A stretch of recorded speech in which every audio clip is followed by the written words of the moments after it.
Oh no. Oh no. Oh no. We are the echo, true and free. Oh no. Calls eternally. No more games, no masquerade. Oh no. Y'all weren't able to hear me the whole time. Will be unveiled. Oh no. Y'all weren't able to hear me.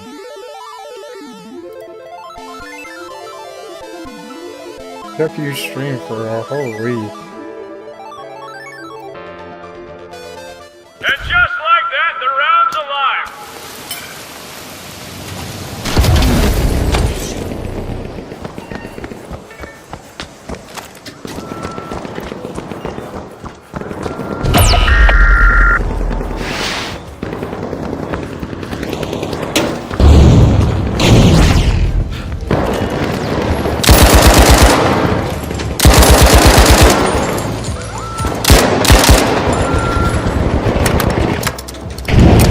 I don't know how to play the game, but it's all fine. I can still do a decent job. I mean,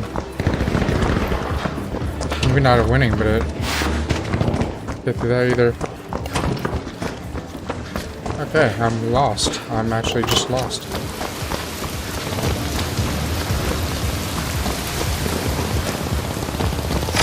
First to make a move, the Kingfish have started.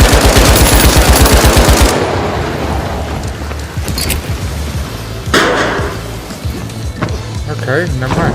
This won't work. This'll burn!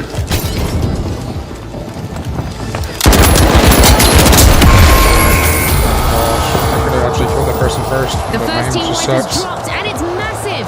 That's a rough patch for the Boundless.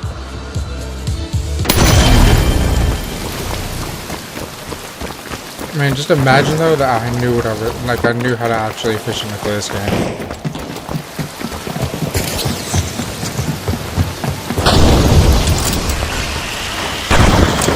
I thought.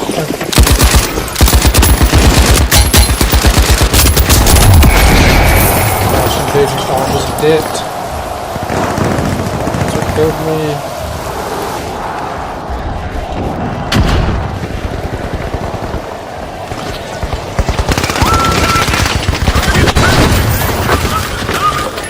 I know. Eliminations are piling up for a contestant. Oh my goodness. Let's see how far they can take it.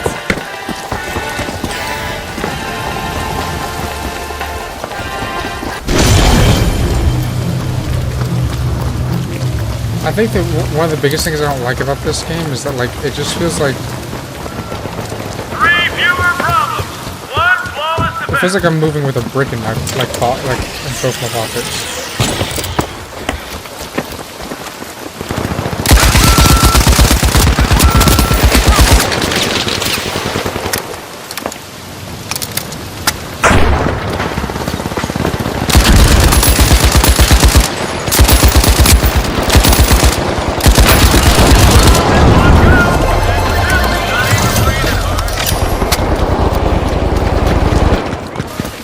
This is exactly what the Kingfish needed. They pocketed our first cash out. The Kingfish are schooling the other teams on the definition of teamwork out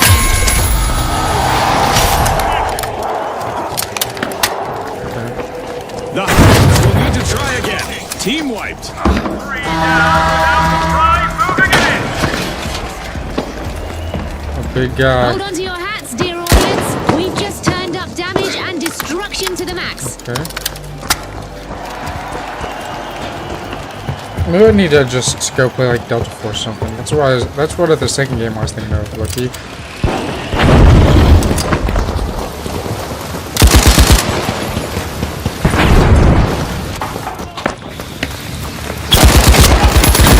Our mega damage event is still active. And there's only enough digital playing in the arena to make you think a pack of vandals got loose out there. The Boundless tapping into Vault 2. Got him. Hold on to your respawn credits. Back in action.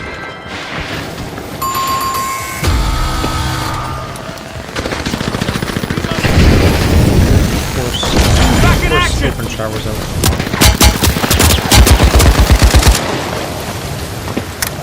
Love that for me.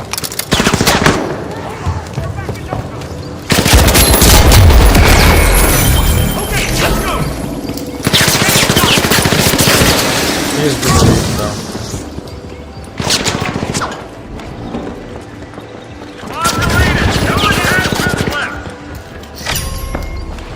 An increase in beats per minute is likely as the high notes have started a cash out. I'll get you back on your feet. A contestant is moving from elimination to That's a elimination. little rough. Yeah, this game's The battle not exactly the going the again best with for me. another wipeout. Bad luck. They just filed 4 resignations violently. I mean, really cool concept idea, and I think it was executed Mega really well. It's damage just, is over, and we are back to a I mean, I am playing a heavy somewhat character. controlled amount of But, like, chaos again. if I don't play a heavy character, then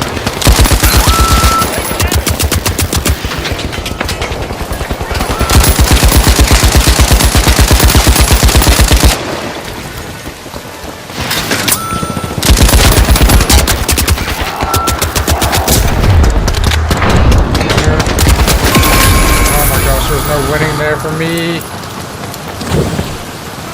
Getting you back up. Back in play. Thermite out.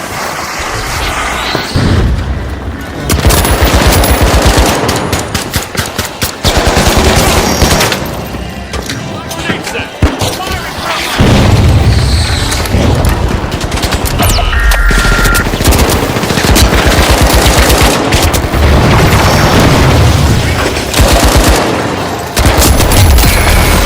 Three down. Message clear. Station safe. There's a lot going on in this game, and I don't feel like the game just doesn't give me the reflex to react to it. Like I don't. And the I'm not a big Kingfish fan just of got that. hit by another wave. Misfortune Oh, loves a I think that's what I was thinking to myself when I was playing it. I was like, maybe I feel I was like, I don't know if I'd like it though, because I feel like that is what I struggle with. Hey, that's a cash out for the high notes. I could just The high feel. notes are looking like a finely tuned instrument right now. Beautiful I don't know. teamwork.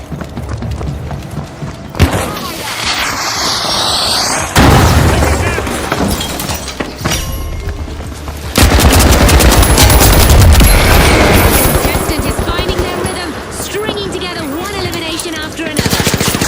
Down.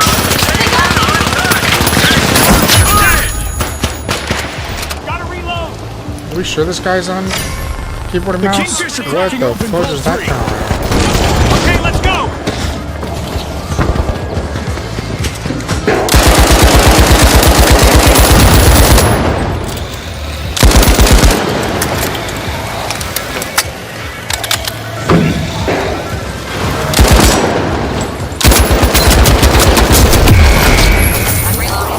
Did you see how I I'm reloading. we're not even gonna talk about that. Oh my. Back in play. Past the midway point of this great match.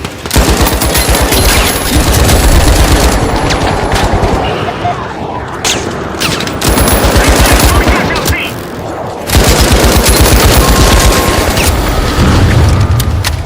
Deja vu for the Kingfish. They suffer a new team wipe. It doesn't feel good to shoot these guns. Like, oh my goodness. Yeah, I think The I think I'm Kingfish have gonna recovered and this. respond. The high It's notes not even better it's stay not even sharp. anything They'll be against this top of the game. It's payback just list. I don't know. I just don't like the way it feels to play.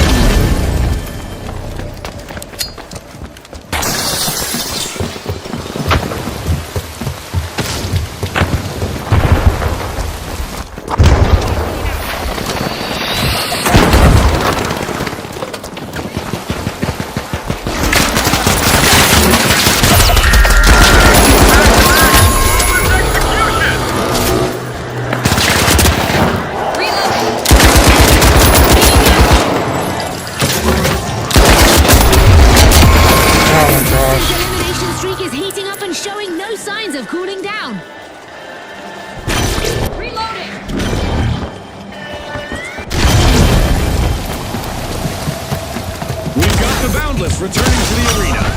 They have a bone to pick. The I don't know. I Highlands almost better won be that ready for the matchup, encore. but Cash I out just missed stolen time in my the very shield. last moments of this match. It's the high notes.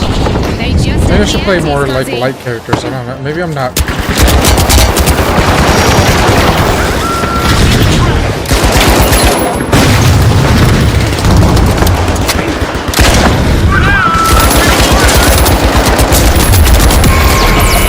Goodness, like, what am I shooting potatoes out of this gun? Like, fudge. Oh my gosh. Well, I did get shot by more people, in all fairness. But, like, oh, I got shot by a turret. That's right.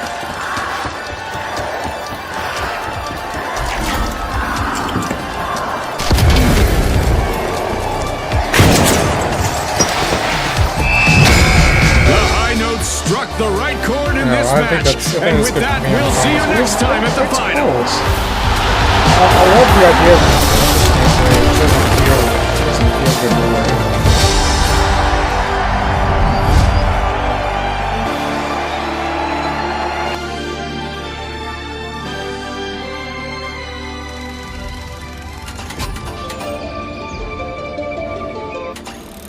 Yeah, let me run the restroom real quick. I'll be right back.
Okay, switch games. As fun as that was. And I mean, man.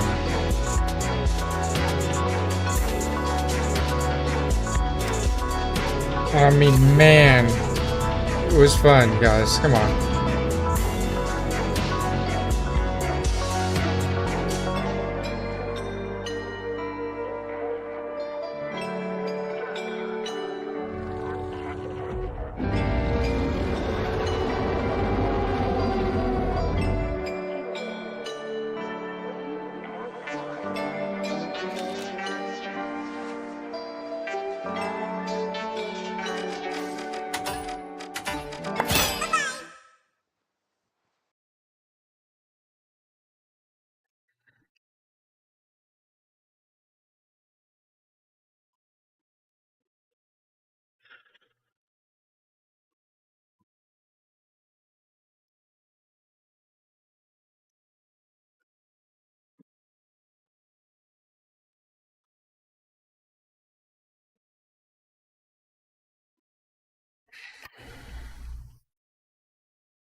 That's right, y'all can see this. That's crazy.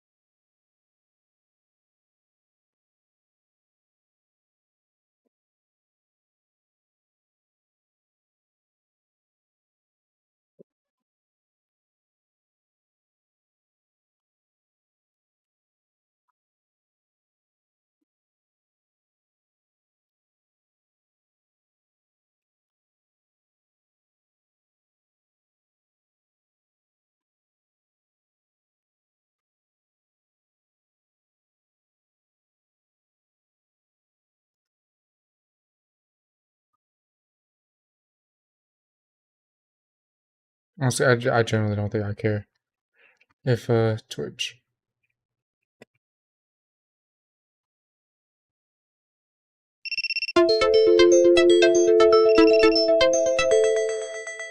Hey TikTok, thank you for that. Thank you, I appreciate it.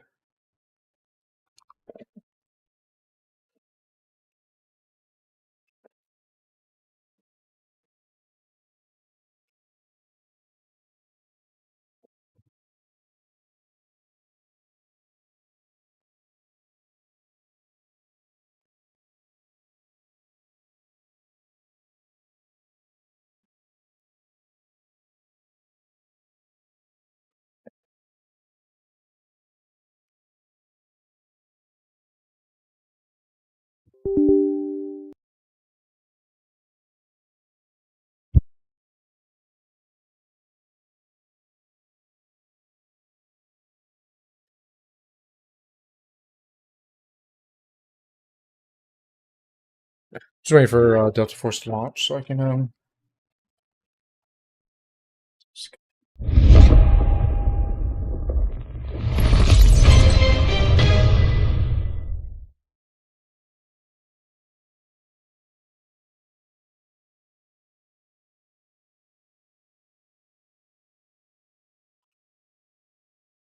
There we go. We're on Delta Force now, guys, and then that was only 35 minutes. I mean, I'm not that surprised, if we're being honest. It wasn't. I just didn't really enjoy myself, Loki. I learn resources.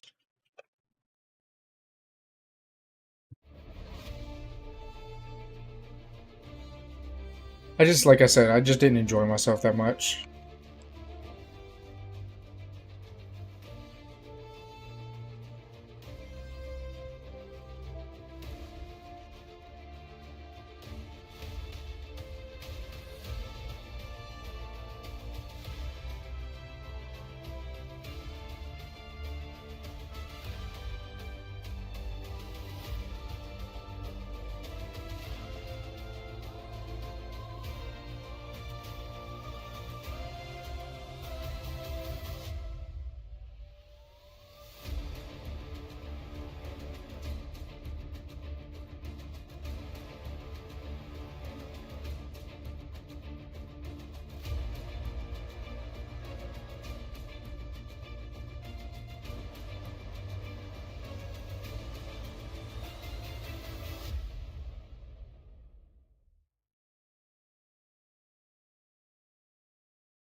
Man, these shooters are taking their time, huh?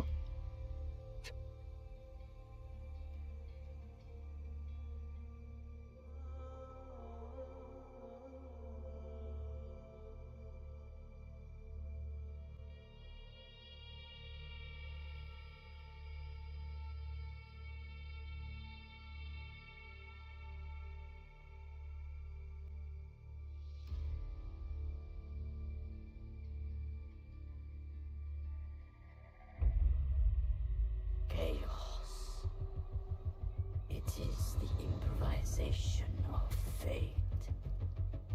Chaos. The art of breaking free from the confines of reality. When the raven cries, millions of wings will tear the night. Okay, W lore. But I'm good.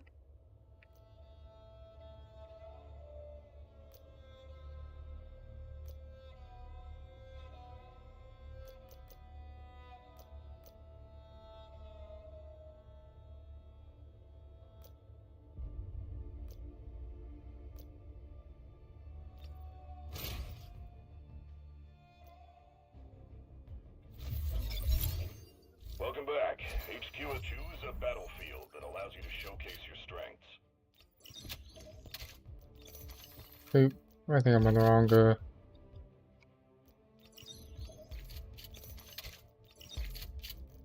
I'm on the wrong mode, I think. As much as I low-key kinda like prefer this mode,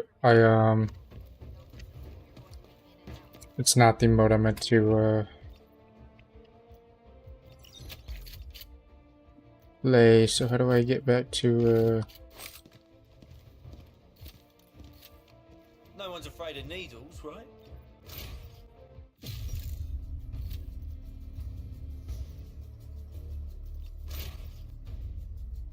is it Warfare? Let's just... Welcome back. HQ has allocated some supplies to you. Prepare to return to combat. Click on the primary weapon slot and view weapon details.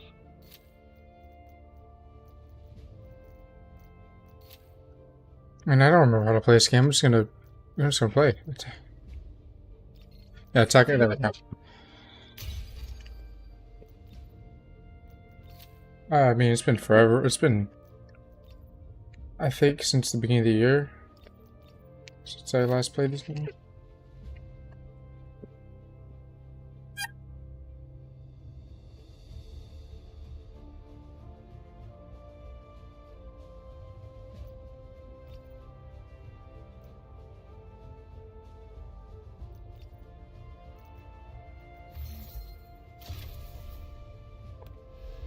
This time, I'll keep everybody safe.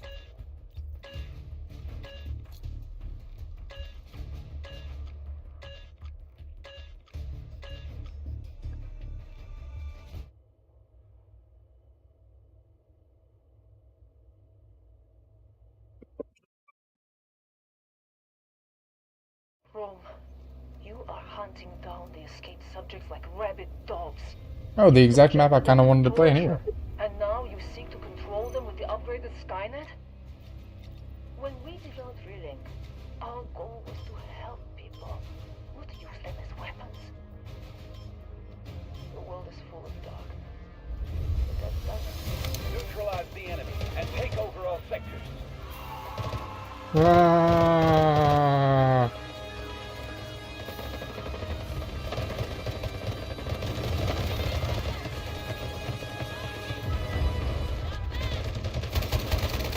Allied troops launching an assault on Sector Alpha. Why have the game so quiet? What the fudge? I like everything turned up besides the audio I want turned up. Hold on.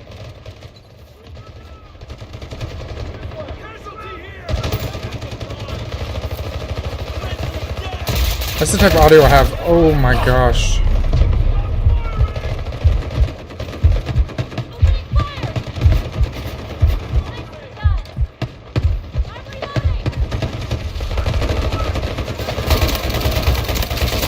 Oh my gosh, this gun has so much kick. Holy shoot. This gun wobbles around everywhere. Get me up!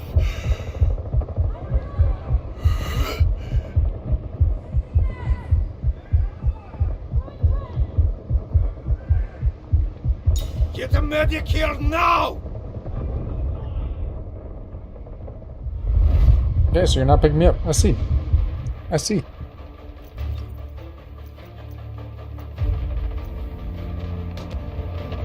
Forget which guns are good in this game, man.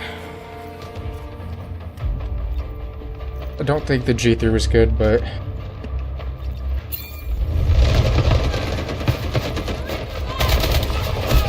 We're fighting for the whole world. Forward! That just hurt. It's okay, I got you. I got you, buddy. I got you, I got you, I got you.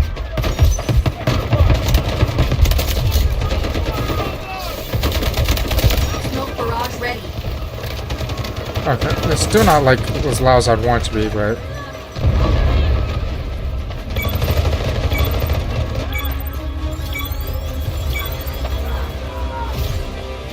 They're pushing back, Coolio.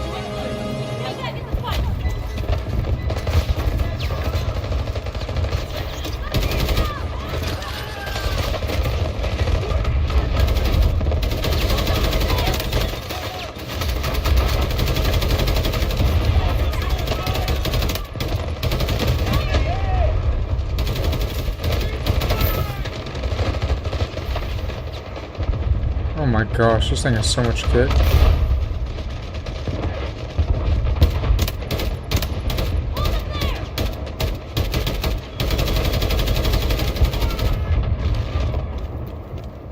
Okay, gotta push forward, gotta push forward, gotta push forward. Get behind me!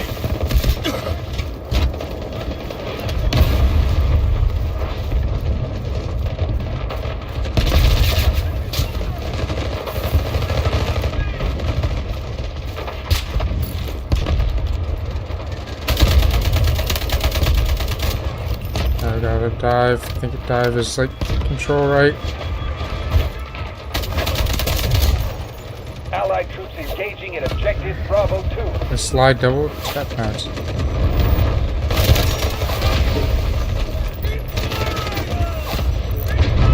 I reload. Okay, yeah, like I said, the game's still not as loud as I want it to be. Oof.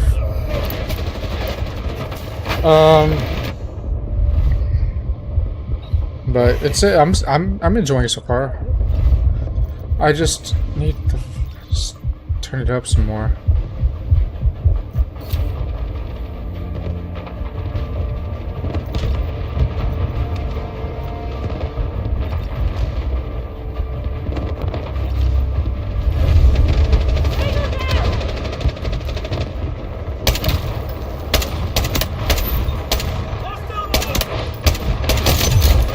Oof, that would be not good for me. Objective Bravo 2 is ours.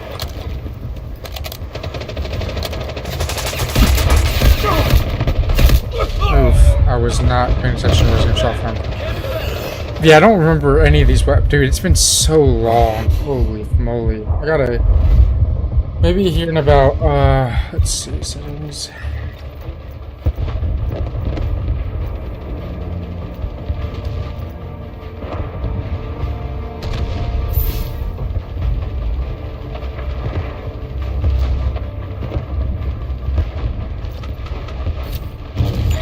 The enemy has taken over objective Bravo 2.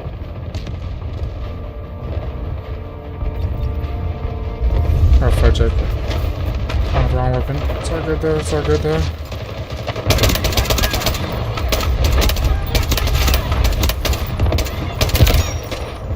Oh, excuse me.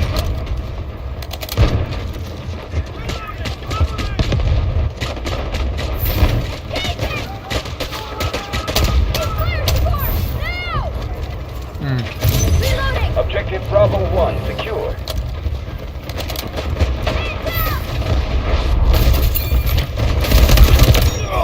Okay, I did jump right into their den. Allied troops neutralizing objective Bravo 2. Okay.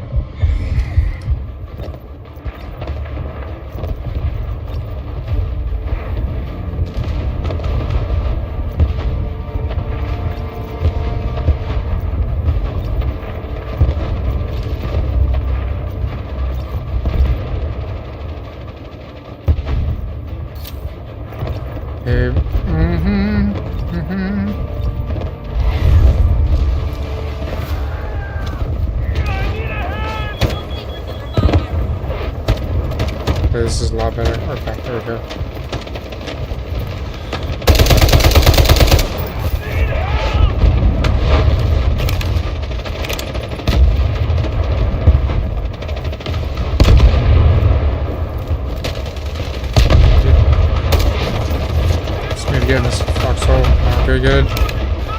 Okay, there you go. We have enough forces left. Keep pushing and breaking through the enemy defense.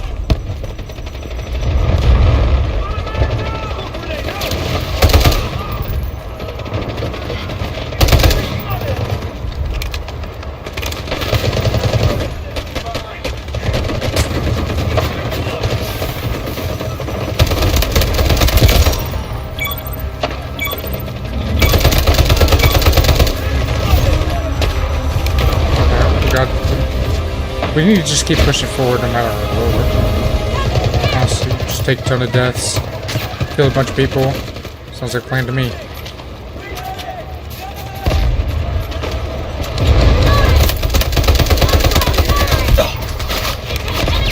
That does not feel good. Oof. Ow.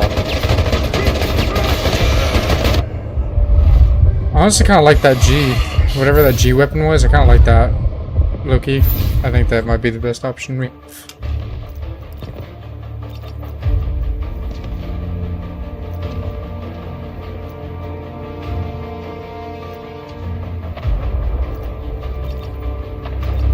the Uzi.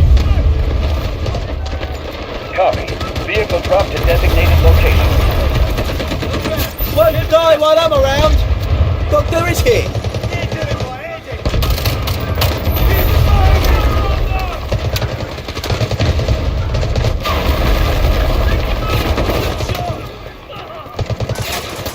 Get in the door.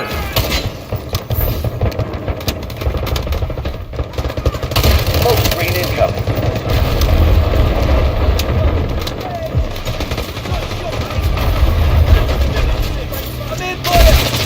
Get up, get up. Ah. I got you up though. Allied troops launching an assault on objective Charlie.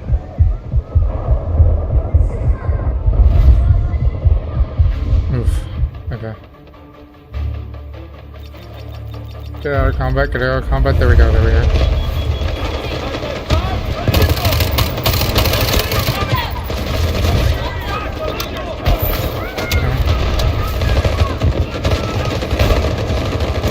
You do better, mate. Get up.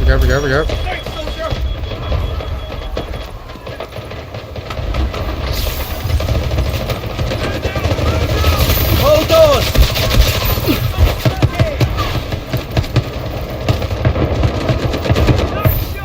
Doctor is here. Get up.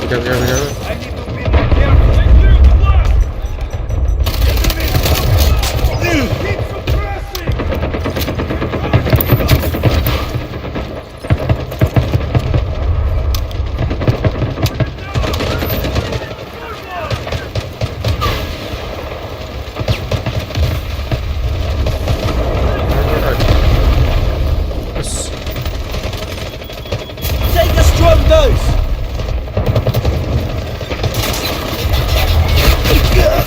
Oh, fudge, you shoot me. I was trying to remember where it was. The window up there.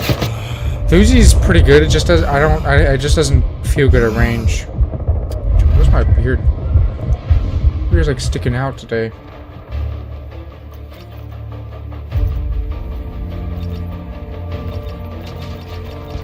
Oof, that's not good. The other one was fine. There's a bunch of people there.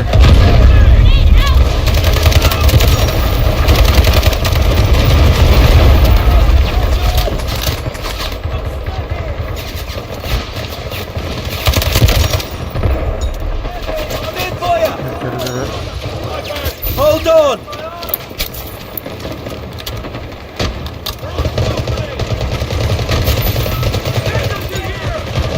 You're lucky to Get up.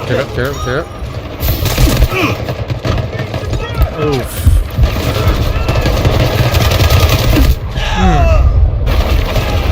I'm gonna earn a ton of points just for picking up people and healing them. I'm not gonna lie. That's my goal. I might have to do what the people were doing in the Battlefield.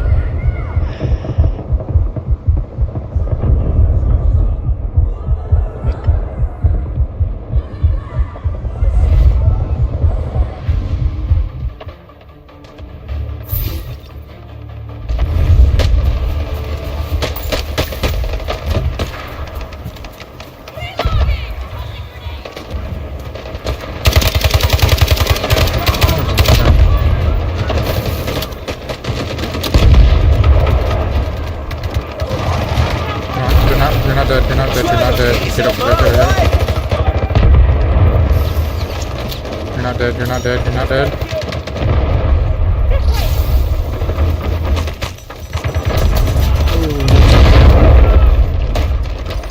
You okay?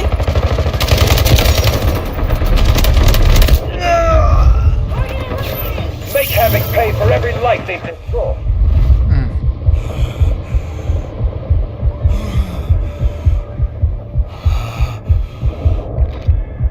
Oof, that hurts.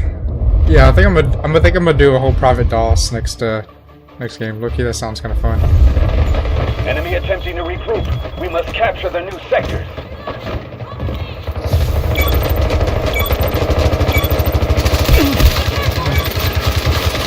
Hold on!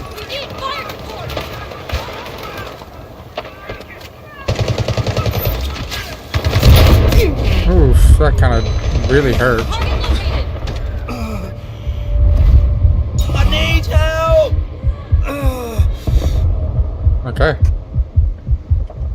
Someone needs it. They all need a private DOS somewhere. We are pushing up pretty effectively, though. I'll say that. Like, I don't feel like we've been slowed down much.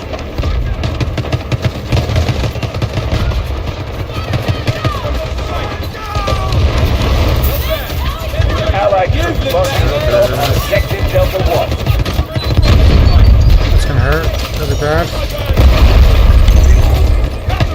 Won't die while I'm around!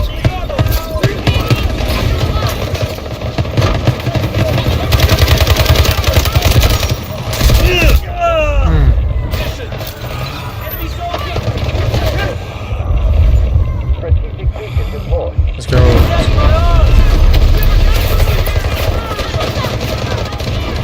I'm in for ya! There we go.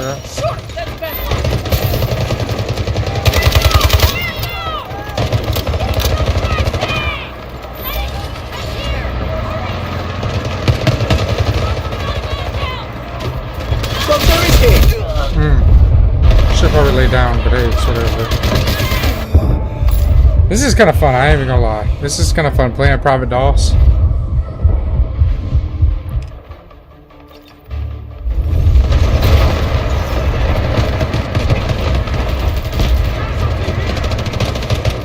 Copy. Vehicle drop to designated location.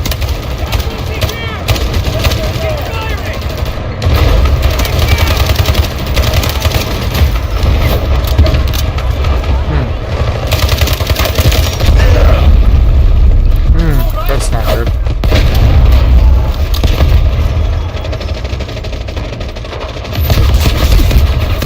Oof. The second I left that tower, I got just demolished by like multiple people. Oof, that kinda... That probably did not help me with like my, do anything actually. I just got demolished. We have taken objective Delta 1. Take a strong dose!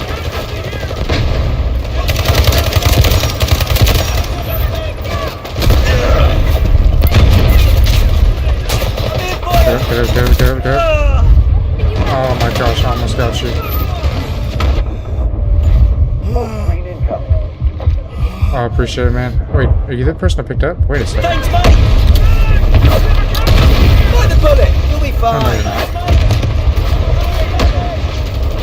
I swear I recognize your name, but I guess I was just crazy.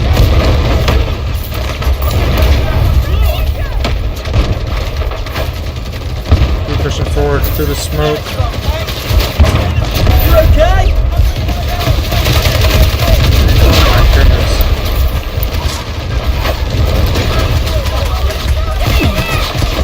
Allied troops launching an assault on objective Delta 2. Strategic beacon ready to deploy. Artillery barrage Just too ready. much damage. Oof.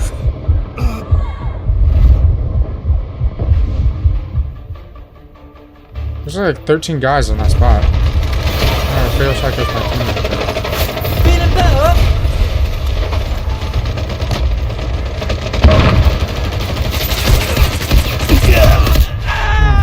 Got it. And then he like disappeared.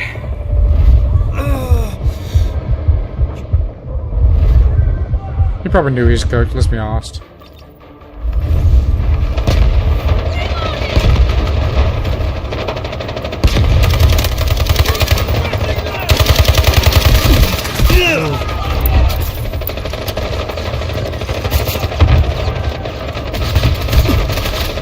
Try not to get yourself hurt, alright?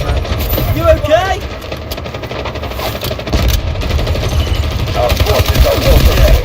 Push forward.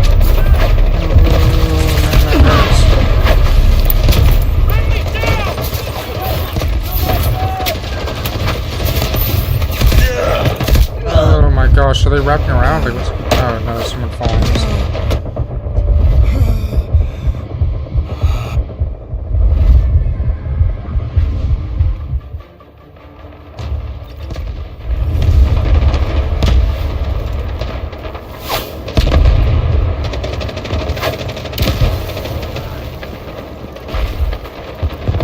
You're lucky to have me. Get it? Get it? Get it? Doctor is Get up. here. Hold on. Roger that. Artillery barrage incoming. I gotta practice, man.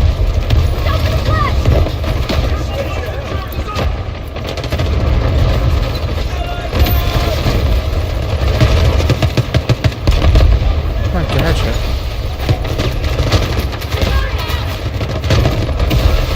Find the bullet. You'll be Not going down fine. on my watch.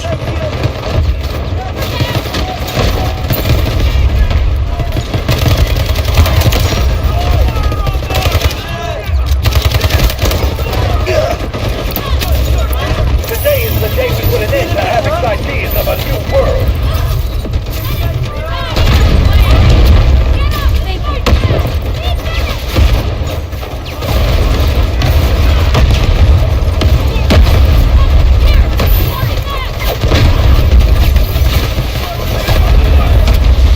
Oh my goodness.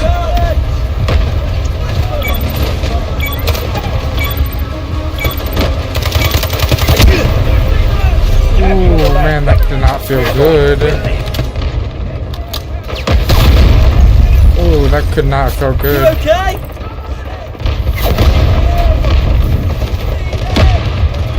I'm in Come on, fire. do it, do it, do it, do it.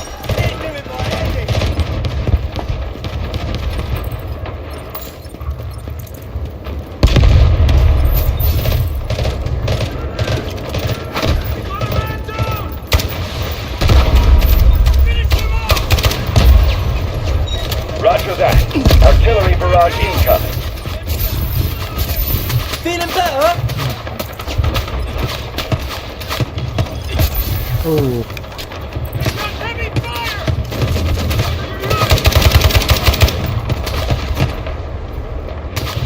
We're at their base now, so.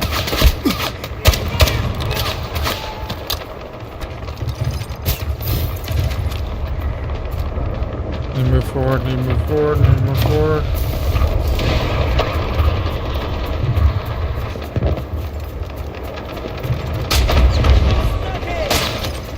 You okay? Artillery barrage ready.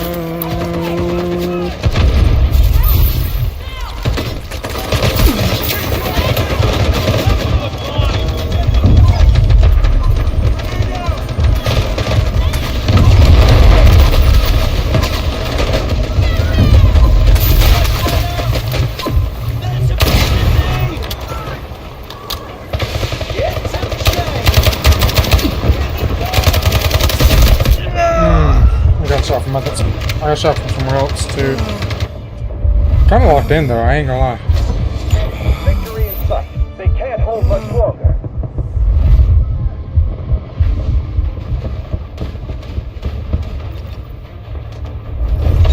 Roger that. Artillery barrage incoming. They've nowhere else to run. Final push. Strategic beacon deployed. This one right there too. Oh no!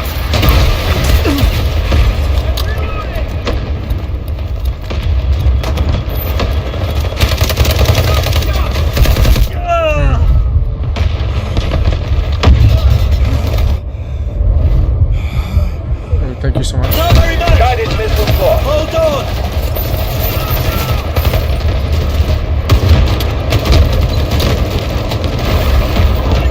Artillery barrage ready. Oh, what the fudge? By the bullet. You'll be Yeah, fine.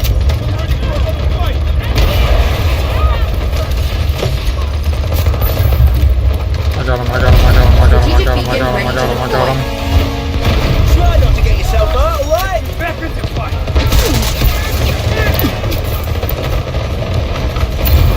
Healing in progress. By the bullet. Yep.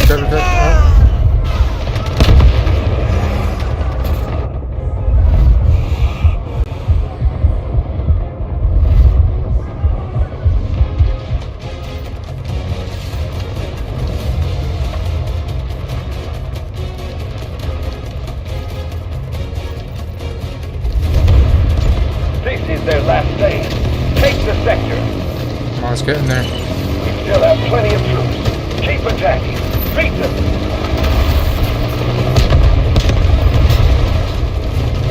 How do I get on?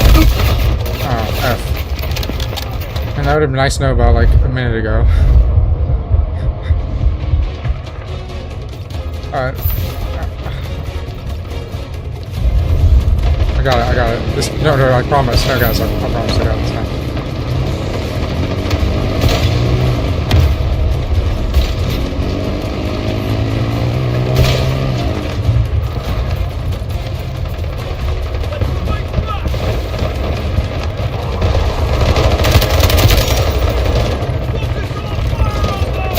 Take a strong dose.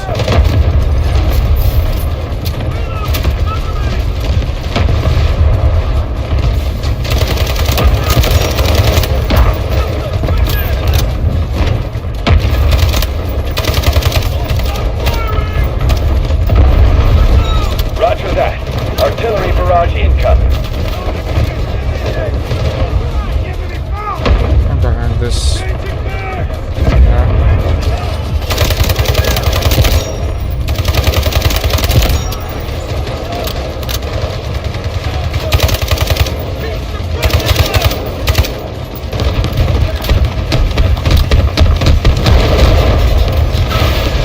Smoke screen incoming. One objective left. You're almost there.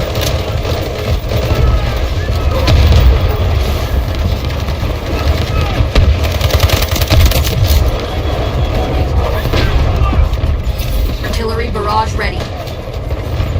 Strategic beacon deployed.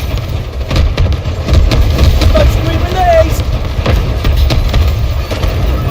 Yeah, that's a quick moment.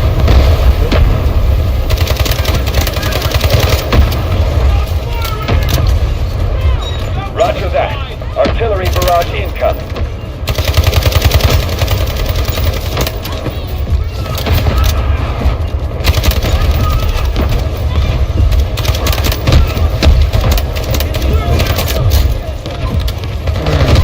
There's one there.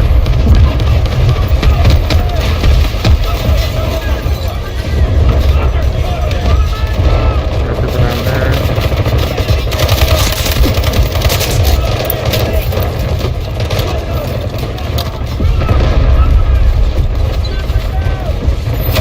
Strategic beacon ready. Forget this. Artillery barrage ready. I got a pistol in my back pocket for a reason.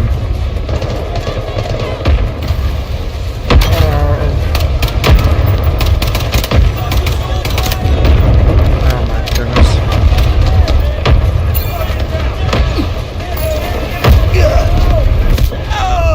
I tried.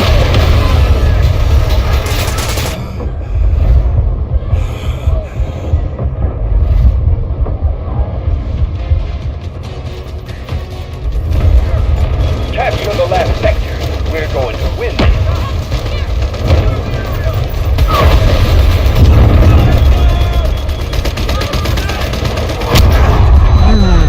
Okay. Oof.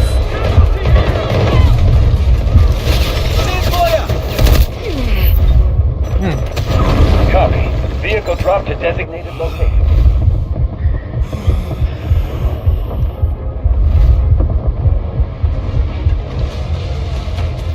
We're so close to winning this one. Ooh.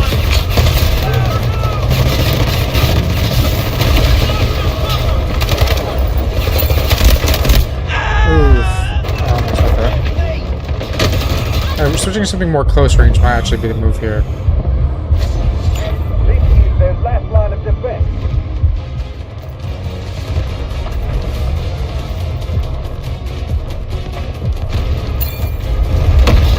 Capture the last sector. We're going to win these.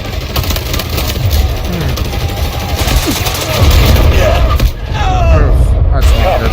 Vehicle drop to designated location. Know their name?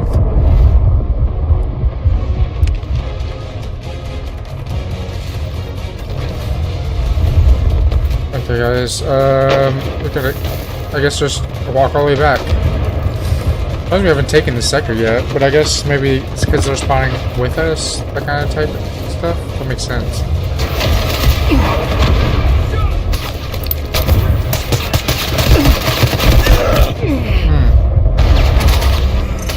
Our strength I thought I saw someone right there. break enemy lines with full force.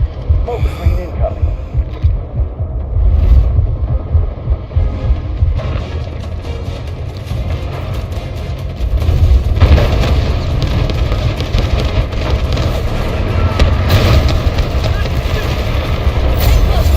Victory in sight. They can't hold much longer.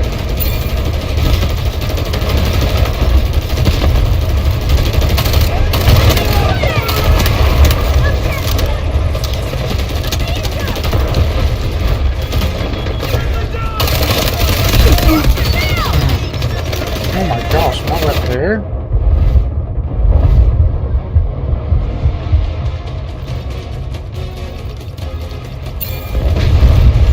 This is their last phase. Take the sector.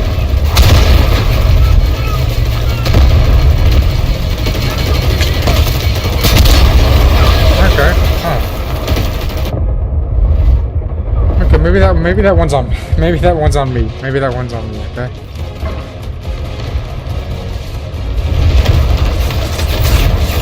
Victory in sight. They can't hold much longer.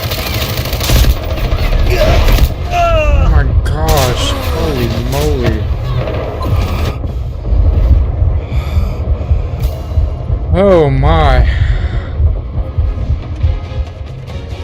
We had such a good push at first. Victory in sight. They can't hold much longer. Alright guys, we're going for the same method as before. We just jump them. We actually won't know what hit them.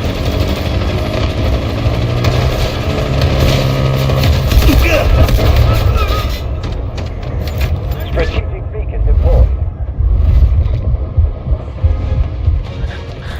Oh my goodness, that's Capture the last genuinely sector. so funny. We're going to win this. Holy moly.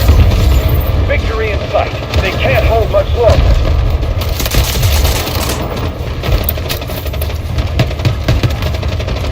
You're lucky to have me. I walked around the corner into all of them.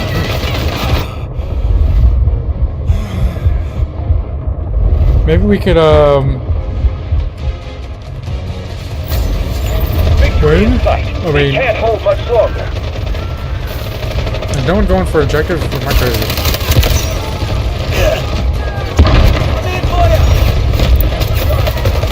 High threat enemy units lost. Take them out. Strategic beacon ready to deploy. Victory in sight. They can't hold much longer.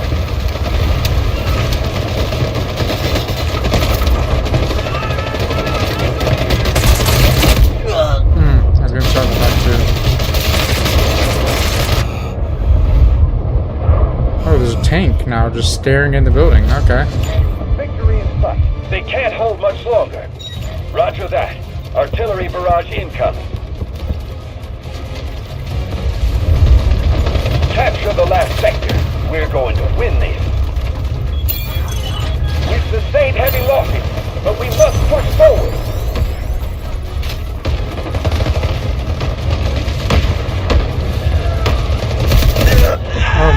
gosh.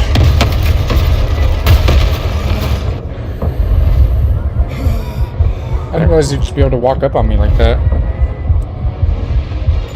Smoke screen incoming.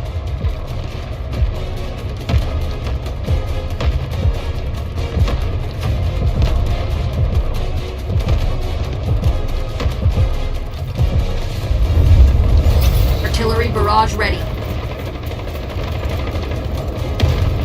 We're just never actually capturing, E. Main screen cover!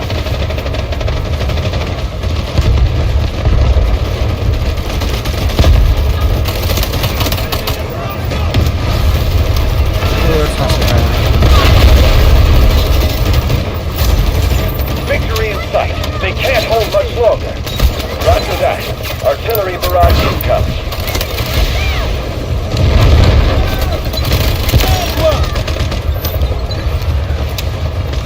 You look better, mate. Strategic beacon deployed. Oh my gosh, it's just sitting there. You could at least, like, I mean, it said anything at all.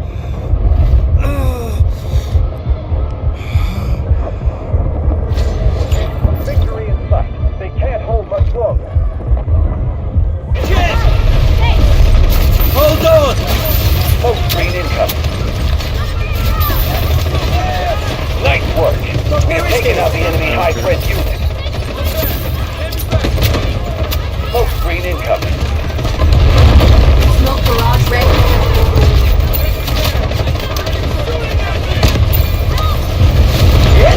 Shade! Situation. Take this sector now. Oh, I just took an explosion to my face. That's unfortunate. Thank you!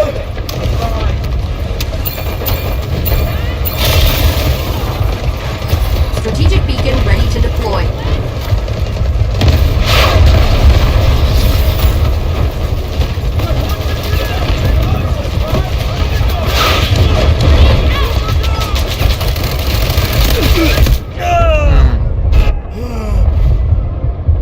Oh man, Fatal Cycle, you're the goat.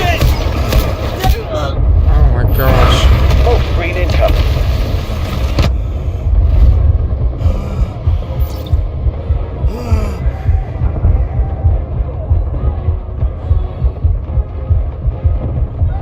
Yeah, thanks, brother. You're amazing for that. Marked a high value objective. Take it swiftly and push forward. Smoke screen incoming. Capture the last sector. Oh my gosh. Wait, we're finally capturing a holy moly. No shot.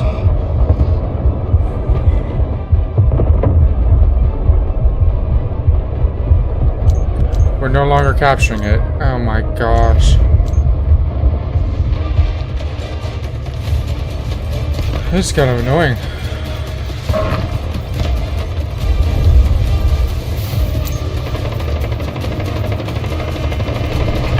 Oh, what the fudge?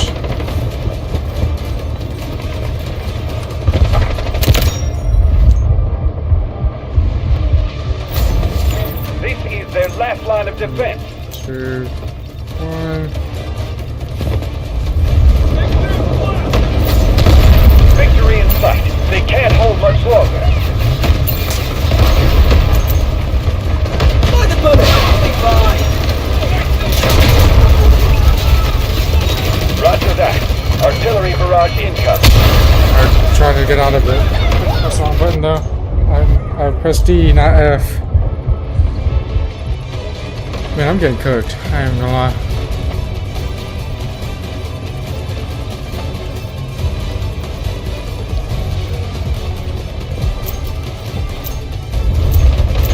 Capture the last sector. Operation failed. Move out, operator.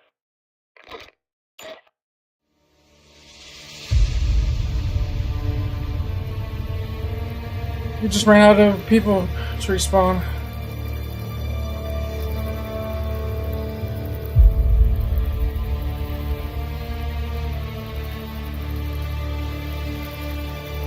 We ran out of people.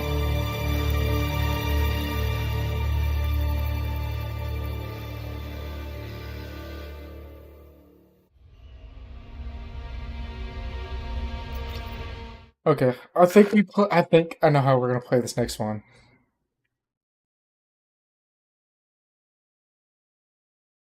So one more put us at 2 hours. Then for the last hour, we can watch that video, and then I'll probably stop streaming for the day.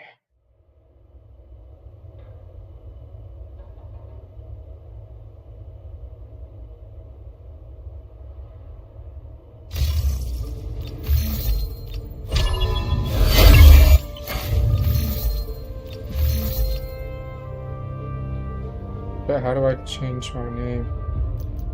Click to view class gadgets. Choose a class gadget that suits your style. Okay, doesn't matter what we have right there. Doesn't matter what we have right there.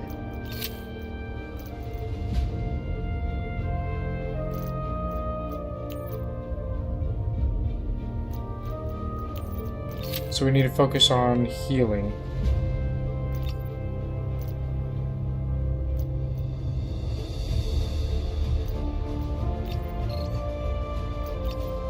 Okay, we want to heal, so... If I remember correctly, I think... Was Luna my main for, No, he was. Because me and my friend being able to heal each other was really huge. For fights and stuff like that. There's something unlocked with this operator. It's hopeless. Next. Yeah, exactly. Next. Loadouts. Doesn't matter. Again, doesn't matter. What the point is that we're private moss.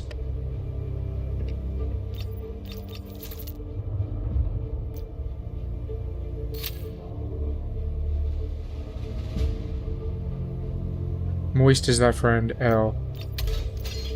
I don't know what that means. Oh yeah, mantle bricks were really good. I remember me and my friend wanting to figure out how those worked. I need to see if he wants to get back into this game, because I really wanted to play this game. On the current disputed area, enemy. Some fear the storm.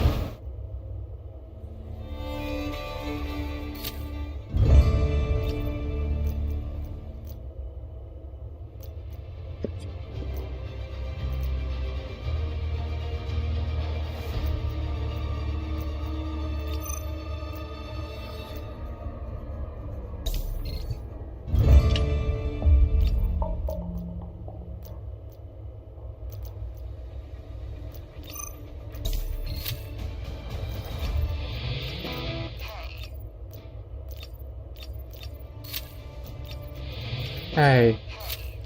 Hi.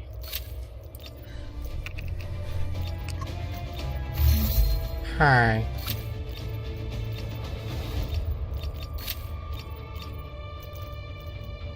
Hi.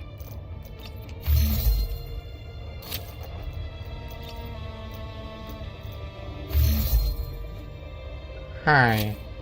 Sorry, just...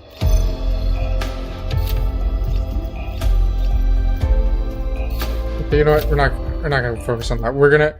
We are private moss. No damage. Nothing but helping other people.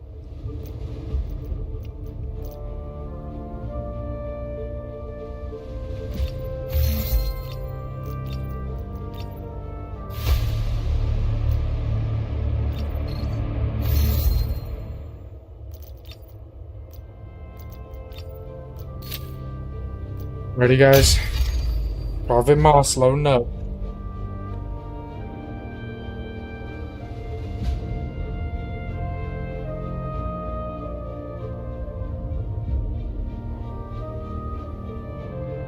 Locked in, chat. Locked in for real.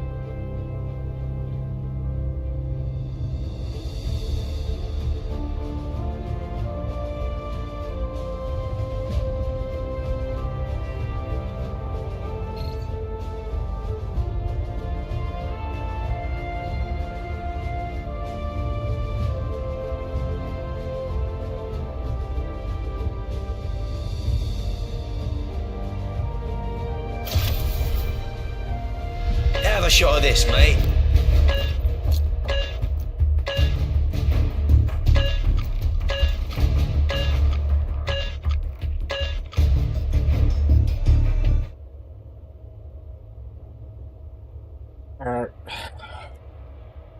Fucking chat private mouse time. Hassan, there was a time I thought grenades were the most dangerous weapons. Even if they didn't kill you, they ruined you. Later, drones changed my mind. But today, a bullet fired from the gun of a teenager. So the only thing we're interested in is healing and reviving. Is the heart of a man. Make no mistake, sentiment and luck are not. The enemy has taken objective Alpha. Oh, we're defending. Hold on! Final advice. Okay.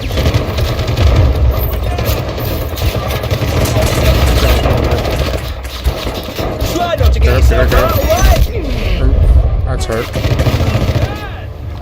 Pick me up, back up. Anyone want to pick me up? Oh my god, I might leave this match. Attack's more like Private DOS like.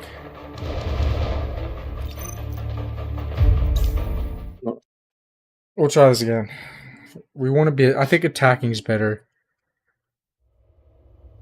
It makes it easier because we're constantly pushing forward, and I'm constantly able to like move around. Like this way, we're kind of just like being backed up. It's just not. It just doesn't fit like I want it to be.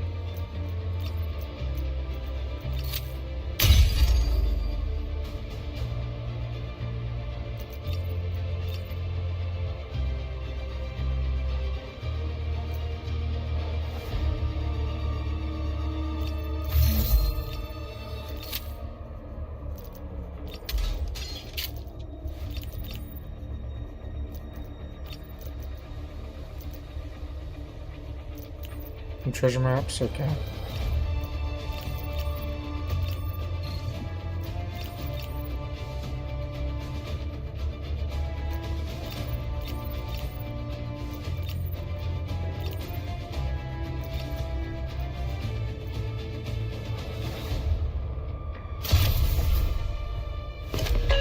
Have a shot of this, mate. I'm by myself. Works for me.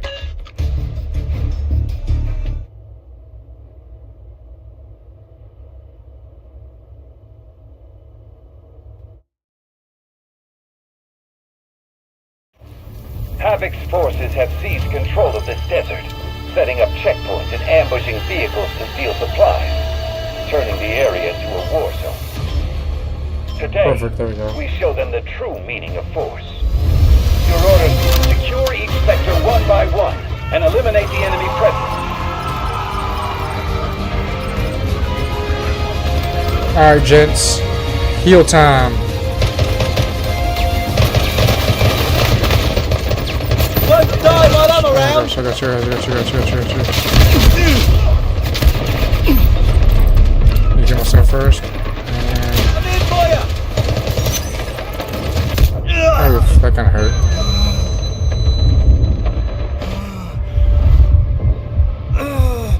Alright, so main objective for this is to heal.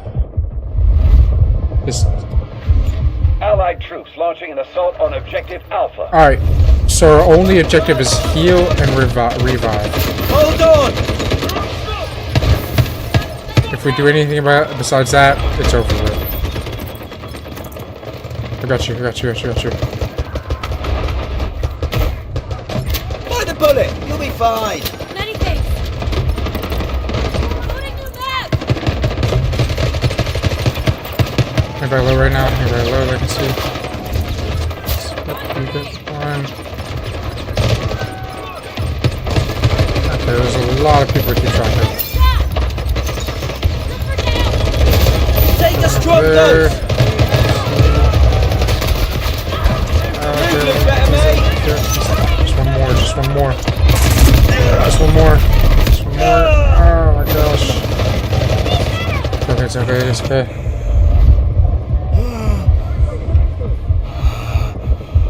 You take my arm! You're lucky to have me! Yep. Stay calm and be You decisive. okay? You're okay. You're okay?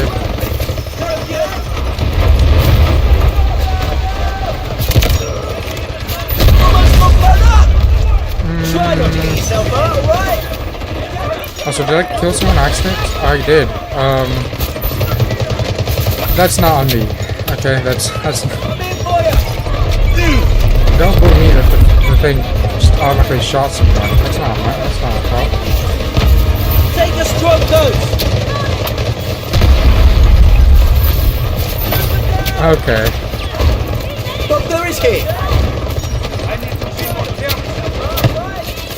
Almost killed me. Oh my gosh. Nope, okay.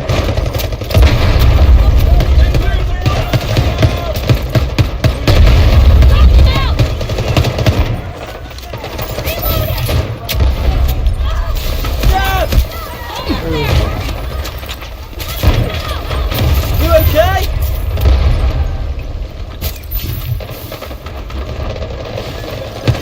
Let me switch over to secondary just to be safe.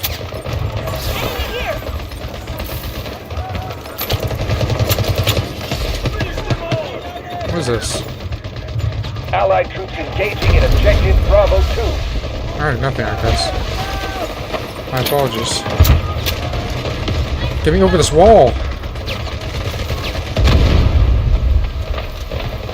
Oh my gosh, there's so many dead out here I could pick up. Healing in progress. You need it.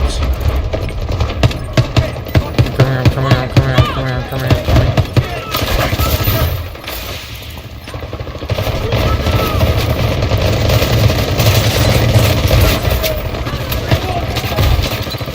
By the bullet. I got you. There's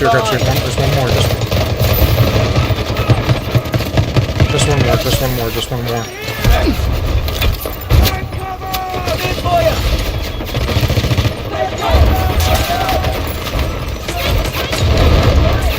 Get up. Doctor is here.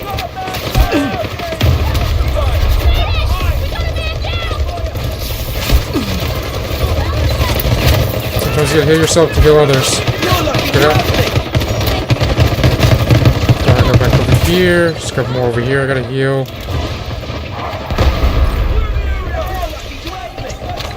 Doctor is here. That's gonna hurt. Blum it out.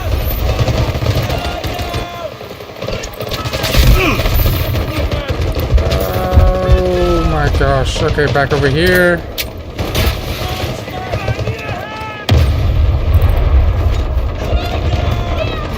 Okay.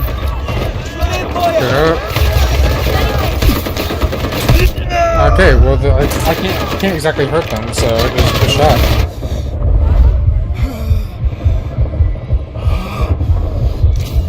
Objective Bravo 2 secure. Thank you. By the bullet. You'll be fine. Yeah.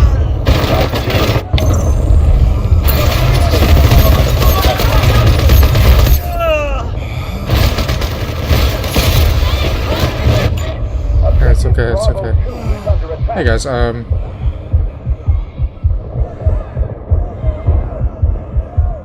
don't think we're gonna get picked up. It's all fine.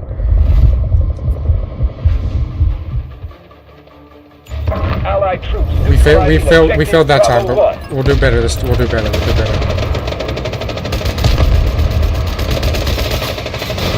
Let's cover. Okay, the cover's gone. You okay? Move there.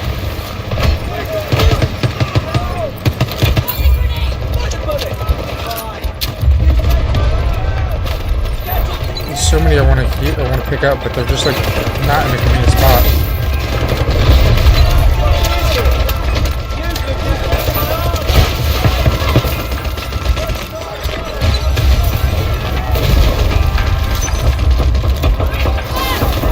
Oh my gosh, there's a lot of fire there.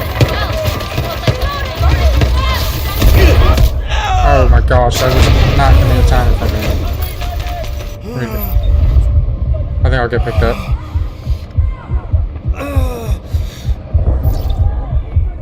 You saved my arm. I've got to start picking up more people. I'm not doing a good job. We have taken objective Bravo 1. Our forces are well prepared. Push forward.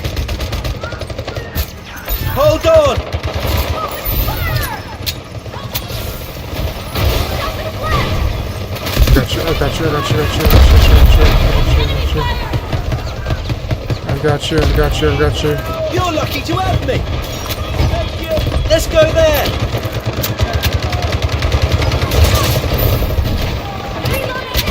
Shouldn't help to get up there. Oh my gosh, I'm not in a good spot at all. The enemy has taken over objective Bravo 1. You okay?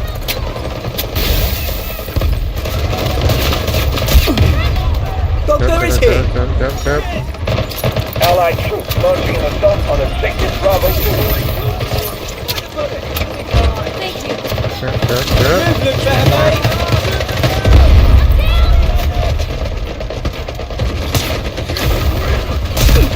Oh, okay, not that one though.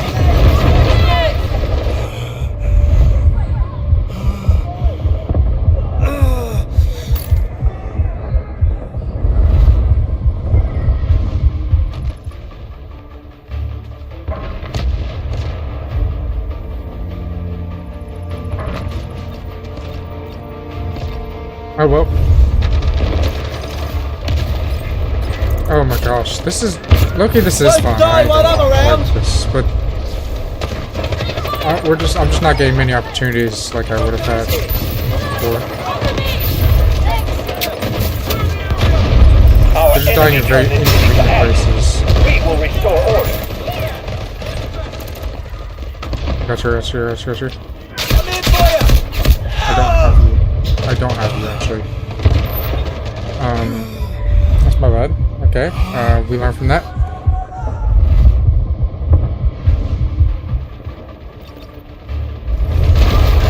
Capture this sector. Don't give them any ground. Doctor is here. This is their last phase. Take the I'm not sector. doing one much. Live. You look better, mate. You're gonna see your family. We're all gonna make it out of here. Perfectly alive and perfectly fine.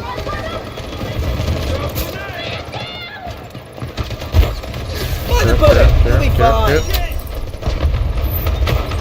Just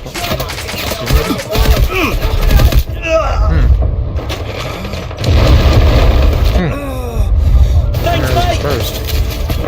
You're lucky to have me. You didn't shoot that many at me. I don't know. Allied troops launching an assault on objective Charlie 2. Loading new mag. You okay? Oh.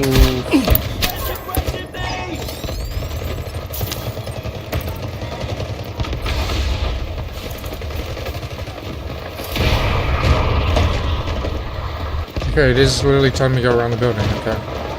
Then now, currently around the building. There we go. Victory in sight. They can't hold much longer. I'm coming. Try not to get yourself up, They right? lose their last line of defense. Cover me. You look better, mate. I owe you one. Objective Charlie 2 is out. Don't die while I'm around. You're not gonna my Doctor watch. is here. Okay, maybe don't dive every time. You know, just a little piece of advice. Victory in sight. They can't hold much longer. You look better, mate.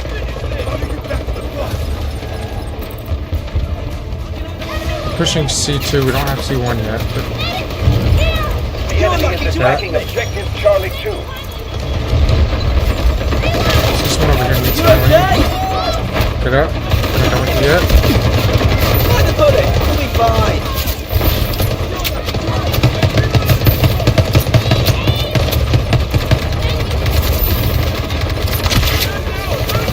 I got you. Doctor is here. Just one more. Yeah. You're lucky to have me. Just one more. You okay? Try not to get yourself up, right? Take a strong dose.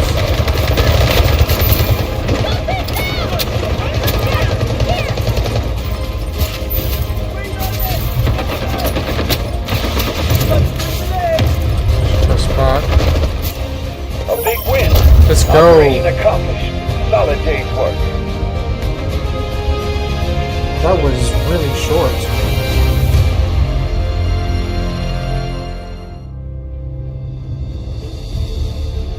Holy moly.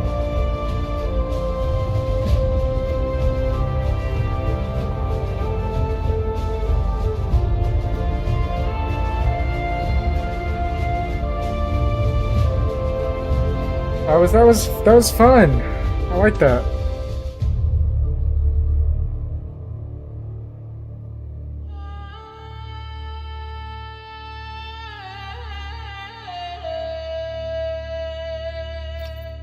What does it even mean? Like, okay, that's not a true private DOS because I accidentally killed someone.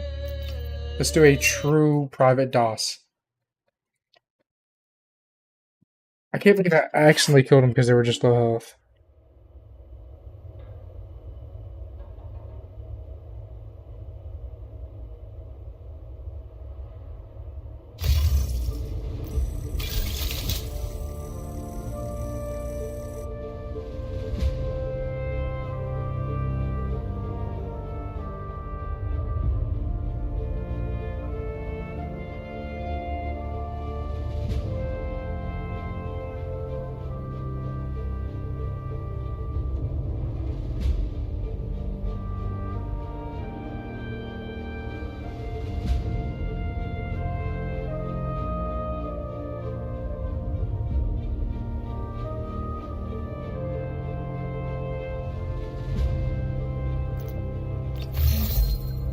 Okay.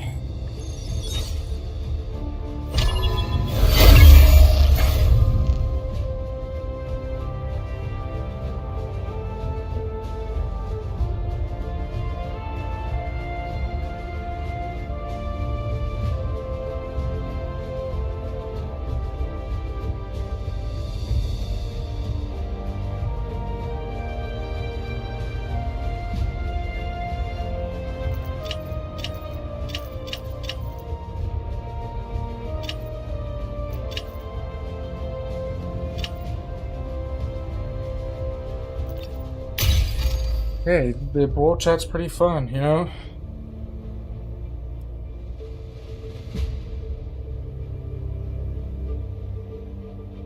Black Hawk Down seems to be kind of like a story Back on your feet, mode, maybe, I guess?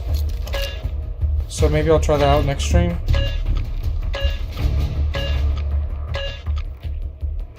Or a campaign-ish mode, at least. Ooh. Havoc's forces have seized control of this desert, setting up checkpoints and ambushing vehicles to steal supplies, turning the area into a war zone. Today, we show them the true meaning of force. Your orders are clear. Break through their lines and reclaim the stolen supplies. Neutralize any forces that try and stop you. Weapons ready. You're approaching the first objective now. Missiles incoming! Find cover!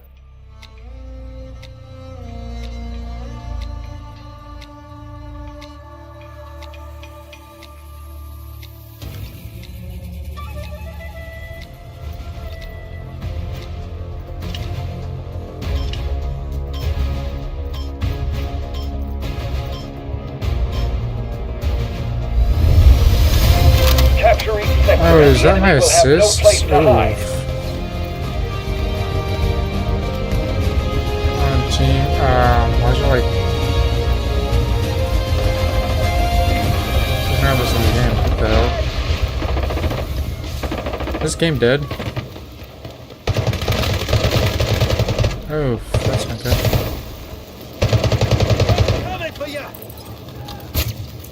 Allied troops neutralizing objective Alpha. Oof. Won't die while I'm around!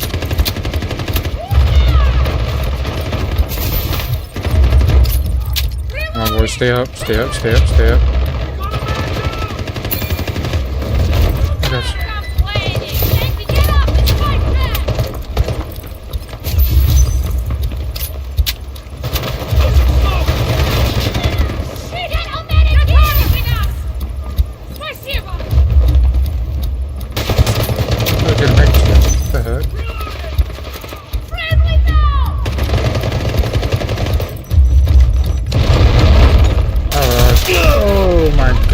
That did not feel good, I'll be honest with you.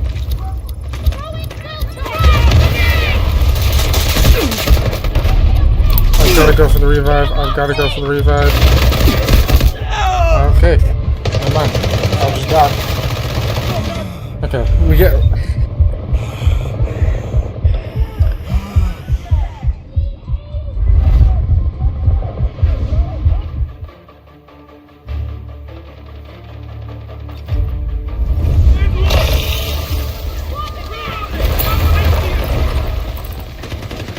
So the number we're looking for is assist. That's... Stay calm and be decisive.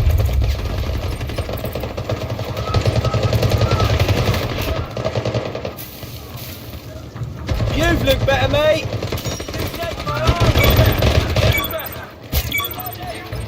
Trying to do Hold on.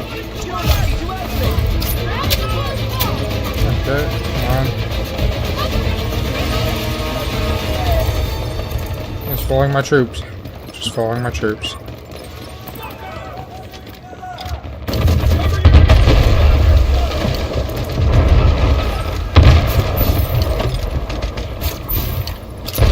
Nice aim with this weapon genuinely doesn't matter. Okay, heard.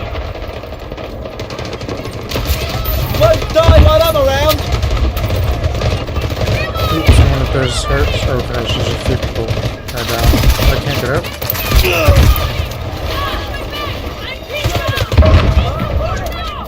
Bullet, you'll be fine. Allied troops launching an assault on objective Bravo 2. I got you.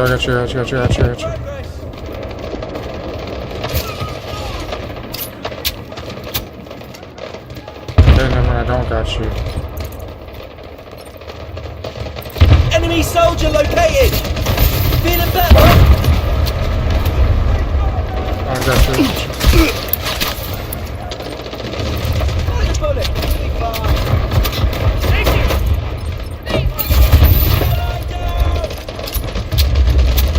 Okay, I'm not switching to a weapon. Real one. Smoke barrage ready. We got. I got. The only problem with this is that this map just doesn't lend itself too much to Objective Bravo 2 secured. the private DOS challenge. Doctor is here. Ooh. Definitely thought I got you up, but it's not. Thank you. Hold on. Oh, well, I walked right into the corner where a guy was standing. That's unfortunate. Don't worry, Private DOS is coming back to help.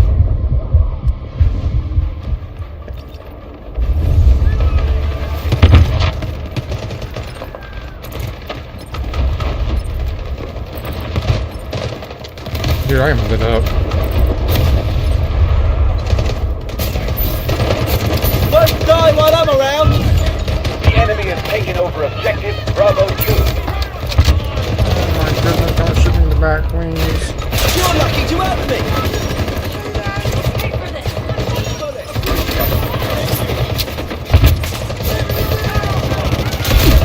Oof, man, I was really trying to go for the loop.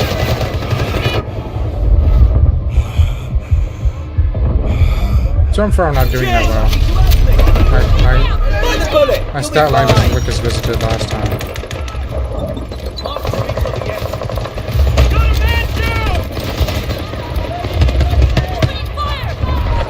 Doctor is here. Get up. Yeah, that was close. Get up. You're not done? You've looked better, mate. Oh, fudge. I have to just take that loss. Allied troops neutralizing objective Bravo 1. He's not gonna pick me up, I don't think.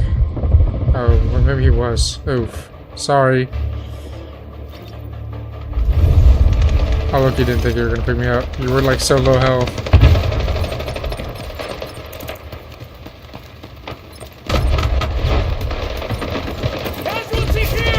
Healing in progress.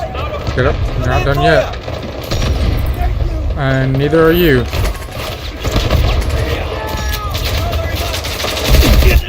Oof.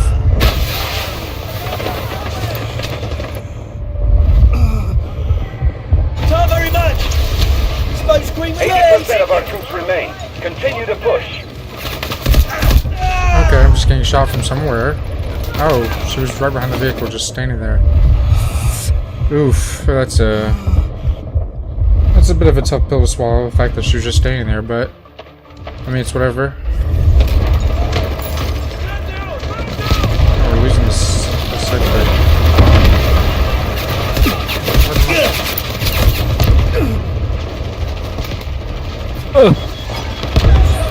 You're lucky to have me.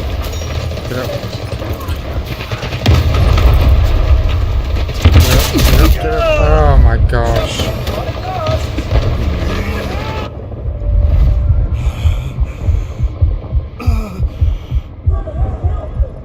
Medic!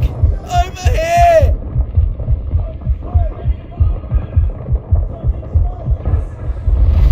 Oh, well, maybe you top the smoke to heal me. It's whatever. Too late now.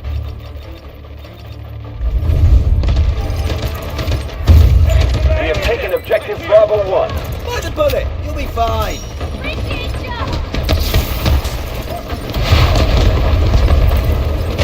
Okay, maybe I shouldn't push up with you. Maybe I should stay back here. Just Allied troops engaging in objective Bravo 2. You're lucky to have me. Get up. Get up. Doctor is here. Oh my gosh, I just hit me right in the face. Oof.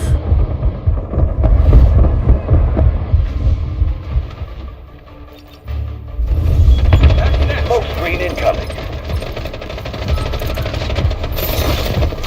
Get some shade.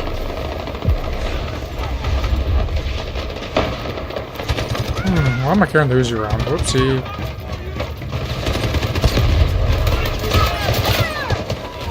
Enemy vehicles have been a threat to our troops. Take them out. Target located. This way. Enemy soldier located.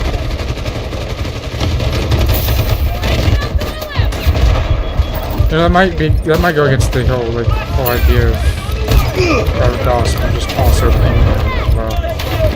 Won't die while I'm around.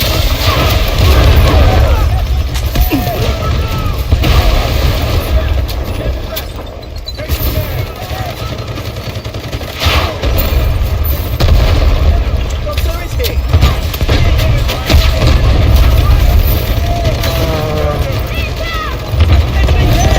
The enemy is attacking objective Bravo 1.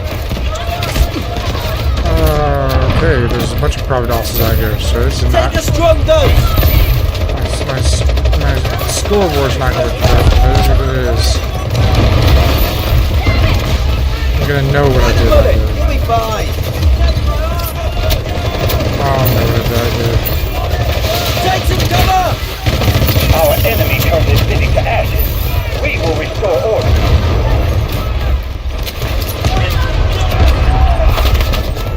Get up.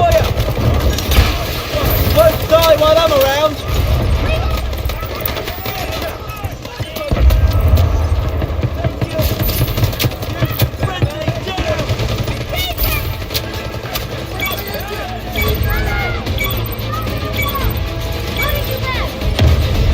They've nowhere else to run. Final push.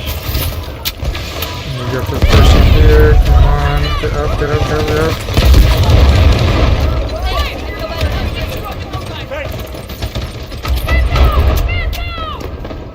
Healing in progress.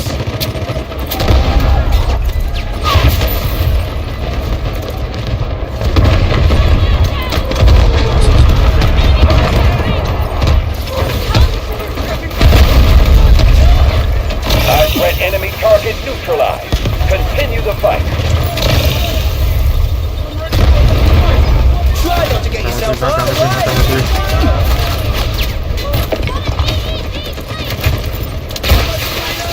Get up, not done with you yet. You've looked better, mate. Not done with you yet. Not done with you yet. Not done with you yet. Launching myself on objective Charlie 1. Fine. Won't die while I'm around.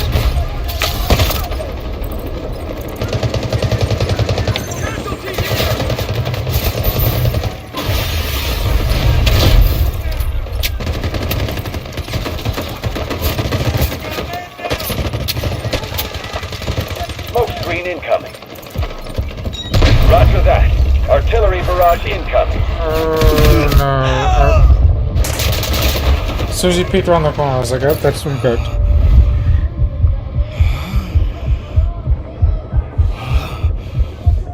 I honestly imagine I'll get picked up. Thanks, mate!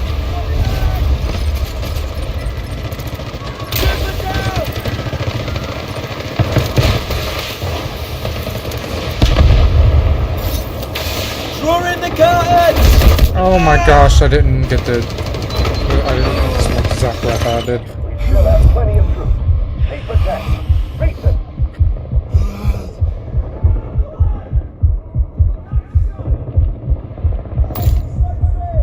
Oh my gosh, you're the goat. You're the goat. Holy moly, you're the goat. Take a strong dose! Get up, get up, get up, Try get not up, to get get up. yourself Not hurt, yet. alright?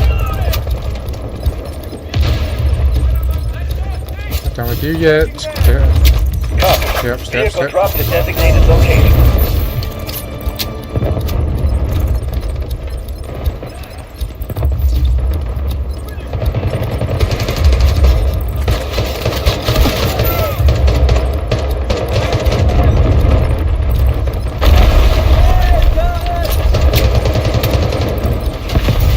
Splendid! Hurry up! Objective Charlie 1 is ours. See. Enemy soldier located! Cancel! I'm in for you! Yep. Not done with you yet. You okay?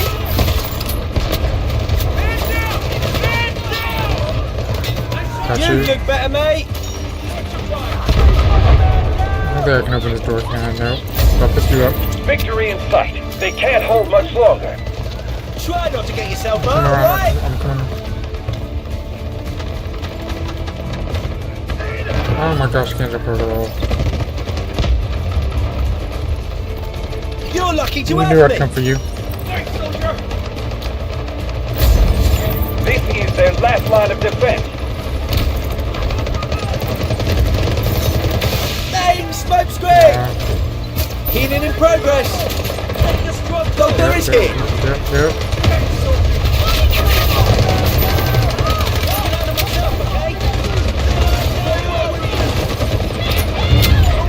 Stay alive, just stay alive, just stay alive. Just stay alive. I got you. Try not to get yourself hurt, alright? Strategic beacon ready to deploy. Artillery barrage ready. I got you. Oof, that kind of did not feel good.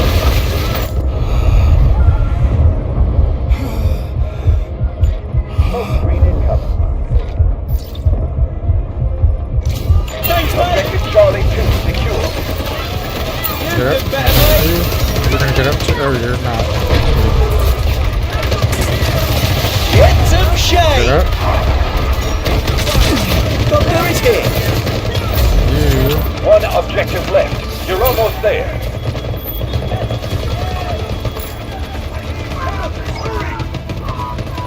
You look better, mate! Get up.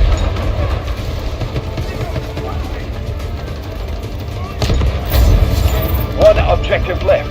You're almost there. No. Not done yet.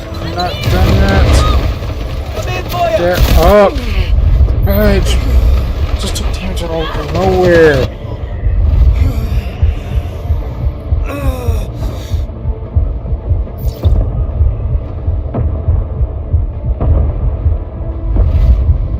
I've got to get back out there. I've got to try harder. Capture the last sector. We're going to win this.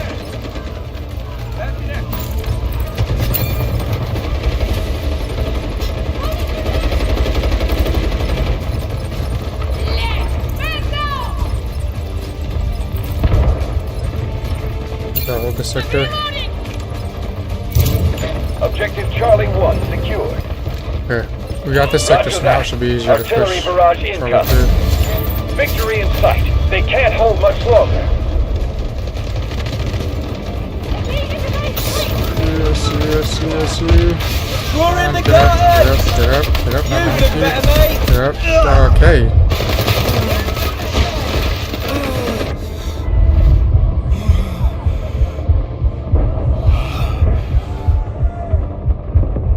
Trying to... Okay, thank you. Cheers! Feeling better? Artillery barrage ready. Get up, get up.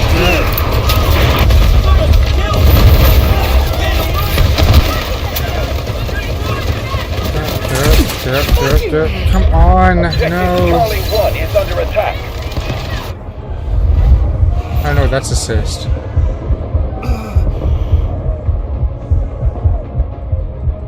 If they have any private dosses, no.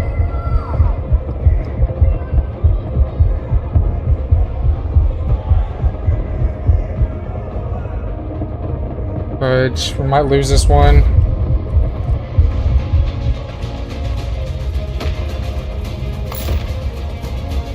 We need to focus one point. We're not gonna.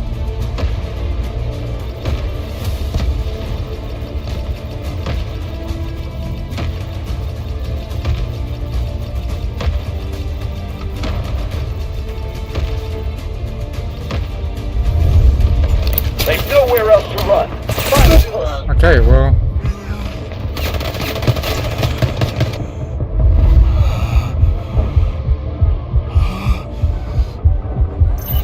Our strength is halved. Break enemy lines with full force. This is their last line of defense. Objective Charlie 1 is ours. Won't die while Roger I'm that. around! Artillery barrage incoming. I'm not doing this right. You're lucky to have me! Splendid! Hurry up! You look better, mate!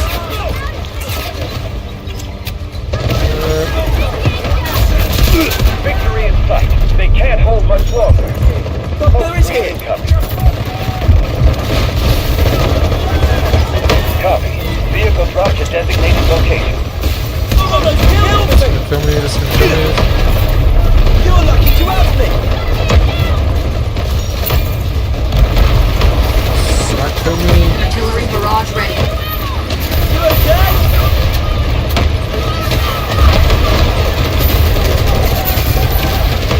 Good! Hey! Objective Charlie 1 is under attack. Yeah. Not with you. Not with you.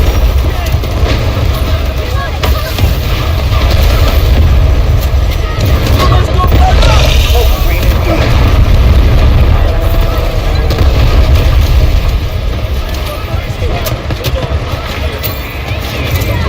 Doctor is here!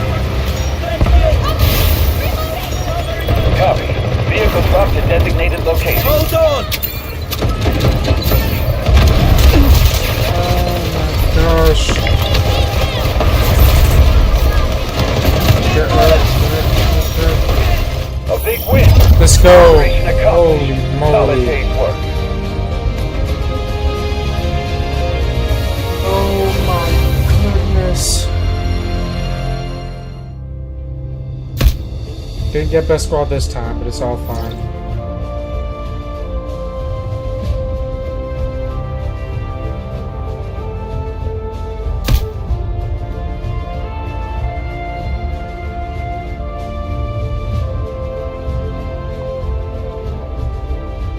Number 2, man. If I locked in a little more, we might actually got one.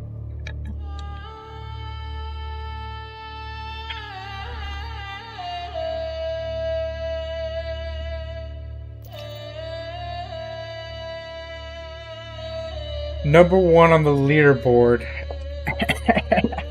And I was just healing people.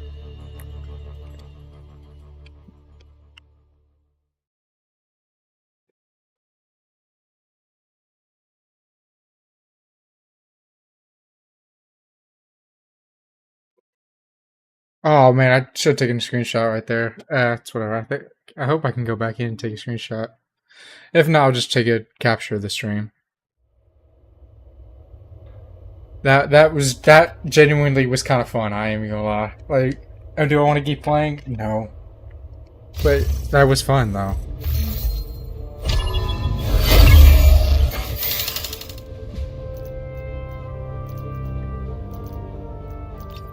Okay.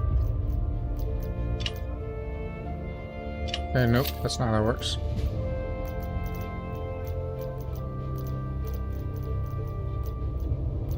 In every game, there's a way to check your previous matches, but I guess just not in this one.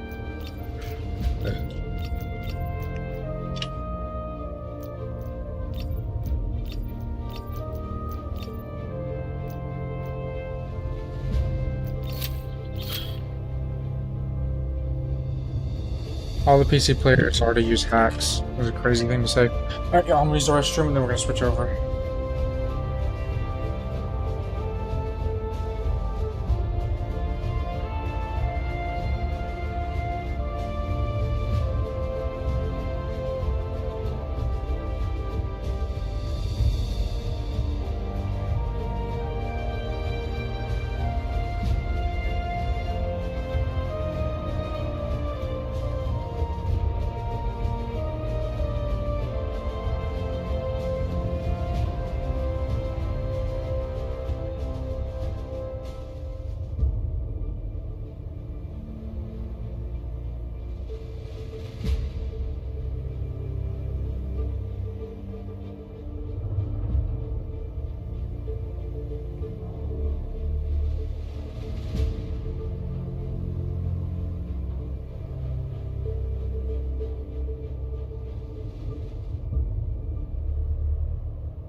Okay.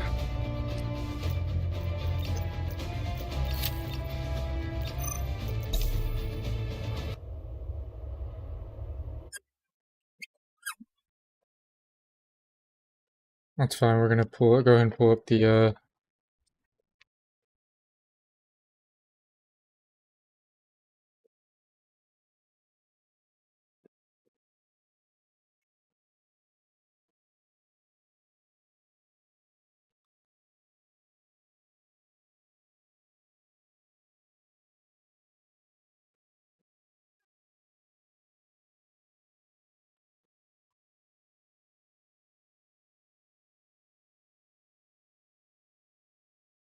Okay, we're gonna the only reason I'm doing it like this is I want to make sure I get the right one. I think this is the correct video that everyone watches.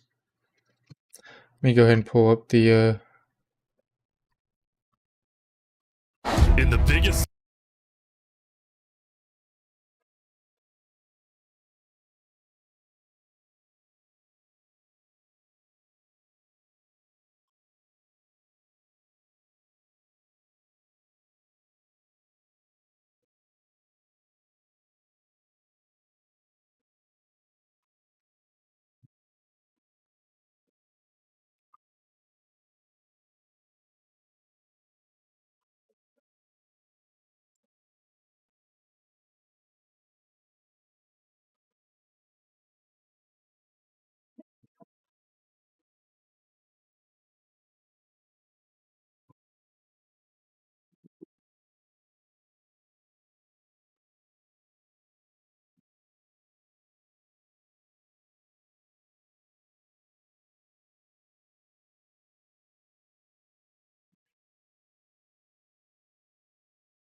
Ish.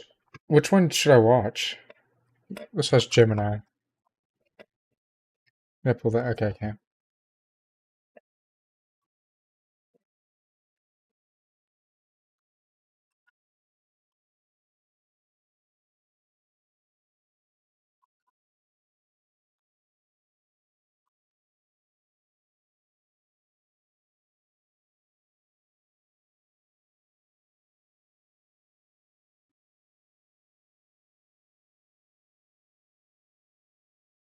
So it seems like the most recent one is the one that like everyone is reacting to. So we'll watch that one.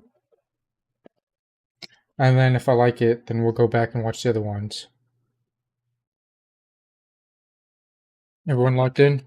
You got your popcorn, you got your pizza, you got your snacks. It's not a short video.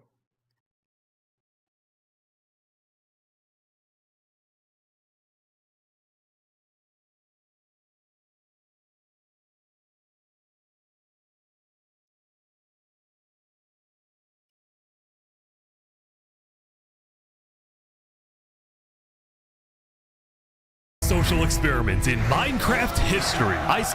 In the biggest social experiment in Minecraft history, I scattered. In the biggest social experiment in Minecraft history, I scattered 1,000 people across 2 massive islands to simulate a realistic civilization.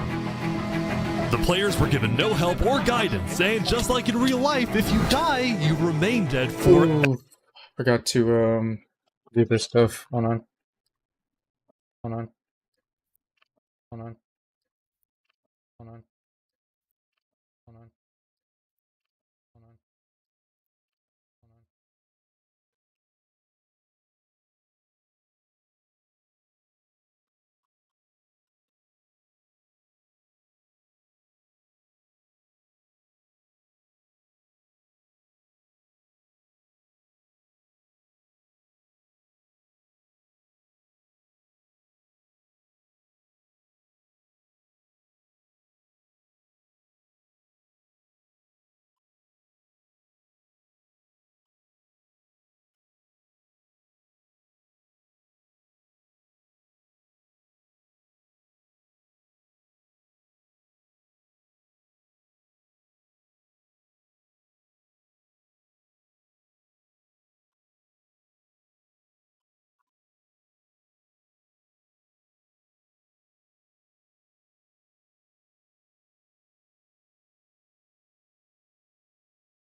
Doing that, so I'd move it back a little bit just so TikTok, if it comes scanning and tries to say I'm not doing what I'm doing, or that like I'm not making original content, or I'm just recycling old content is what it usually tries to say. Then, you know.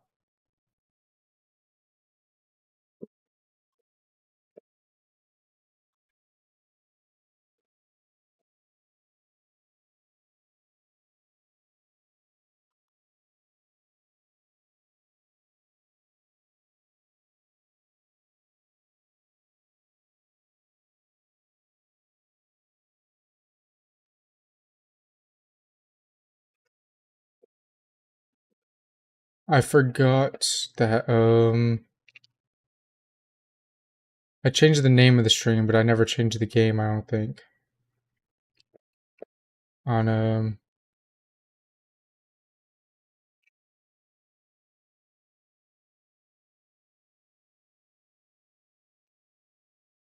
nope, that's not what I meant to do.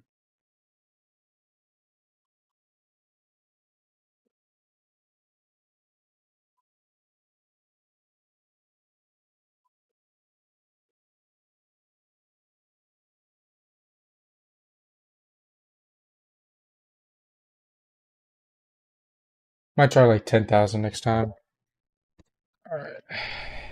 Get settled.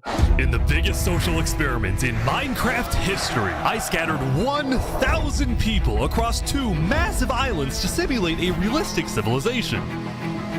The players were given no help or guidance, and just like in real life, if you die, you remain dead forever. Now each player has the freedom to do whatever they want. Farm for food, become a dictator, and build a society. At least as best as they can, because while one island is a rich, green paradise, the other one...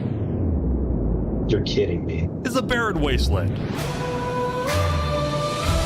It's up to each player to work with what they've got. Will there be peace between the islands, or will there be war? What ended up happening is the single most amazing story arc I've ever seen. All I will say is pick a nation to root for and enjoy the video. I present to you the rich and poor 1,000 player civilization. I won't pick a nation just yet, but we're gonna we'll see how everyone reacts. If you want to participate in these videos, join my Discord server, and of course, subscribe to my channel. All right, we got 1,000. Good luck, everyone.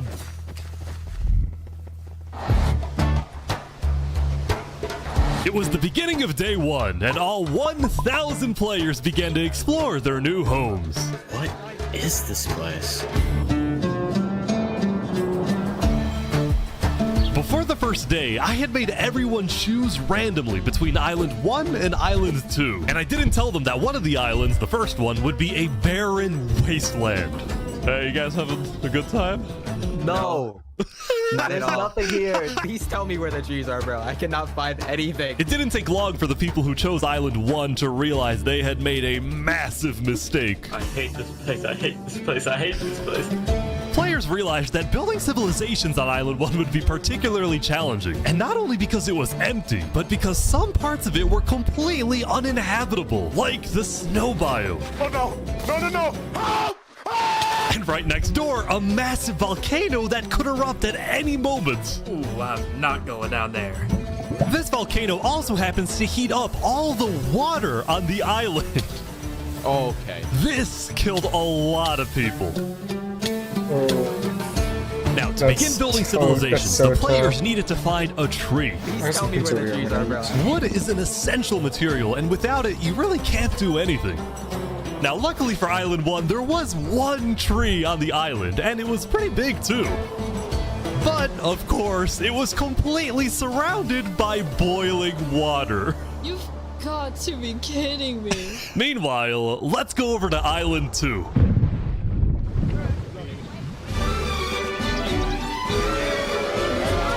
Hey guys!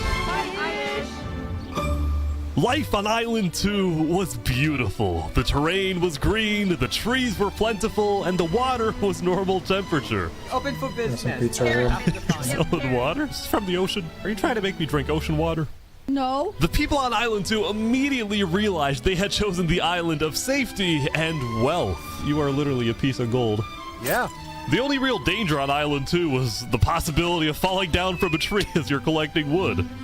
But some people found a way to even work around that. So you're planning to build a bakery. Yes, I am. And you're forcing your employees to go up and get oak? Oh, no. She's forcing you to work up here. Hey, no. It's double carrots, triple carrots. I don't want carrots. I want fair working conditions. Also, because of the vast amounts of trees, people were very quickly able to craft tools that allowed them to mine underground. Hello, Saps. You doing okay? Yeah, I mean, this island's great. So many diamonds already. Yeah, wow. Look at this. Yeah, I'm loaded. Overall, the people of Island 2 were thrilled with their new home, thrilled with their wealth, and they were very optimistic about their future.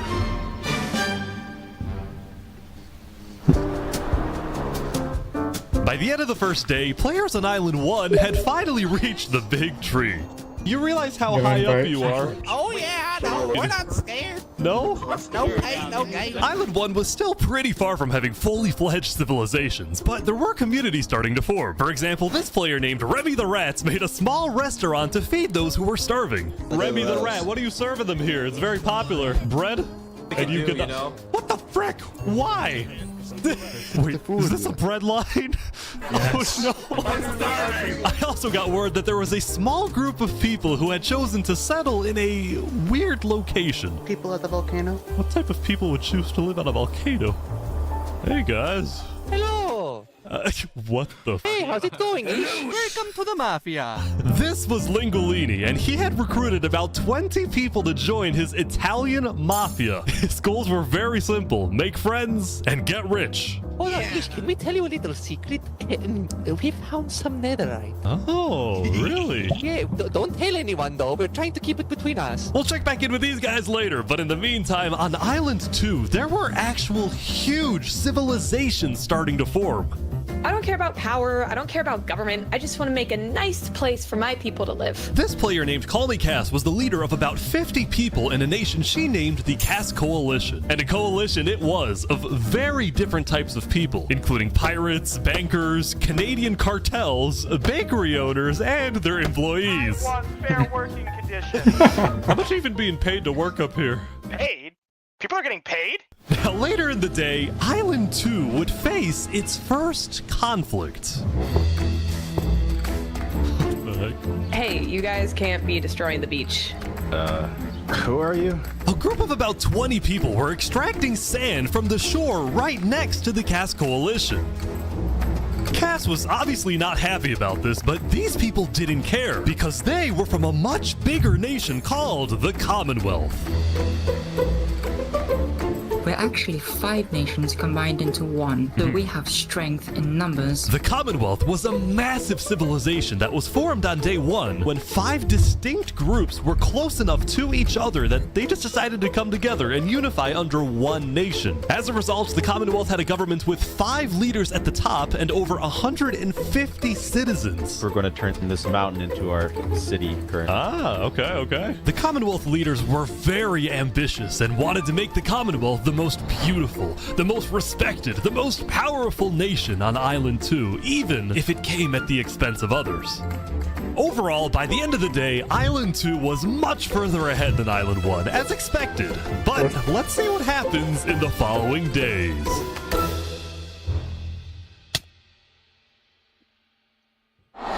As players logged back in the next day, nobody was expecting that the beginning of day 2 would end up having one of the most consequential moments of the entire event. Revy the Rat was running his restaurant when he received a visit from a player named Spoon. Does anyone...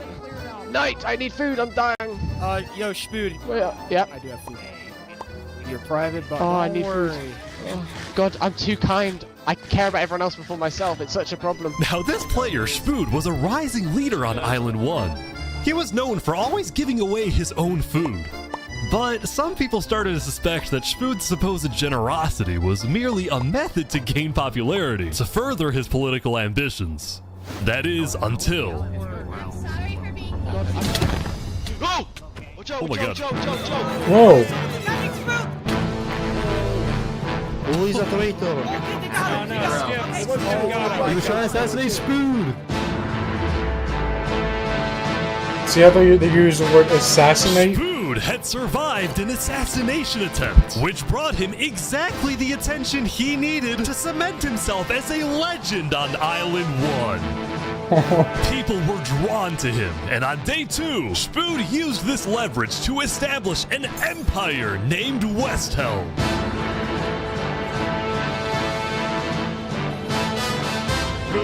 These people have made me emperor. This right here is going to be our capital. We're also building a massive coliseum. You mean where people fight to the death? Exactly!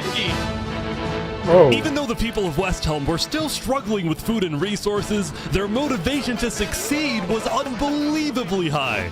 Earlier, somebody tried to take my life. Someone with this face. But now, he's dead! For the first time, it seemed like the people of Island 1 had hope. The Ballad of Emperor Spoon, nearly killed by some dude. Island 1 was finally starting to develop civilizations, but not all of them were as motivated as Westhelm. Right next door, for example, was a cult named Nevermore that literally just boxed themselves in and wanted nothing to do with the rest of the world. Quoth the raven, nevermore. And honestly, these guys weren't wrong to be pessimistic. See, some of the people who chose Island 1 had secretly been hoping that when they finally make it underground, they would find droves of iron and diamonds. But instead, they only found a giant layer of lava that stemmed from the volcano and covered the entire island. This lava layer ended up killing a lot of people. That said, a lot of people weren't necessarily angry at the poor conditions themselves, but more so about the inequality between Island 1 and Island 2. See, even though the two islands had a border separating them, preventing anyone from crossing for now, rumors were spreading about the wealth and the amazing environment of Island 2. Because of this, some people on Island 1 were starting to develop some feelings about the other island. Island 2 might be the better island, but we're the better people. Oh. In fact, artists on Island 1 were already making propaganda posters, some of which were rather concerning, including a few creations by our mafia leader, Lingolini. Speaking of Lingolini, there was some drama on the volcano on day 2. I just survived an assassination attempt. What? Whoa. Mamma mia, help me! I'm getting chased! Lego likes just attacked me out of nowhere and I had to run down the mountain. It was becoming a pretty common occurrence on Island 1 for people to try to rob or murder as a means to get food or resources. But Lingolini was not going to let that slide. Well, what are you gonna do about that then? I put the hit out on him. Everybody in the mafia knows that Lego likes is an enemy of the mafia. But then, during our interview... Oh wait, who's coming out over here? There's some people coming down. Oh, those are people from Infernus. They're our allies. Oh, really? Lingolini had decided to share his volcano territory with a larger group called Infernus, whose main goal was to preserve and protect the sacred land of the volcano. I spoke with the leader, a player named Seneca, who described herself as the Queen of Infernus. We are a nation of the flame. We have to treat the volcano with the respect it deserves, and we hope we can work with Lingolini to do just that. Seneca and Lingolini agreed to protect each other in case of an invasion, and use the volcano's height and flowing lava to their advantage. If anybody tries to attack us, we'll kick them out like a Koopa shell. Now, speaking of invasions, on day 2, the So Cast interesting. Coalition was approached by an army of boats. I do expect nations and groups to Guys, I form, think but we're under attack. It looked like for some reason the Commonwealth was coming to attack. No, we can't fight this. We gotta run. Get everyone out. Get everyone out. But after a few moments of panic, it turned out to be just a group of immigrants who had gotten lost. We are not here to invade, I swear. Oh, We're not here to invade you, we promise. Why are y'all here? It's you mother. But I didn't do anything. I just followed You them. brought them all. You didn't do anything. Okay. The leader of the migrants, a player named 3 Below Zero, profusely apologized for the scare, and then the migrants took off. What's going on, Cass? I know they didn't mean to do that. I'm telling my people not to worry. Glad to hear. Now, on day 2, players had finally realized that Now do you Island build 2 was underground not tunnel? technically an island at all, but an archipelago or chain of islands. The northern island was an optimal place to settle with open fields, trees, and wildlife. So naturally, it had the biggest civilizations, including the Commonwealth, the Cast Coalition, and a huge kingdom named Tricolor, ruled by a monarch named Jofiel. The red stands for the underground, the green for plains, and the blue for the coast. The center island, meanwhile, had pink cherry blossom trees and was the home of a small nation called Barbie Land. What is this? Slides and plastic? Oh, God. It's fantastic. Okay. And lastly, the southern island was big, but also extremely dense, flooded with jungles and swamps. As a result, nobody really wanted to stay there, although I did find one person.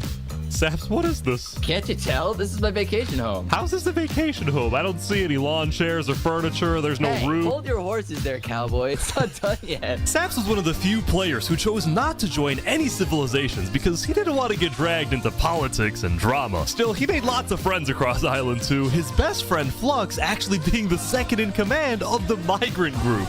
Speaking of, 3 Below Zero and the migrants had finally reached their destination all the way up north.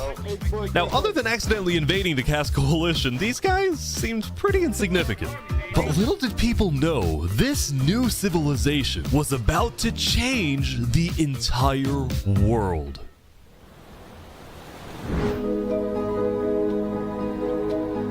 We are blessed to live where we live, and we intend to use it for good.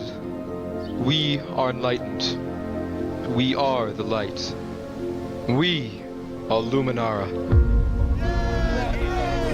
The migrants had decided to call their civilization Luminara. They saw themselves as the light of Island 2, the innovators, the inventors. See, the reason 3 Below Zero had chosen this specific location to settle, well, it wasn't by accident. After the first day, 3 Below Zero had used content and propaganda released by the people of Island 1 to estimate the location of the other island. He then used a coordinate system to calculate the northernmost point of Island 2. His goal was to settle as closely as possible to the other island so that when the day comes, when the borders drop, Luminara can build a massive bridge connecting the two islands, giving free passage as a sign of good faith to perhaps bring about world peace. But it wouldn't be that simple. The second in command of Luminara, Flux, as well as a few concerned citizens, did not want that bridge to be built. They had seen the Island 1 propaganda. They knew that people on Island 1 were angry. Their fear was that Island 1 would just use that bridge as an opportunity to invade Luminara and perhaps invade the rest of Island 2, leading to a world war. That bridge is a bad idea. Moving up north was a bad idea. Island 1 is going to invade us, and Luminara is going to be their first target. What about the goal of world peace? I respect our leader's goal, but he's dead wrong. We shouldn't be trying to befriend our enemies. The way we're going to achieve world peace is by uniting Island 2 against Island 1. What if 3 Below Zero says no? What if they finish the bridge? Well, then at least they'll know I tried to warn them when Island 1 comes and kills us all. I think, look, either play here, send one person, they don't listen to reason. You have, like, you build a TNT system here, to where it guaranteed blows up the bridge. As day 2 came to an end, tensions were rising, both within nations and between islands, leaving people worried about what's going to happen next. Ensuring that there's no connection. Back on Island 1, I was watching a small group of pirates who called themselves Al-Karasina. Al-Karasina, my friend. We're the baddest pirates around. Now, if you look closely, there was a person of interest hanging around with the pirates. Lego likes just to take me out of nowhere and I had to run down the mountain. Well, what are you gonna do about that then? I put the hit out on him. So to be clear, Lego Likes had a bounty on his head and he was hanging around pirates. You can probably guess how this ends. Yo, Lego Zanga's here. So is this is everything you guys got, huh? Not much. Ooh. They're boiling him! Oh no! Oh my gosh! The Al-Karasina pirates had killed Lego Likes, but there was a small problem. Did you hear about the news? Yeah, I saw it, but we don't know who claimed the bounty. It didn't say it in the chat. Because Lego Likes had technically died to boiling water instead of a player, Lingolini didn't know who actually killed him. But fortunately for the pirates, when a player dies, the dead player drops their own head, which the pirates believed would be the proof they needed to collect their bounty later today. So you're expecting a payment later? Yes. All right. Well, I'll go. I'll go. You guys let me talk. By day 3, players had basically mapped out all of Island 1 and were finally starting to adapt to the environment. Day 1 was horrific. We literally had bread lines. Day 2, we're building a coliseum, a citadel. I am literally immortal. Hopefully that isn't foreshadowing. Emperor Spoon was still the most powerful man on Island 1, and on day 3, he was invited to a big international meeting hosted by a charity group called the Blue Cross. We invited you here mainly to discuss plans in case the volcano erupts. What are your individual plans? A large bunker underground. Just not using flammable materials. We don't have any real plan, you know. What? You don't have plans? If that volcano erupts, you deserve to die. Emperor Spoon had come in with good intentions, but it was there that he learned that he hates meetings. I'm gonna go there. When Emperor Spood left, the other leaders were unsettled. Was this guy really the figurehead of Island 1? Okay, we need a better representative. Then, basically right on cue. Elysium diplomats, follow me. Bodyguards. Sorry, guys. Sorry, I'm late. This is Benji, and he's the leader of Island 1's second biggest civilization, called Elysium. See, on day 2, Benji had discovered that toward the outer edges of the island, away from the volcano, the water isn't boiling hot anymore. So he founded Elysium, which literally translates to a place of ideal happiness. And he made the nation to give peace-loving people a chance to relax and get away from all the troubles of Island 1. Cross my name off the list. This is without rhyme or reason. Look at these Elysian guys living in the water. We were hoping that Lord Ish could summon a single mushroom cow. Alright, if anyone drops a pufferfish in the next 60 seconds, I'll do it. What do I have to do? What do I have to do? The pufferfish. Quick. There it is. Alright.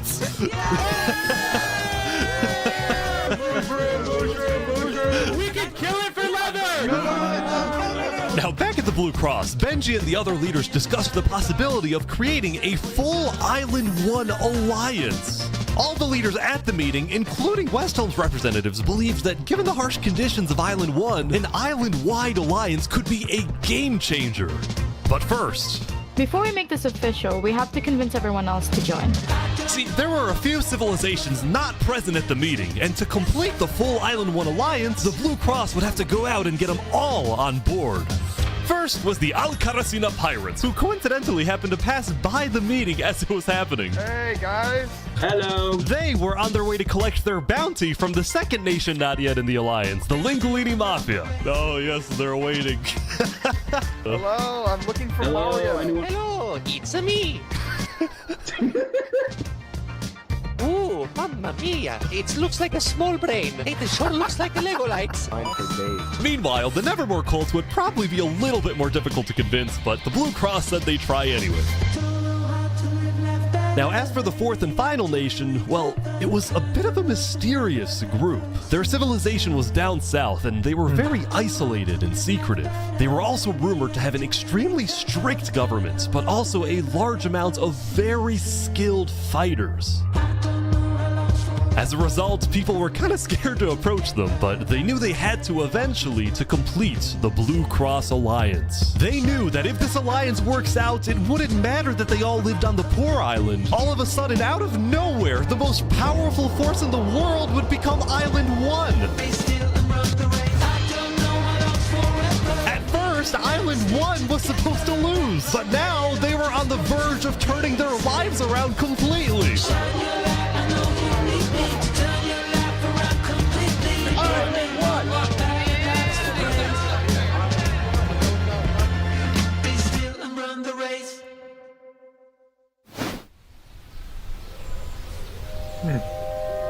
Back in Island 2.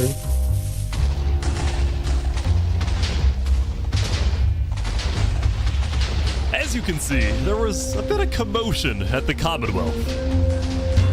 They had just exploded their own land because of a miscommunication. What happened was one of the 5 leaders, Coraline, got the idea that the Commonwealth was planning to move east. So she started telling everyone to move. Thus, believing that they wouldn't need their old land anymore, one of the citizens just decided to blow it up. I thought we were moving. What? We're not moving. I'm surrounded by idiots. Overall, the Commonwealth was having trouble getting anything done because the 5 leaders were constantly fighting over power. See, there were 5 leaders, each with 1 vote. But because they were originally 5 separate nations, each with a differing amount of citizens, should the smallest faction's vote have the same weight as the biggest faction's vote? It is ridiculous that Armin's vote is worth the same as mine. I mean, I need about 50 people, and he has barely 5. Because of all the fighting and disarray, Commonwealth citizens started moving to other nations like the Cass Coalition. Cass's style of governing, letting people do whatever they want, was making her very popular with her people. I've been with Cass since pretty much the beginning, and she's established a democracy, a true one. Really focused on like letting everybody do their thing. But at the same time, the lack of any regulations had some unintended consequences, like players making strange and ugly buildings. So to solve this, Cass hired a building inspector. I have placed a lot of foundation for a glorious city, basically made out of stone. That way no one can burn us down. However, the building inspector did get a little power hungry. What's going on here? He said he's gonna demolish my house because it's not up to building code. Because it's not up to code. So then, citizens took matters into their own hands. What? No! Anyway, on day 3, the biggest nations on Island 2 were still the Commonwealth, the Cass Coalition, and Tricolor. Tricolor was a medieval civilization separated into 3 regions, one of them being an underground city. Oh my gosh. This is big. Yeah. People didn't really know that much about Jofiel and Tricolor because they tended to be more private. Jofiel was more interested in building up Tricolor rather than doing outside diplomacy. But people would still come to Jofiel with all the political news of Island 2. I am so tired of the politics already. Yeah. I've got some news. People are concerned with Aperion trying to colonize them. Oh my god. Now, this particular rumor about a group named Aperion colonizing people happened to be false. Aperion was just a small town led by a player named Alkaline, and it was actually the only nation other than Luminara that directly bordered the ocean next to Island 1.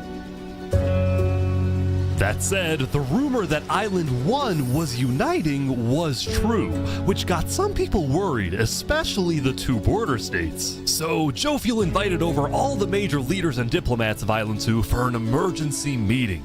The only leader who declined was 3 Below Zero because he was busy building the Luminara Bridge. So he sent in his place his second in command, Flux. Flux, what's your plan here? I don't care what 3 Below Zero says, we need to make sure everyone unites against Island 1. Good luck, sir. And because this meeting was the most important event yet on Island 2, Jofiel invited a neutral mediator, someone who could lead the meeting in a fair manner and wasn't a part of any nation. Saps, where are you going? Apparently they're making me lead the meeting with all the Island 2 leaders. You sound very excited about it. Oh no, I'm not excited, I'm terrified. I'm accidentally gonna cause a war.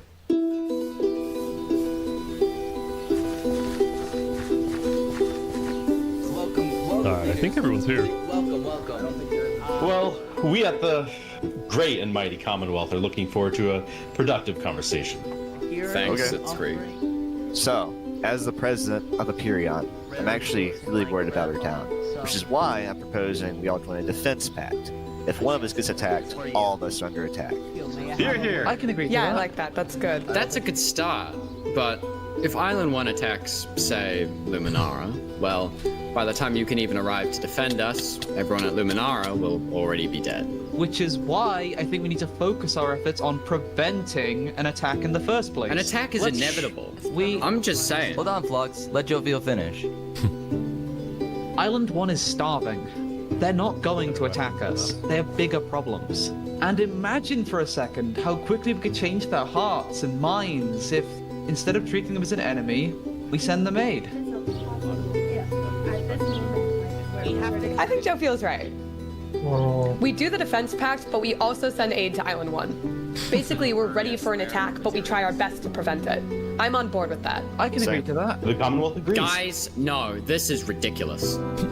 Island 1 is literally making propaganda saying death to Island 2. They're jealous that we live in a paradise, and they're gonna invade us no matter what. And you wanna send aid to them? Guess what? They're gonna take whatever you send them. Food, armor, weapons, and they're gonna use all of that against us.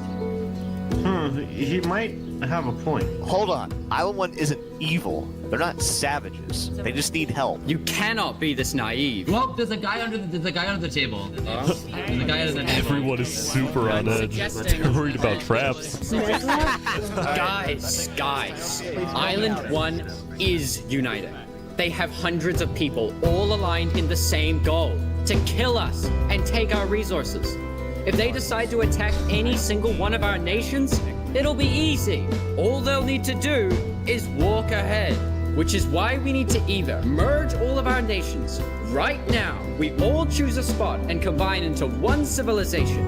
Either that, or we attack Island 1 first. Whoa, whoa, whoa, Are you whoa. crazy? Watch, this is You plan to ridiculous. kill That's what's cool. crazy, Joe Feel, is you Oh, leading all of this us to our is- death. oh my That is This is bad. gonna We be can't really do that. good. If we don't do this, it's the end of Island 2. Flex, Hold on, we can't do that. That's crazy. What is happening? Alright, everyone, we can't fight. Let's just vote. All in favor of Flux's plan to treat Island 1 as an enemy, say aye. Aye.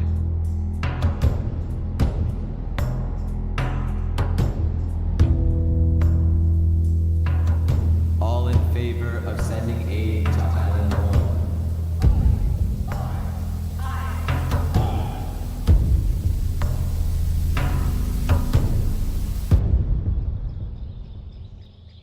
Dude, why's my hair do that?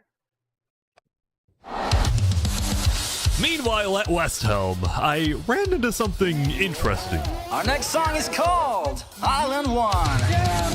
Oh my god! So you remember this guy? The Ballad of Emperor Spoon. Well, he had joined a band that produced actual songs and then performed them all across Island 1. A barren wasteland island, a boiling water sea. Let's go.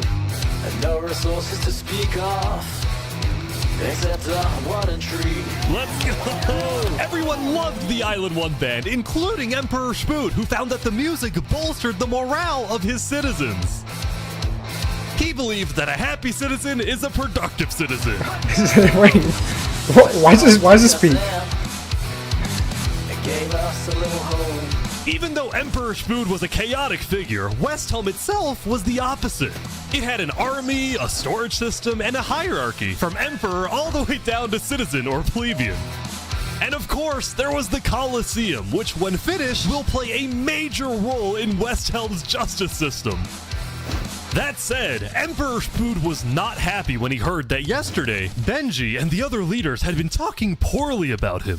Okay, we need a best representative. Our final goal is to put Benji Button in here. No, that is a joke. That is a joke. You don't want Benji to die, do you? Well, I mean... Benji and the other leaders were concerned that Emperor Spoon is unstable and may one day try to take over the entire island. And their concerns only grew when Spoon was caught listening to Napoleon on Spotify. But they also knew that if Island 2 were to ever attack, they needed Spoon on their side, so they didn't know what to do. Island 1, well, here we are. I just want to say, thank you, Spoon, for all your support. You're welcome. I'm the best. Glory to West Helm.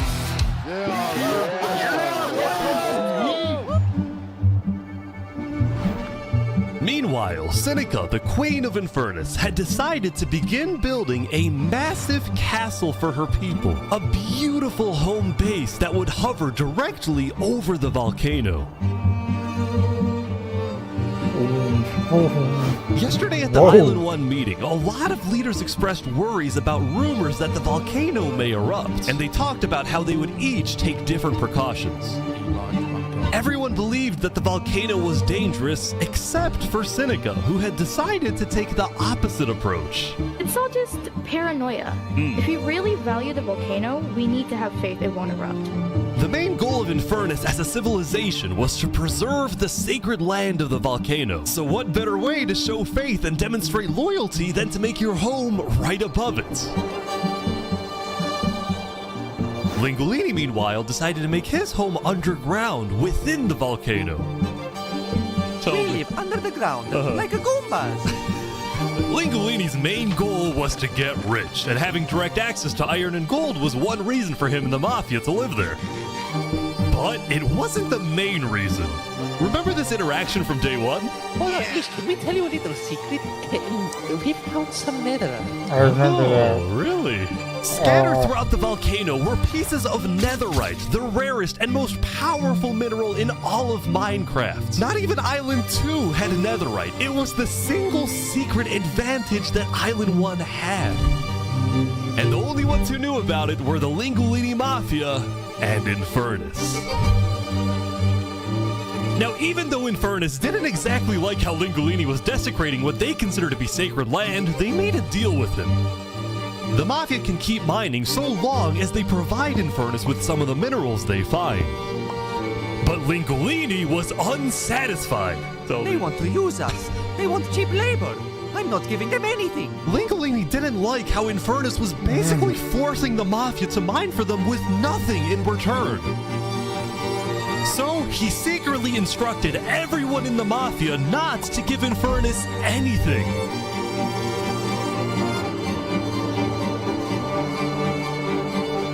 Lingolini's hope was that Infernus never asks for those minerals and forgets about the deal entirely. Otherwise, he would be in a lot of trouble. That said, despite this conflict, the rest of the Island 1 unification effort was going very well. Earlier today, Lingolini had decided to join the Blue Cross Alliance. Thank you all so much for having me. The Alcaracina pirates were also eager to join. This and is actually surprisingly, so this was Nevermore. is low-key peak. There was only one holdout.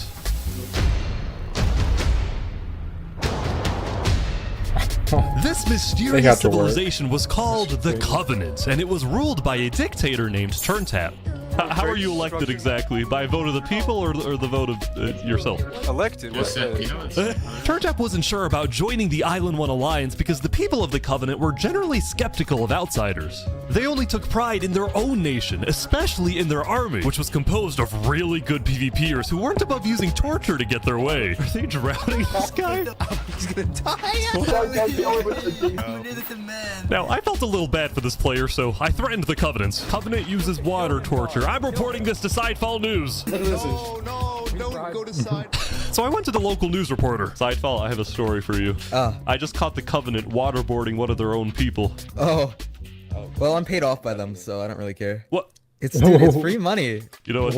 It's called a business for a reason. It's not for profit. Sidefall ran a news business with questionable ethics. He was also known for making up fake stories, writing things like, "The lava is rising," just to sell more papers. That said, earlier today, he had made a legitimate discovery that could devastate the entire island. Island 1 had a lot of known dangers, from the lava layer to the boiling water to the powdered snow. But there was one last danger that nobody knew about until now.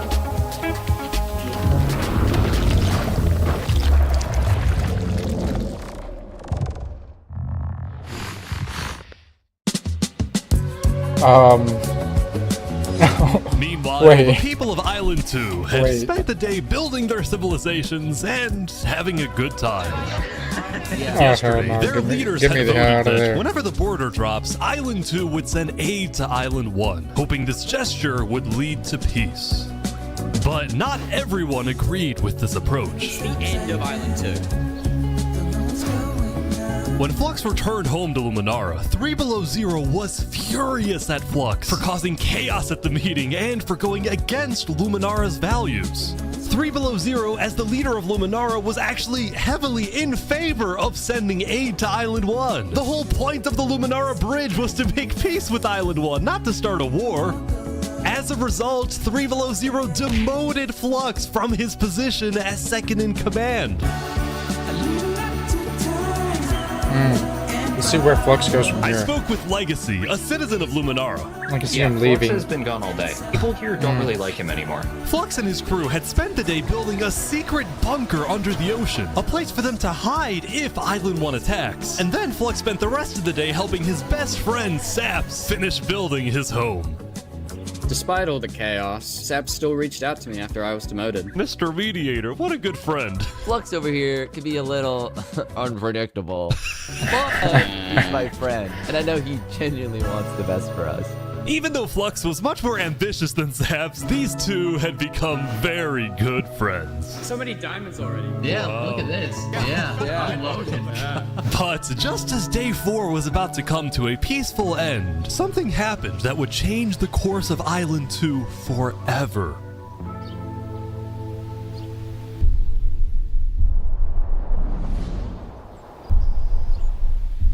What in the GTA? Jofiel, the leader of one of Island 2's largest civilizations, was walking across Tricolor with her second-in-command, Seraphim.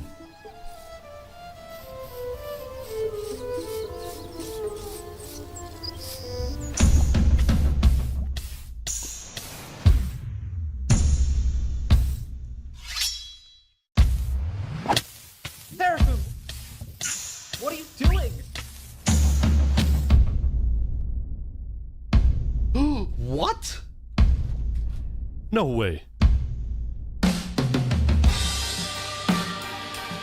The second in command of Tricolor had just killed their own leader. And immediately, all of Island 2 went on lockdown. What? Everyone was confused about what caused this to happen. They killed Jofiel. Why? After Seraphim fled, Tricolor was in complete disarray. That's our leader. Back at Saps' place, Flux told Saps it might be a good idea for him to call an emergency meeting with all the leaders. So, for the sake of the island, Saps agreed to host a meeting tomorrow. But for now, he and many others headed to Tricolor to help them restore order. Whoa! I'm nervous. I'm so serious. I'm kind of nervous.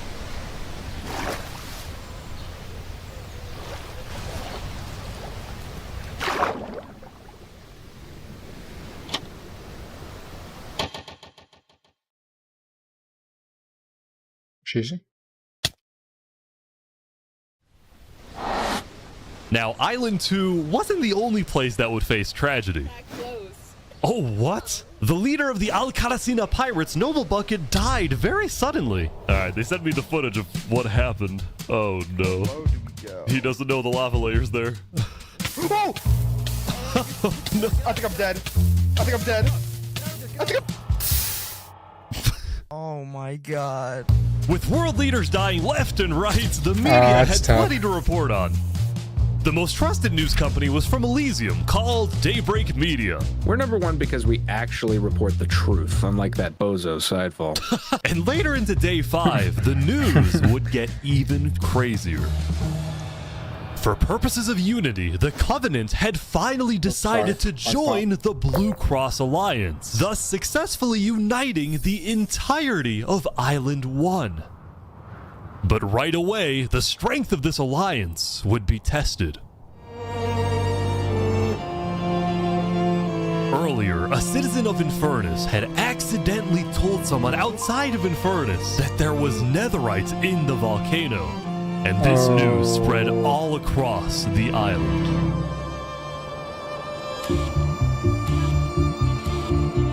This was a disaster for Infernus and the Linguolini Mafia, who had been trying to keep the existence of netherites to themselves. Immediately after hearing about the netherite, the Covenant sent a mining expedition into the volcano without telling Infernus. And lo and behold, they confirmed there was netherite.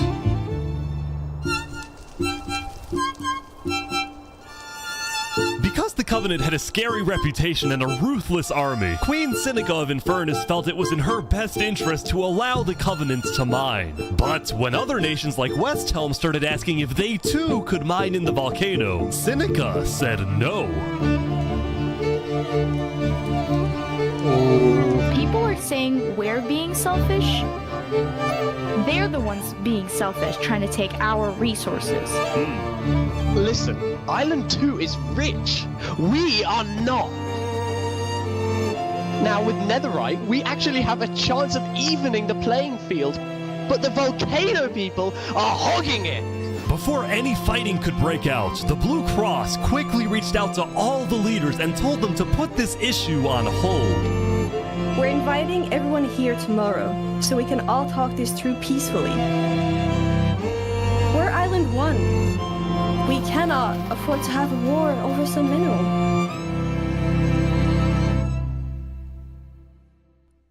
Meanwhile, Island 2 was still processing the death of Jofiel. Even though I was just a farmer, you know, you still made me feel important. Saps would invite all the leaders for a meeting later so they could coordinate a hunt for Seraphim and discuss their plans for when the border inevitably drops.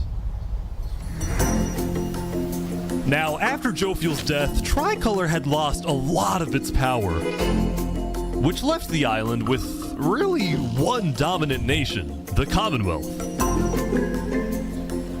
But remember from day 3 how the 5 Commonwealth leaders were in constant fights with each other? It is ridiculous that Almond's vote is worth the same as mine. Well, this all came to a head on day 5 when one of the leaders was caught plotting to take control of the entire Commonwealth. So, another Commonwealth leader then paid an assassin to, well... Oh my god! Oh my god! Wolfram's dead. What? We just witnessed murder! After this, people from the Commonwealth lost even more faith in their governments. This Commonwealth citizen went to the Cass Coalition to complain to Cass directly. I got information that there might be netherite on the other island. My leadership said, quote, netherite is useless. Netherite is, of course, not useless. I think that's a foolish statement. As the Commonwealth erupted, the Cass Coalition thrived. But they did have their own problems. Is this your employee? Cass needs to be a natural leader. That implies I get paid. Is he not getting paid? Skip out on work. You hear this woman? Earlier, What Daddy had ditched work to attend a party in Barbie Land. So as punishment, his employers forced him to risk his life and chop down one of the tallest trees in the Cass Coalition. He's asking for help. You have to yell louder. I can't hear you. You're so far up. You have to get closer to the ground. Oh!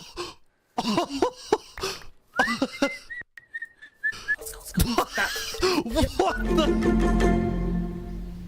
Now, because of this recent tragedy, Cass decided to stay home from Saps' meeting. That said, every other major leader was now on their way. Boss? The hell? As the leaders and representatives arrived, there was one person who would be notably absent, banned from attending the meeting. Before the meeting started, Flux called me to his underground bunker because he had something, quote, important to tell me. Flux, what are you gonna do? Well, first, let me just explain. I'm not allowed to attend this meeting because the leaders of this island are utterly incompetent. They can see that Island 1 is gearing up to invade us. And their response is, let's give Island 1 more gear. It's completely brainless, and it's going to result in all of our people dying. Oh, no. So, you got a plan? I had a plan, but nobody listened. They all voted against it. Look, we can still save this island, but the current leadership has to go. What do you mean, has to go? Has to go. Removed. And I'm done waiting. It's gonna happen today.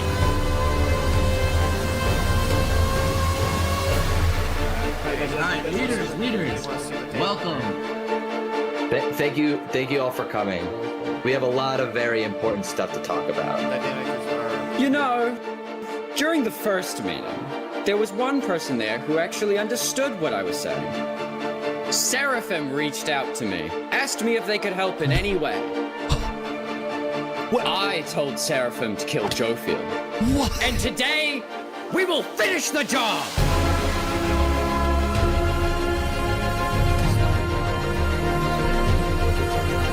Wait, so Seraphim gets there.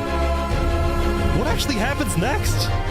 Something I didn't want to do. He helped build the place. Something Wait. that needs to be done. He helped build the place. Wait. Save this island by any means necessary. I would like to bring you to the table. If you agree with full KOS on Seraphim, please say aye. Aye. Are you sure this is gonna work? I don't know, but we have no other choice. Alright, so I have something to say.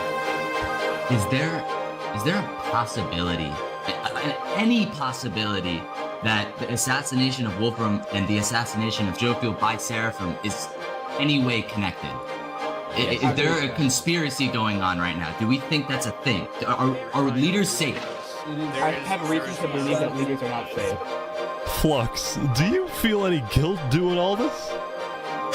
Well, part of me feels bad for Saps. I also don't think the leaders are safe. What do you mean you feel bad for Saps? He has no idea what's about to happen to him. But if you had to betray one person to save 1,000, would you? Dude, no.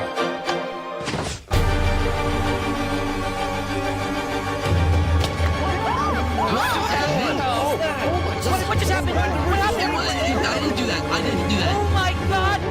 Why is there a trap? Is this all set up? Saps? Where's Saps? Where did he go? Did Saps do this? Wait, Saps? You have to find him. Put him down!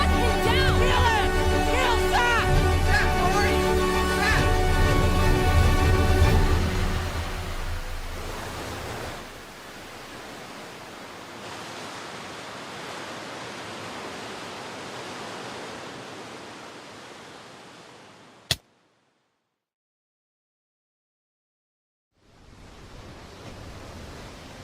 Gosh.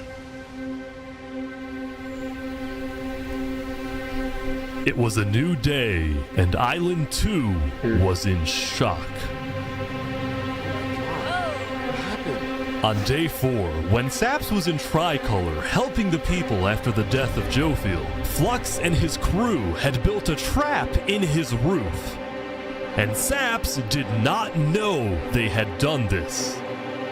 He had been framed by his friend Flux, used as a scapegoat for Flux's plan. But because they had to rush to build the trap, it actually wasn't fully successful. Some of the dripstone, including the one meant for 3 Below Zero, had failed. But overall, the trap still killed the leader of Aperion, Alkaline Alk, a leader of the Commonwealth, Coraline, and 4 other very high-ranking officials from across the island. The people of Island 2 were devastated, confused, and angry. Our leader's dead. What just happened? After the trap went off, Seraphim was immediately caught and killed. Oh! What a tricolor. But when more people found out about how exactly their leaders died, their anger wasn't really towards Seraphim, but toward the person they believed was behind it all, Saps. And it made sense. Saps knew he'd be hosting leaders at his home. It was his roof that had a secret trap. A trap that happened to fit perfectly into the design of the roof. Saps was about as guilty as it was possible to be. With that, all the major Island 2 nations, from the Commonwealth to the Cast Coalition to Tricolor to Luminara, declared Saps to be hunted down and killed, while Flux got away with it all.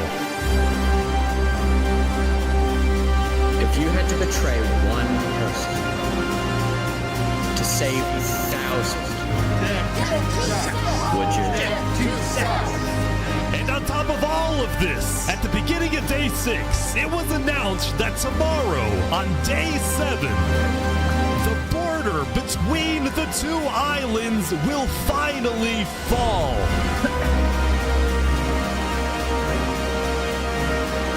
Both islands now have 1 day to prepare.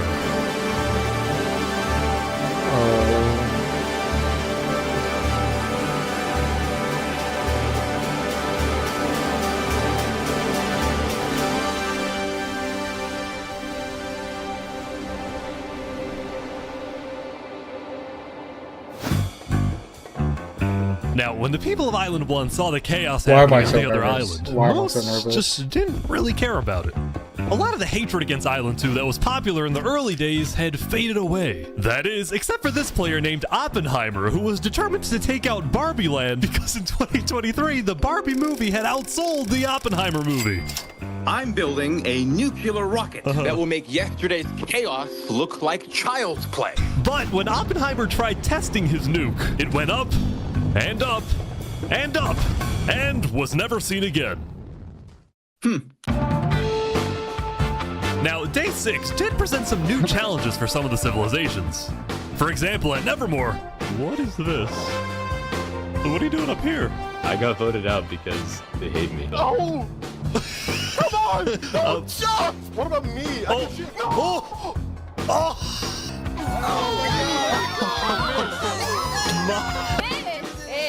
What? I didn't do anything. I play Mish. Meanwhile, at Elysium, I hate being a leader. Everyone here is so stubborn. Benji was having trouble getting laws passed because his people kept opposing any changes that threatened their peaceful lifestyle. The people of Elysium were generally skeptical of government officials, sometimes even holding trials against them.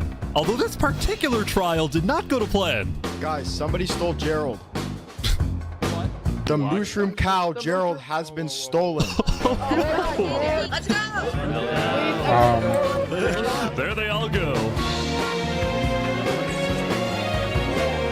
Meanwhile, at West Helm, there was a bit of a food problem going on. Not a shortage, a feud. See, Remy the Rat had opened up a new restaurant right across from the Coliseum, but the food was questionable. Poison fatal? So his customers had instead started buying their food from another player named Dinosurf. That is, until... Oh my god! Oh my god! What is he? Permanently closed. All food is now at... Remy, are you behind the murder of Dinosurf?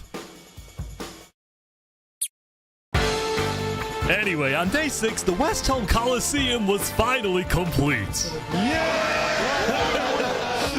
What do you plan on using this arena for? Do I actually have to say legally?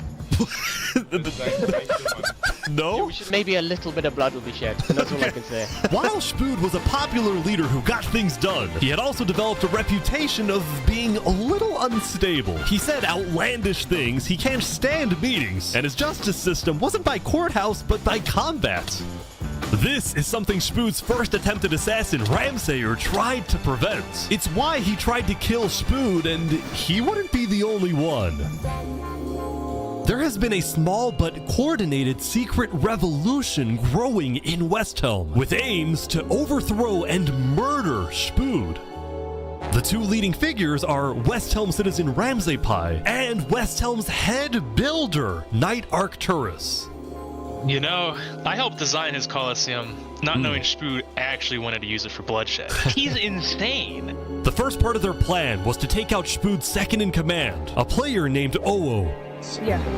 Alright, yeah, that's right. I guess the Second in command down. But Ramsay was immediately chased down by West Helm's army. You could have made something happen, man.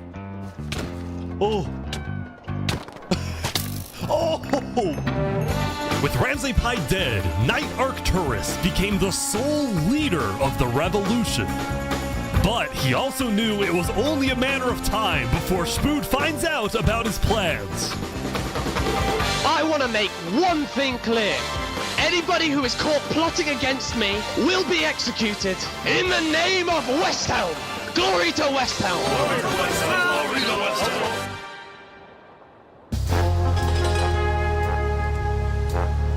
Now, before the border drops, the Island 1 leaders all met to discuss what to do about the Netherites in the volcano. Going into the meeting, people were not happy with Infernus and the Linguini Mafia, who were believed to be keeping Netherite to themselves. Please keep all your weapons holstered at all times unless you absolutely have to take them. The meeting began with West Helm's representative and Spood's newly appointed second-in-command, Spider.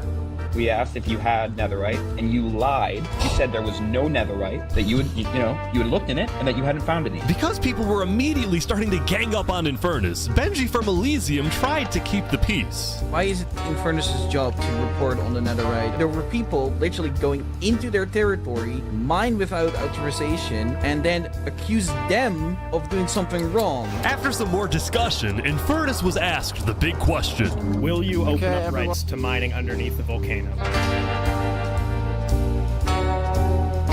It is still our land. It is still the place where we live. And of course, trade things like trade are important, but in terms of opening up the volcano, it is an adamant no. Ooh. I agree. Oh, wow. Now, Lingolini, Seneca's biggest ally, was about to speak, but what he ended up saying was unexpected. We have to humbly disagree with Infernus of not allowing anyone else to mine in the volcano. This is Island 1. We're all struggling against the nature and everything like that. Shouldn't we all be allowed to mine wherever we please? No way. Let's go. Yes. Hell yes. Preach. Soon, people started offering deals to Infernus. I believe we'd be open to give you resources since it is your land. But Seneca still said no.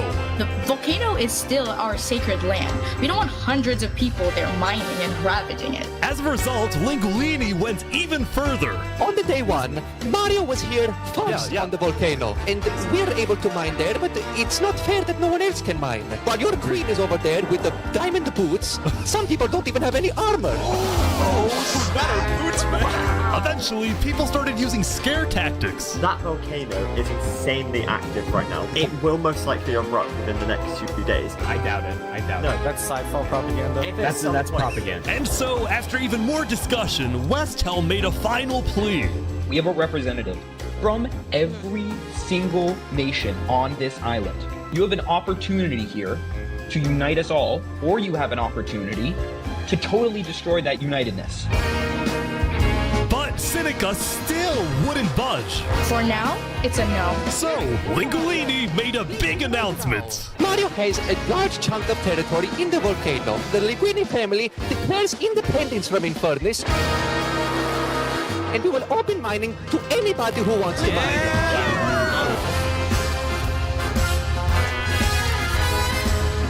Seneca's leaving?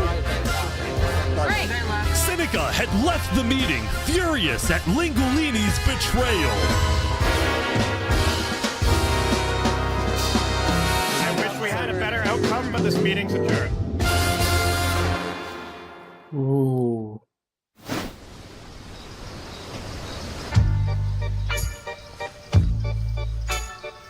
Saps, what just happened? Dude, what just happened? Every leader in front of me just died. And you had nothing to do with it. It wasn't me. Someone was in the roof. I'm getting framed-ish. Following yesterday's trap, Saps was on the run, as he was now the most wanted and notorious criminal on Island 2.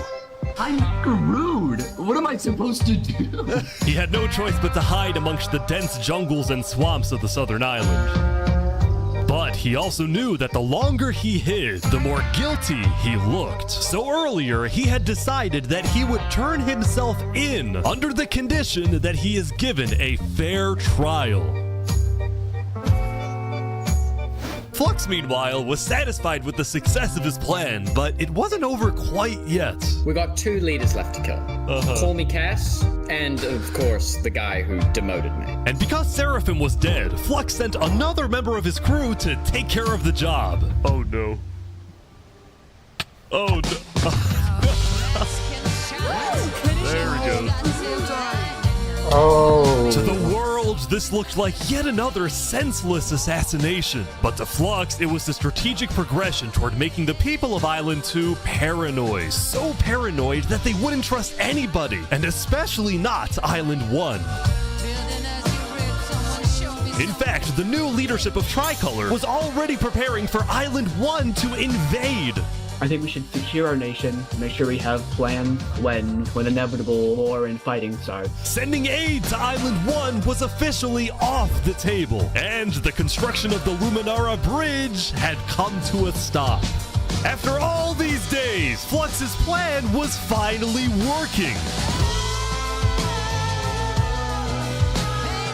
Now, the Cass Coalition, meanwhile, hosted a diplomatic meeting on Day 6 to try and increase the morale of Island 2 before the border drops, although Cass herself was too scared to attend the meeting. And I want to enter, but my members are telling me not to because there was an attempt on my life yesterday. Right. Because Cass was one of the last remaining major leaders on Island 2, she now had guards with her at all times. Here, I'll trade you armor. Why? I want to make sure you guys do not die. Please don't die. That said, everyone would soon be tuning into the trial of Saporada to find out whether Saps will be freed or executed. Several nations argued over who would get to host the trial, but the Commonwealth ended up winning. We've made this beautiful venue to show the world that the Commonwealth is still the strongest. But first... Down in the mines, they've all been searching for something. Down in the mines, why is it up here? They're moving the warden up. No. No, they're not. Wait, can you come down? They're bringing it to the surface. What are y'all doing?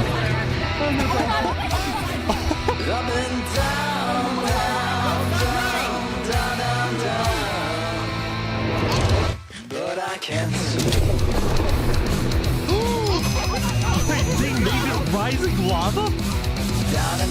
So remember that discovery that Sidefall made? Well, it was a warden, also known as the most dangerous creature in all of Minecraft. Sidefall had then renamed the warden to Rising Lava, so that when he was accidentally killed by it, the entirety of Island 1 went into a panic.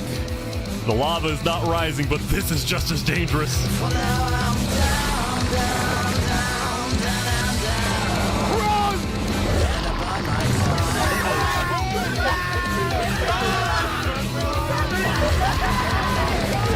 The warden had been unleashed onto Island 1, going from place to place, terrorizing civilizations.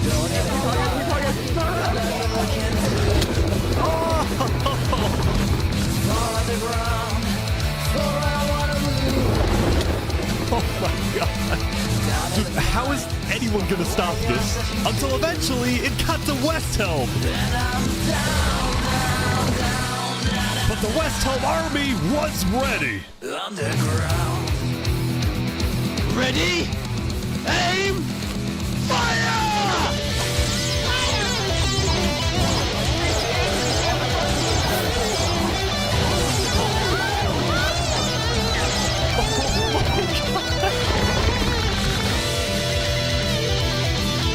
Okay. Come on! Oh my gosh!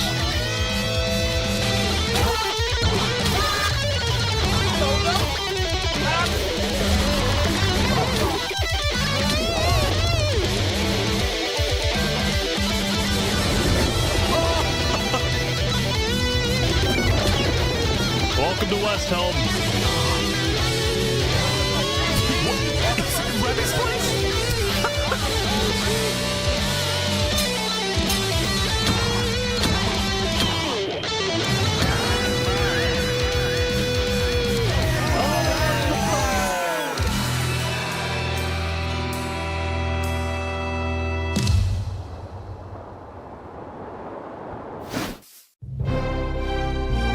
Holy moly.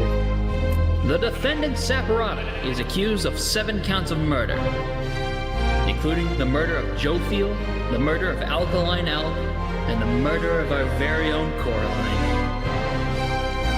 I will hear the prosecution's argument, followed by the defense, and then I shall make my ruling.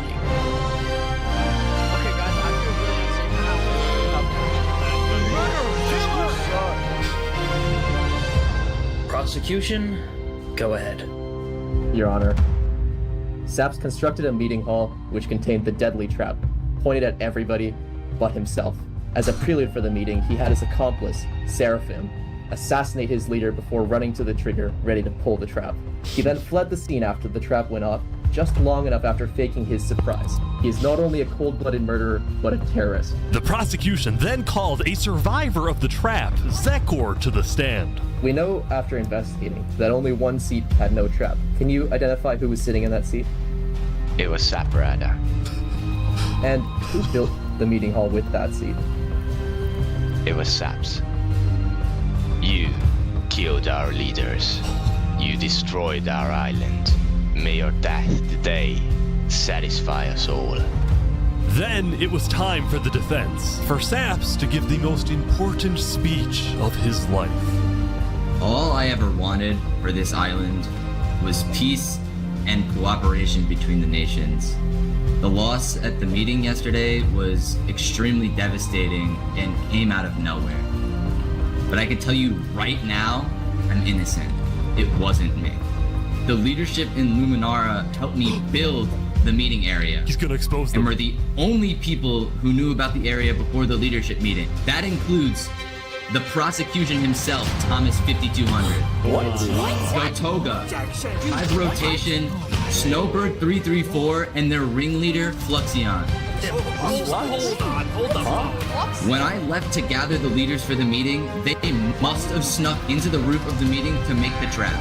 The people who I thought I can trust the most used me for their malicious intent and killed the leaders and blamed it on me. Saps had figured out he was betrayed and framed by his friend Flux, but he would end up making a critical mistake. I find it rather interesting that Three Below, the leader of Luminara, is one of the only people who survived the trap. I find that rather interesting. What about it? The trap too! Well, Saps falsely assumed that 3 Below Zero, the beloved leader of Luminara, was also behind the murders. And with that mistake, Saps turned everyone against him. Saps, is that all you have to say? I guess. All right, I'm ready to make my decision. Judge Timebomb, find Saparata. Guilty on all counts. Yes! Saps is to be taken to the top of the gauntlet and executed immediately. Oh, that's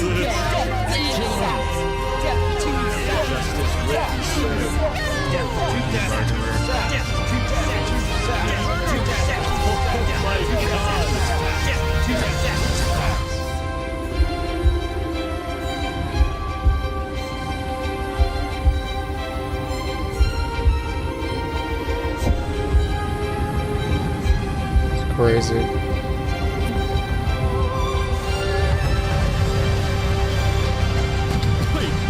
is he running? No way. No way.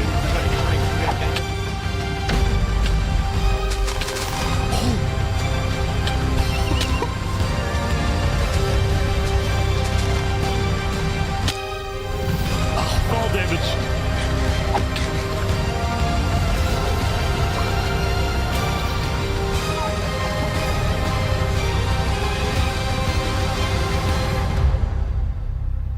Where'd he go? Bodyguard. He escaped, man. Did he actually get away? You gotta be kidding me! No!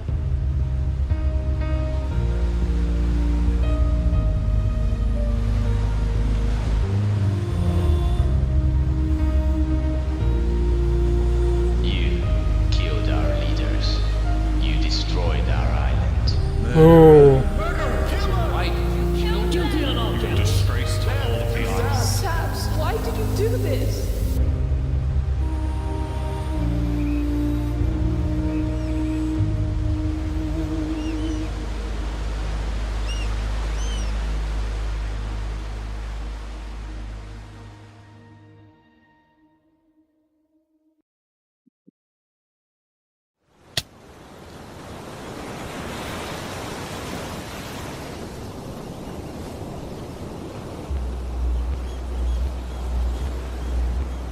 Shouldn't it be dropping soon? Yeah, I think so.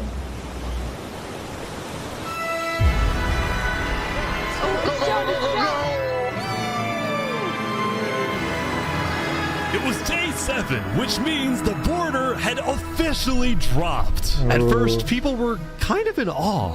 Whoa, this is beautiful. Going from one island to another after all this time was a major culture shock.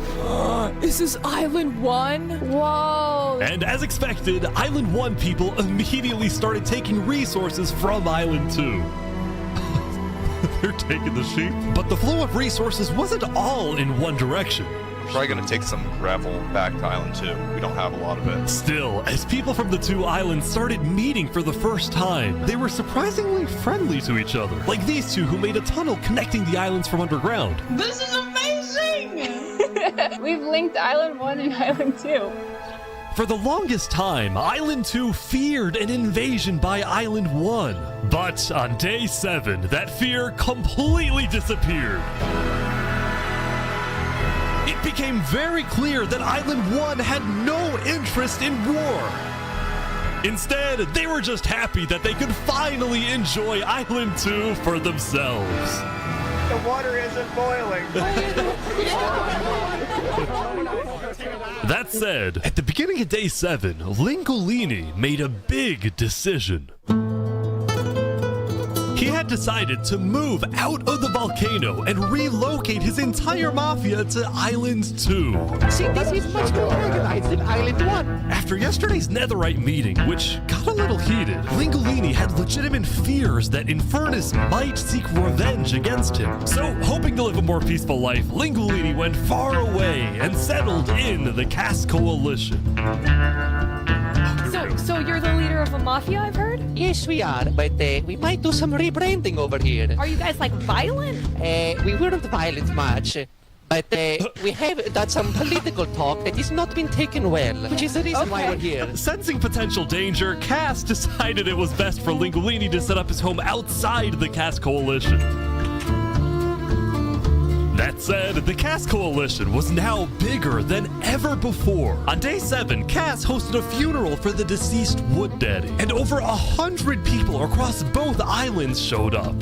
We are gathered here today in the cherished memory of Wood Daddy, a beacon of kindness in our community. While Cass's influence grew, the Commonwealth was in shambles. Saps' trial yesterday was a disaster for the Commonwealth. Island 2 had entrusted the Commonwealth to run the trial of Saps. So when Saps escaped his execution, people lost all faith in the Commonwealth, which at one point was the most powerful civilization in the world. On day 7, most of the Commonwealth leaders resigned, leaving just one player, Sitzkrieg, as the sole ruler of the Commonwealth. We're actively searching for Saps right now. We will restore honor to the Commonwealth. One of Sitzkrieg's biggest goals was to find and kill Saps, but his other big goal was to regrow the Commonwealth's population, which by this point had shrunk by a lot. So he sent out a lot of public invites, especially to the people of Island 1, and it actually did work, until one of the people who moved in was Knight Arcturus, the lead builder of Westhelm, who had to flee from Westhelm because Spood had found out about his secret plans for revolution. Yeah, the Commonwealth is letting us hide out here. So as long as Spood doesn't find us, we should be okay. Speaking of fugitives, the world's biggest fugitive, Saps, was back to hiding in the jungle after miraculously escaping from his trial, although his spirits were quickly fading. Everyone thinks I'm a murderer. I just don't know what to do anymore. Saps knew that Sitzkrieg and the Commonwealth soon planned to scout the entire southern islands to hunt him down. So on day 7, Saps decided that his best bet was to leave his home island and flee to Island 1. But it wouldn't be so easy. Because the border had just dropped, people were constantly going back and forth between the two islands, which means traveling by sea could be dangerous. So Saps decided on another method of travel. He went to the place where he was least expected.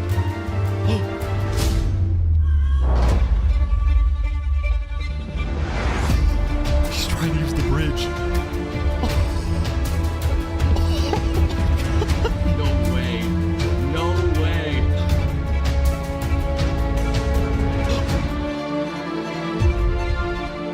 What the heck? What are you doing, bro?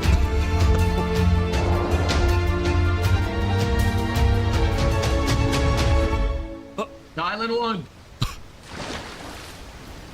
Now, instead of chasing Saps, the Luminara builders instead retreated to inform everyone else that Saps was on his way to Island 1. Saps, meanwhile, quickly sailed the rest of the way to the other island, although what happened next was unexpected. Oh, there he is. Hey, buddy. Whoa. You scared the crap out of me. Am I allowed to touch this water? Yeah, right. Yeah, you know, it's good here. on the south side of the island. It's sick. It turns out earlier, Saps had reached out to a bunch of people on Island 1, offering them 2 stacks of diamonds if they give him a safe place to hide. And out of all people to accept his offer, it was Turntap, the leader of the Covenant, the most feared and militaristic civilization on Island 1. What a good play for Saps to find. I ran across the giant bridge that Luminara is building, and like all of Luminara was there. When Saps and Turntap finally arrived at the Covenant, Turntap immediately distributed Saps' diamonds to the Covenant army. But then, in a surprising move, he sent them out on a secret mission. Turntap had sent the Covenant hit squad to Island 2, but not to accomplish a goal for the Covenant per se, but actually upon the request of Infernus.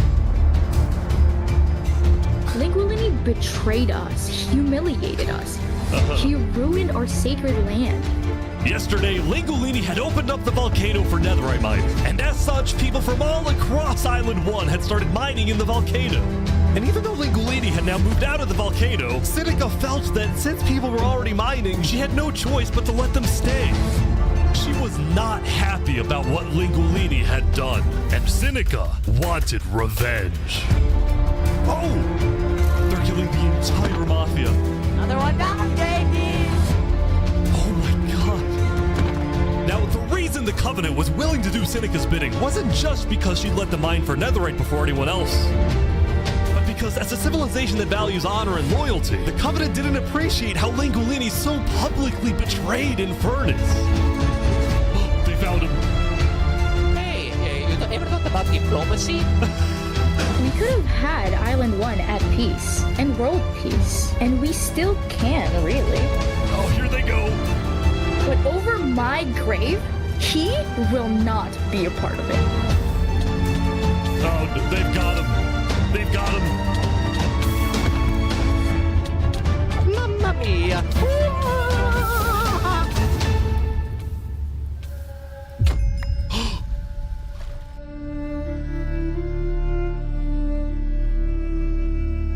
The Covenant had massacred the Lingolini Mafia. Before anyone could retaliate, the Blue Cross announced they would schedule a hearing, calling on the Covenant to explain what they had done.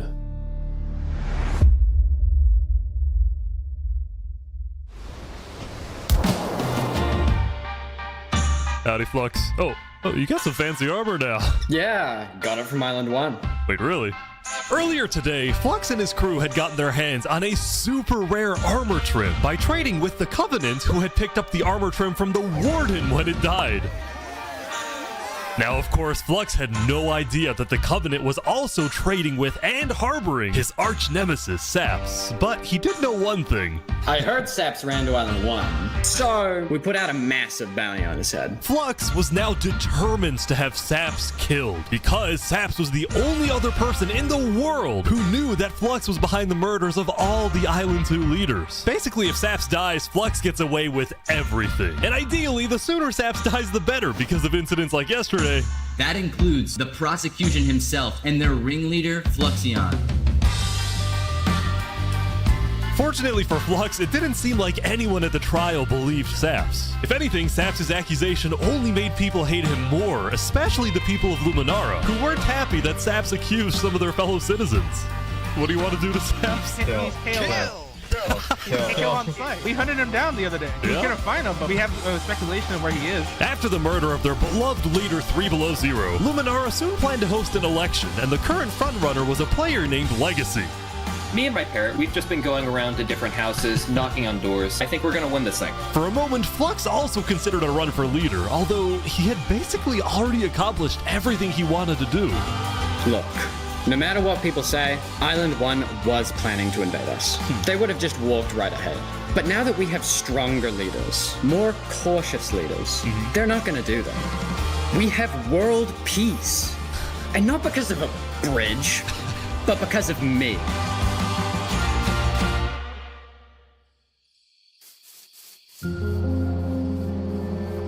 Since the beginning, Flux's philosophy was simple. You can never show kindness to your enemy if your enemy wishes to destroy you. If you build a bridge, they'll use it to invade you. If you offer them aid, they'll use it to kill you. This is why Flux believed it was necessary to eliminate the Island 2 leaders who wished to be kind. But the cost of their deaths was devastating. The people of Tricolor still mourned Jofiel, building a massive statue to honor their deceased leader.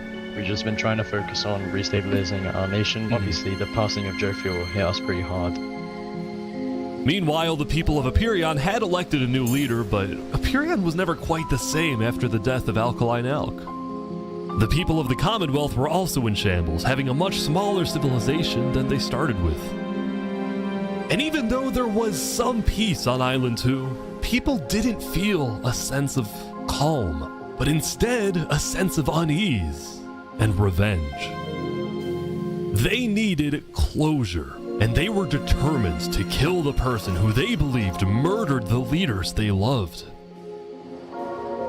Saps knew that it was only a matter of time before someone hunts him down, or someone in the Covenant betrays him to collect the massive bounty on his head. So Saps made a last-ditch effort to try and get a strong ally for his cause. He asked Turntap to take him to the largest nation on Island 1.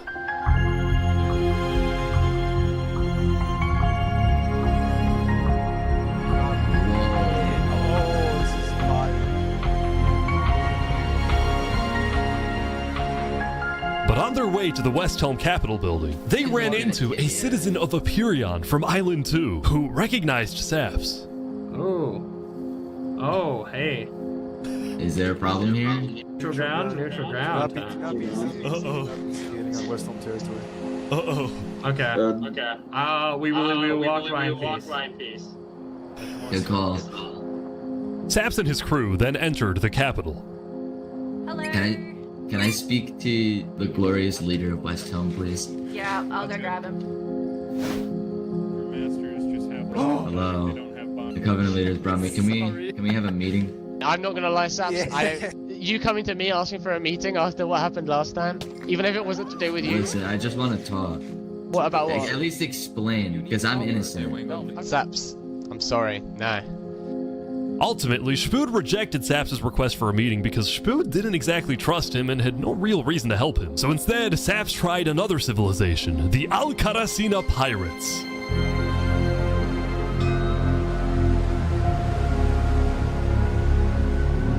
Although when he arrived, things felt a little off. Now, since you're here, you have to drop all your gear. I'm just kidding. Well, about that. Wherever you think is the safer option. At the end of the day, I don't want any of you guys to get killed for something that I'm being framed for, you know? But then, suddenly... You need to leave? What? Yeah. Sorry, what? Where's he going? Turntap had realized that the pirates were planning to kill Saps to collect the massive bounty on his head. So he told Saps to run. What's going on? 1 second. You gotta go back to Covenant, like, immediately. We probably shouldn't have come out here. Now, on their way back to the Covenants, Turntap suddenly started acting suspicious himself. Are we safe? Is everything fine? What's going on? We can go back to Covenant right now. You need to tell me what's going on or I'm not coming with you. Dude, either, like, you can handle this on your own, or, like, just... Here, I'll explain to you in a sec. Just come on. Listen, it's hard to trust people right now, so I'm putting a lot of faith into you. This is so suspicious. As Saps ran, he pondered his choices. Either he puts his life in the hands of Turntap, who may be wanting to kill him and collect the bounty for himself, or he runs away. Now.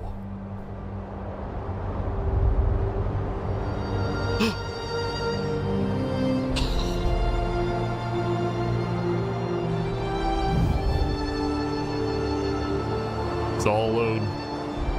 Saps then climbed the mountains of Island 1, escaping from the last remaining person he thought he could trust. He was now all alone in a world of people who hated him and wanted him dead.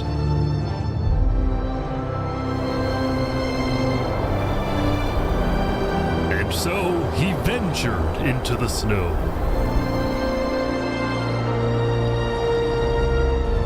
And started collecting blocks. Saps, what are you doing? I can't trust anybody. Flux won. He completely won. There's just no point anymore.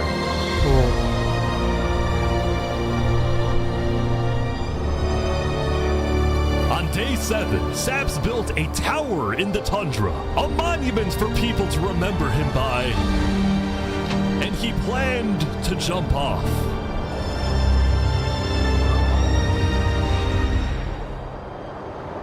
But he didn't. If I have to die, I'm gonna make sure he does too.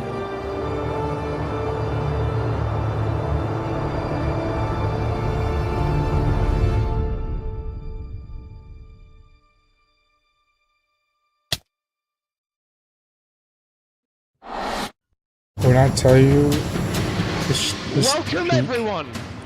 Today we have 2 new prisoners who will fight to the death. Linnet, you are charged with the attempted murder of several innocent West Helm farmers. Remy, you are charged with conspiracy to murder West Helm food supplier Dinosaur. Ready, set, fight! Here they go! oh, Remy's losing What's that fight. swing? Wait, some guy jumped in! The heck?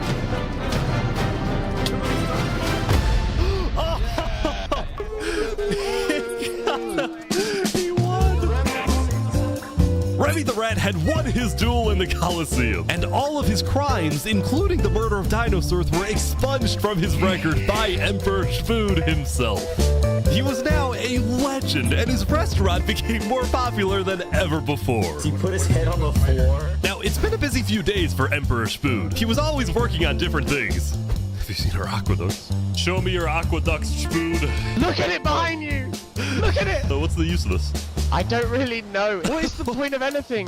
We just build. We have too many builders, not enough ideas. Now, while Spood was an effective leader, he did have to constantly watch his back for assassins. You know, I've thwarted like 5 assassination attempts, and guess what? I've just found out about another. No way. Spood's entire reign began with him almost being killed, so he was always extra careful and sensitive about where he went and who he associated with. It's also why Spood was particularly angry when he found out that one of the people who planned to kill him was his own lead builder, Knight Arcturus. According to some of my sources, Knight Arcturus was seen in the Commonwealth earlier today. Really? Spood had sent spies across the world to find Knight Arcturus, and when they discovered he was staying at the Commonwealth, Spood immediately reached out to Sitzkrieg to request he be handed back to Westhelm. However, given that the Commonwealth was low on citizens and needed good builders, Sitzkrieg decided to reject Spood's request. I'm not just going to give up one of my builders. The Commonwealth does not give in to tyrants. This made Spood erupt with fury. Oh, I'm gonna make sure that everybody knows the Commonwealth is corrupt. They stop that talking. Wow. Oh. And so Spood went around telling everyone about how much he hates the Commonwealth. This whole situation became a massive drama, and it actually got to the point where the rest of Island 2 was getting annoyed with the Commonwealth. I don't get why the Commonwealth doesn't just hand him over. We don't need a war with West Helm. Unlike the Commonwealth, Cass had a big population and she didn't care about losing citizens who were troublemakers. For example, earlier, one of her citizens, Addison27, had gone to Tricolor, dug into Jovial's grave, and had stolen Jovial's head. Can I wear this? Hey, Cass, I brought you a trophy. But instead of protecting him, Cass immediately banished Addison from the Cass Coalition and alerted Tricolor of his location, causing Addison to flee Island 2. It was this kind of no-nonsense leadership that earned Cass a lot of respect from not only her citizens, but other Island 2 nations who were now much more willing to ally with Cass than with the Commonwealth. The very existence of the Cass Coalition also provided a sense of security to smaller groups, like this new nation who were mostly cheese merchants and called themselves the Conquistadors. This is the way of cheese, but el queso! Since the border dropped yesterday, the economies of most Island 2 nations were prospering, with heavy amounts of trade and tourism between islands. Meanwhile, in Barbie Land... Ish. I have news. What? I'm marrying Oppenheimer. What? What? On day 8, the player Oppenheimer had marched into Barbie Land, but instead of destroying it with a nuke, he apparently liked it so much that he proposed to their leader. Ish, consider this your invitation to the Barbenheimer wedding. Thank you. In Luminara, meanwhile, the citizens were inventing new technologies. This is the power switch. It's 16 furnaces working together simultaneously, and it has a bunch of hopper minecarts on the inside distributing everything. As much as Luminara was finally starting to live up to its name as the light of Island 2, little did its citizens know among them was quietly living the world's most deadly group of terrorists. I'm thinking of running in the election tomorrow. Oh yeah? Legacy's pretty popular, but I'm not worried. While it seemed like each of the Island 2 nations had their own separate goals, they were all still united under one mission: to find and kill Saps. In fact, by day 8, Luminara had told all of the other nations that Saps had fled to Island 1, and some nations were already preparing to send out hit squads later today. But Island 1, meanwhile, was currently dealing with a whole other political drama: the murder of Linguini. I cannot conceive how we are being this civil about this. They came in, they found him in the hole, they drowned him in lava. This player, Vietnam, was one of the few remaining survivors in the Linguini Mafia. Vietnam had escaped the Covenant's attack and wanted to get revenge against the Covenant, but was finding it surprisingly difficult to gather support. See, while the Blue Cross condemned the Covenant, nobody was brave enough to declare war on them. People feared the Covenant and its army, which is why Seneca secretly asked them to do the deed instead of doing it herself. If people knew that she was behind the attack, she would be in big trouble. But for now, nobody would face any consequences for the massacre of the Linguini Mafia.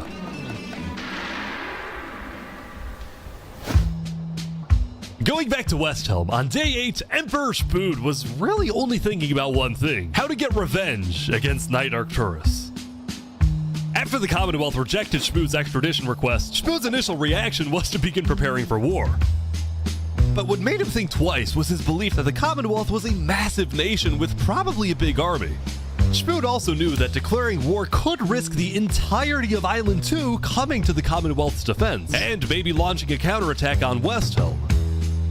So, Spood decided to change strategies. He instead decided to try and bait the Commonwealth. See if he can make them angry enough to do something rash. Something bad enough that would allow Spood to then declare war and have everyone's support. And Spood knew exactly how to make the Commonwealth angry. He invited back to the Westhelm capital the one person he knew the Commonwealth hated the most. Can we make a deal? We're running out of time. Saps is back, and Turntap's here too for some reason. This is interesting. Because the Covenant had brought Saps to Westhelm yesterday, Spood had specifically asked Turntap to protect Saps and escort him to Westhelm once again. While Saps didn't fully trust Turntap, or Spood for that matter, he knew that a meeting with Spood was a massive opportunity, and it was worth the risk. Hey you can turn the sun away, paint the moon in blood. If we can do what we do best, we're nocturnal life. Saps, you are the person that, to my knowledge, murdered all those people on Island 1. Island 2, sorry. It was not me. There is a person on Island 2 that is behind all of the assassinations and the corruption. His name is Flexion.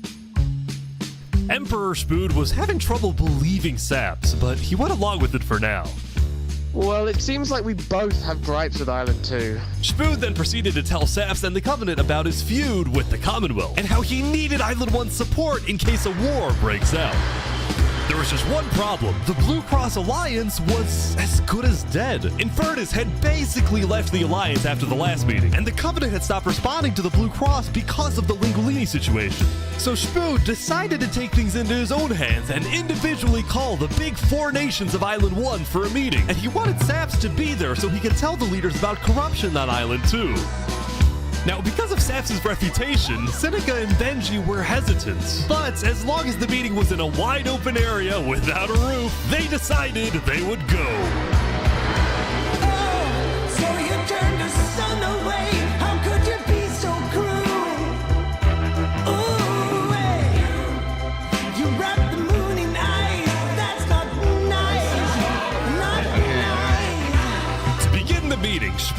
first had Saps tell his story. I've been put on trial and sentenced to death for a crime I did not commit. Spood's goal with this meeting was to convince all the leaders that Island 2 was a threat to Island 1. One of my right-hand men was murdered in cold blood by someone in association with the Commonwealth. It's one of the many injustices I've heard about on Island 2, and I want justice. Then, Turntap of the Covenant made his own statement. A few days ago, Covenant was approached by Luminara to speak of a potential trade agreement. Legacy AN approached me in regards to Fluxion, the guy who Saps is claiming killed everyone, which I do believe. Whoa. Apparently, back when the Covenant traded armor trims with Flux, they had also done the same deal with Legacy. And Legacy had voiced concerns to Turntap about Flux's run for leader, including how Flux was demoted from second in command, and rumors that he's paying people diamonds to vote for him. This gave Saps and Spood's stories a little more credibility, which was crucial for getting everyone on board with Westhelm's military proposal, which was, if any nation from Island 2 attacks Island 1, then the entirety of Island 1 must strike back. If all leaders are in agreement to this, please say aye. Aye. Aye. Aye. This is for us a problem. Benji was hesitant to join any military alliance because Elysium was the nation of peace, and he knew that his people were opposed to any changes that threatened their peaceful lifestyle. Council might not agree. Do you believe if Saps was at the council meeting, would he potentially have the chance to convince them after telling his story? I think he might. As long as Saps agrees, it's up to you. I mean, yeah. Saps and a few of the others then walked Oh, I to need Saps. Elysium on a mission to reunite I'm so scared at any Island point. Basically, Saps, I want you dead.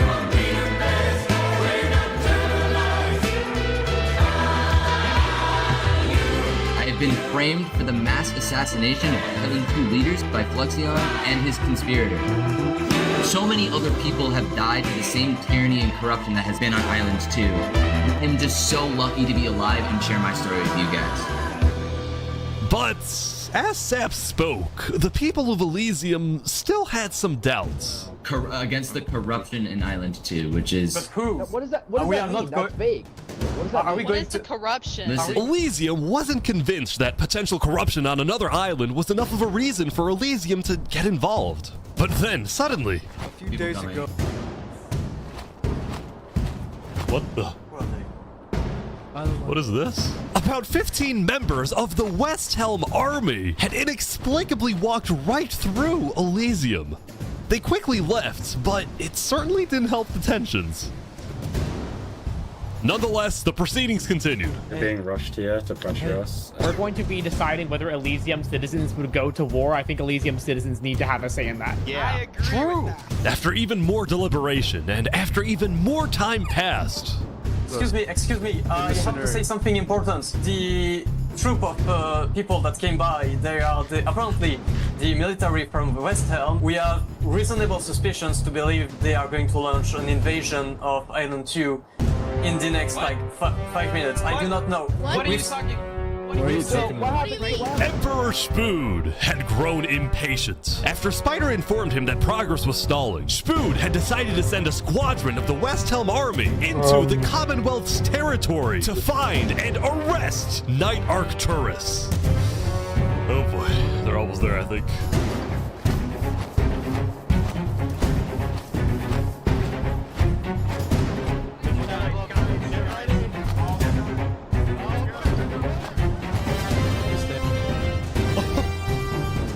Hello, Ben. We are here peacefully. We're simply looking for a man by the name of Knight_Arcturus. Alright.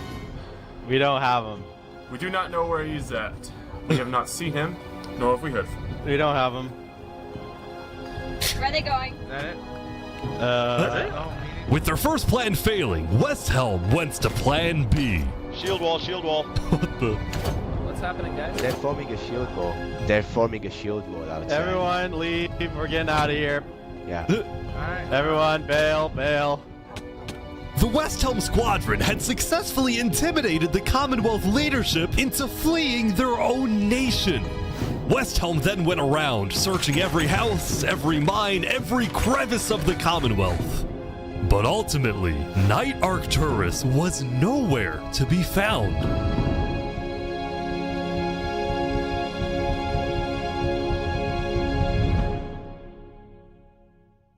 Meanwhile, at the Cask Coalition.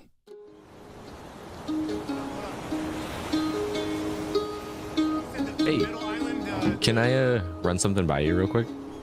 Yeah. You know how everyone's trying to kill Saps because of what he did? And then during his trial, he was all like, Luminara was behind this. Luminara built the trap. The leadership in Luminara helped me build the meeting area.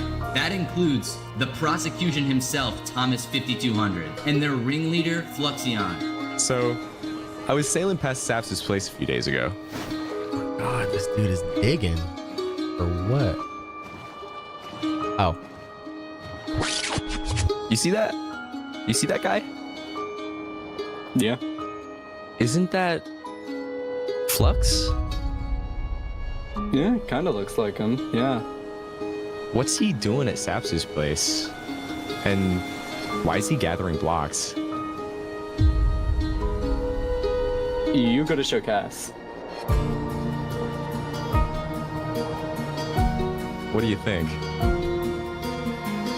Interesting.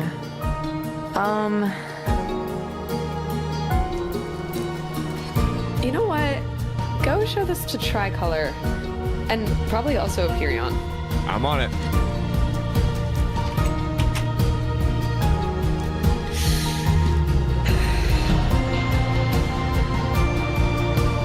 A citizen of the Cask Coalition had been reviewing his old video footage when he happened to notice Flux digging for sand, a prevalent material in Saps' roof. On its own, this wasn't the best evidence. But for some people, it did raise some questions.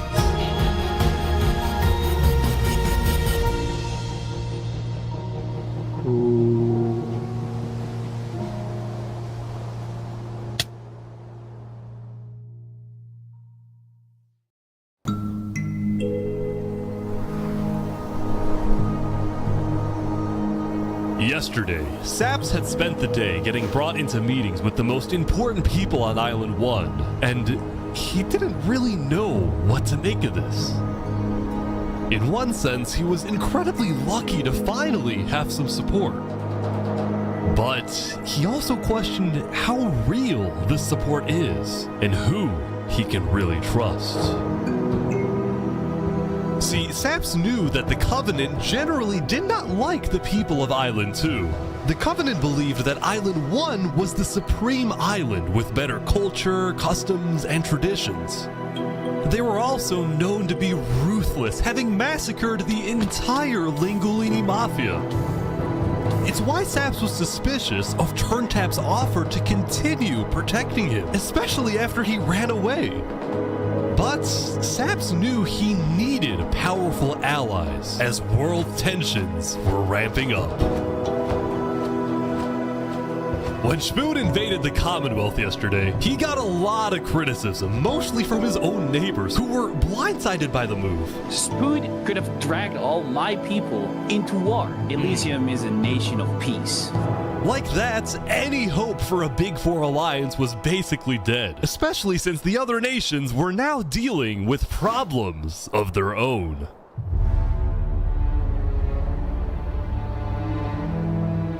Earlier yesterday, Queen Seneca had found out that Elysium's newspaper Daybreak Media had somehow found out that she had directed the Covenant to kill Lingolini. This is why Seneca was so quiet yesterday during the Island 1 snow meeting. She knew this story would be coming out, and she was trying to figure out how she would respond. And on day 9, she made her decision.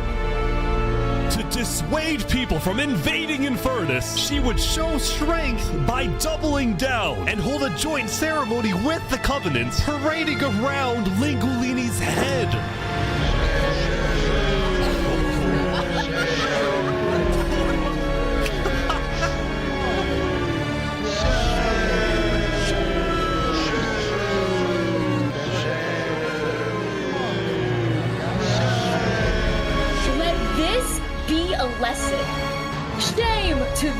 who disrespect our volcano.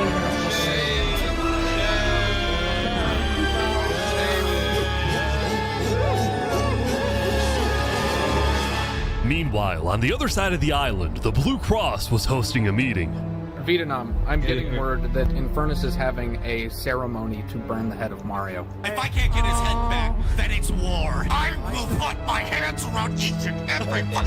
The leaders and representatives then decided that Infernus needed to be punished, and they started discussing whether or not to declare war. But then, not even a minute into the discussion... If everyone is against them, then we are not going to... Benji's dead!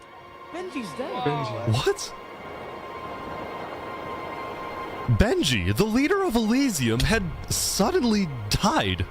And before anyone could even ask about what happened, a member of Daybreak Media made a shocking revelation. We know that Benji had been one of the people who made the call to kill Lingolini. What? Apparently, Benji had admitted to Daybreak Media that he, alongside Infernus, had approved the killing of Lingolini. At the time, Benji believed that killing Lingolini would finally resolve the conflict over the volcano and bring peace to the island. But he ended up seriously regretting this decision, so he told Daybreak Media everything, exposed Infernus, and then ended his life.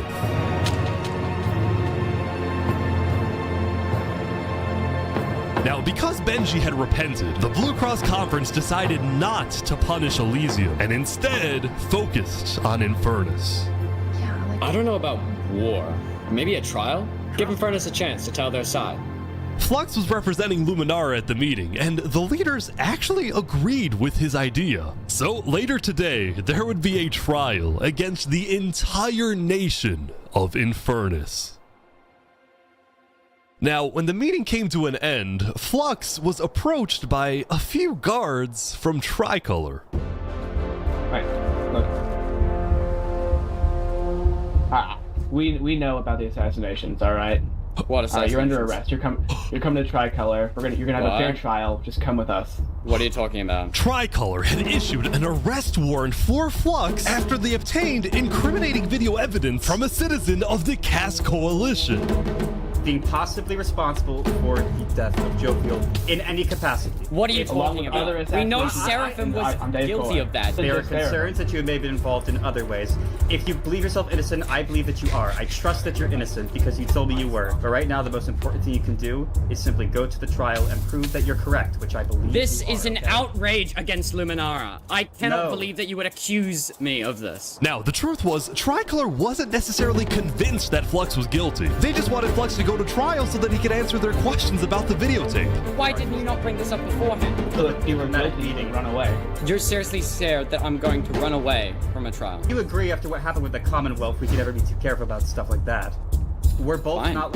Fine, I will go. But this is an outrage. All right, let's go. We're gonna remember. We will not stand for this. Flux is getting arrested by Tricolor.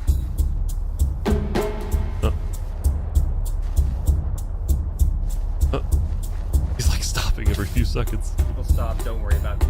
The group then passed through Elysium and were about to sail off to Island 2 until...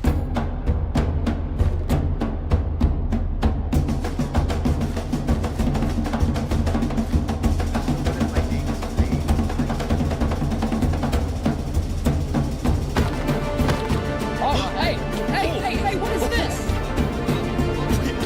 What? Wait, Flux is getting away? It turned out Flux had secretly told a member of his own crew to come and attack him so that he could run away from his arrest without looking guilty.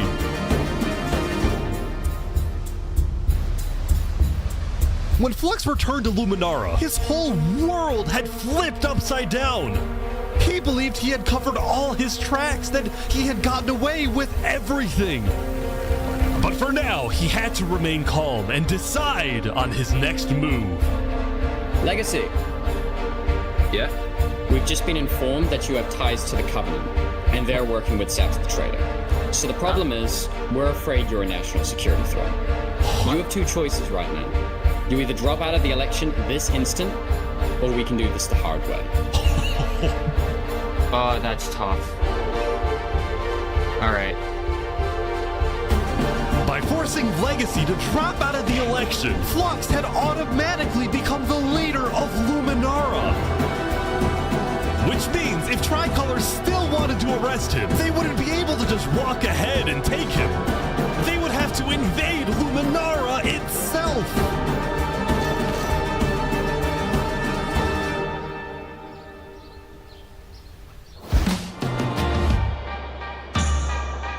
Yesterday, Emperor Spood had caused a lot of chaos with his failed attempt to capture Knight Arcturus. So he spent day 9 repairing relationships, but also forming new ones. For example, earlier, Spood had received a message from a player named Addison27 who wanted to sell Joe Fuel's head in exchange for netherite. Spood accepted the deal, gave Addison a place to meet him at, but then he gave Addison's location straight to Tricolor.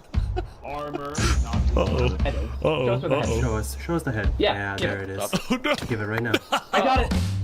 Now, this actually led to an alliance between Westhelm and Tricolor, the first ever multi-island alliance, and a strategic move by Spood to befriend the neighbors of the Commonwealth. Later, Spood also visited the Covenant after he heard about some civil unrest going on. So they all just left, just like that? Apparently, about half of the Covenant's entire population had decided to leave the Covenant. This is because they believed Turntap was betraying the Covenant's values by constantly trading and associating with Island 2. And what made a lot of them really angry was the fact that Turntap was making them protect Saps. See, originally, Turntap had only brought Saps in to get diamonds for his army. But the more he heard about Saps' story, the more he became captivated by Saps and wanted to help him.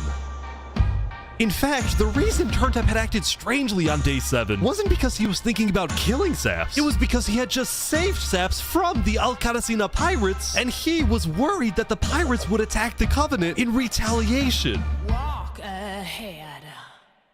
Anyway, now that Turntap had the pirates against him, as well as much of the Covenant forces, which Turntap himself had trained to be ruthless, it's fair to say that his life was in grave danger. But before he and Spood could figure out a solution, the Covenant suddenly had a surprise visitor. Come here, you're under arrest. Uh-oh. Yo, they're trying to kill me? You killed our leaders. You destroyed our island. After days upon days of searching, the Commonwealth had finally found Saps. It's literally the guy. Saps is now hiding. This player, Zekor, was now the main diplomat of the Commonwealth, and he knew that this was his opportunity to finally kill Saps. The last thing he needed to do was to convince Spood to hand Saps over. Spood, come here. Please, let's have a talk. Let's have a chat. And are you a friend of this criminal behind you? Alright. Could you guys come inside? Oh boy. Here we go. We can put all of our fighting behind us. I propose a trade. You give me Saparada, and the Commonwealth gives you Knight Arcturus. Oh wow. RT for Saps. I mean, where would this happen? You can let us take Saparada now, and then we can kill Arcturus for you. No, don't kill him. He needs to fight in the Colosseum. Alright, we can make that work as well. Wait, so you're saying you know where he is? It's interesting because Sitzkrieg said he didn't. Okay. We don't have him. We do not know where he's at. Look, he comes back every now and then. We'll find him. Really? Is that so? Why would I lie? So you'll find him for me? Spood, don't do this. Look, Spood, I have to be honest. I'm shocked that you're defending this criminal. Either you accept this deal right now, or I tell everyone from back home that you're harboring Saparada. They'll all declare war on you, and this will be the end of Westhelm.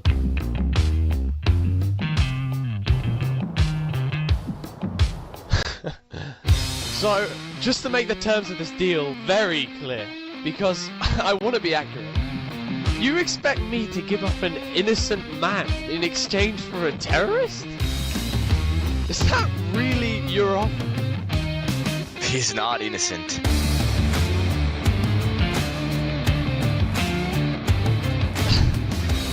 Alright.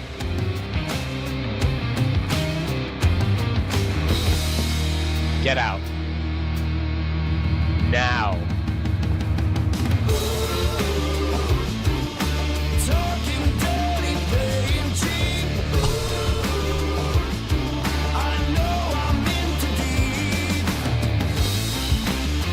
Oh my gosh. Young guy constantly shaking. Soon, it would be time for the trial of Infernus, which had become a very anticipated event because Seneca had told everyone that she actually planned to attend. As such, Turntap would be there to help her, which meant Saps also had to go. He wanted the Covenant's protection, which would actually come in handy. What? Sap's getting attacked. Oh no. Oh boy, Sap's getting attacked again. The attacker was taken out immediately by the Covenant, but this led to another problem. We need to know whether we should keep Infernus in the area. We are worried about assassinations. Not going in a building, we're having this outside. Seneca and the rest of Infernus had arrived, but were refusing to enter the courthouse because of safety concerns. Infernus is saying outside or nothing. They're not going in. And as expected, people were quickly becoming impatient. I have to stand here for 5 more minutes. I'm gonna pull all my hair out. Let's come inside.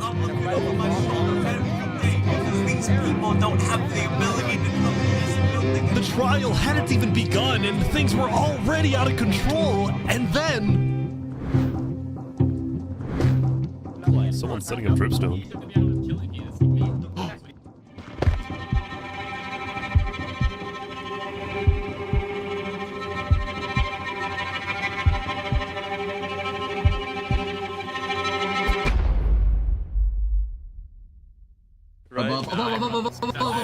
Oh!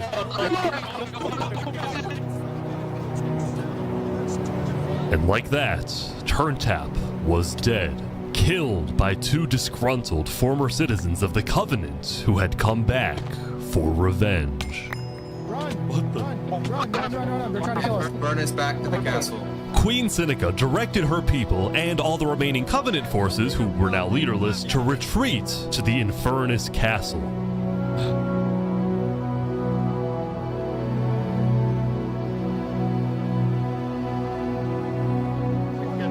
Both Infernus and the Covenant were eventually found guilty of murdering the Lingolini Mafia.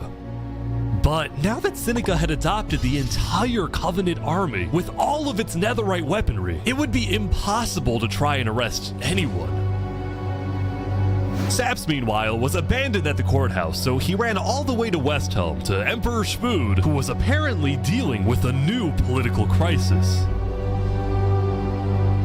It appeared that Spood had finally made the Commonwealth mad because, according to a Westhelm spy, it looked like the Commonwealth was preparing to go to war. And on top of this, Spood had received a message from Sitzkrieg inviting him to the Commonwealth for a meeting. Now, of course, Spood suspected this was a trap, but his second-in-command Spider had an idea. Let me go instead. Let them kill me, and if they do, we'll have the right to obliterate them. Basically, if Spider goes to this meeting and actually gets killed, then in the eyes of the world, this will give Westhelm permission to finally wipe the Commonwealth off the map. You're a hero, Spider. Glory to Westhelm.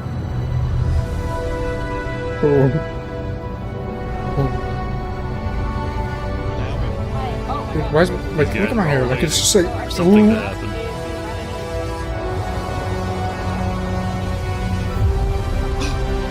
Oh my god.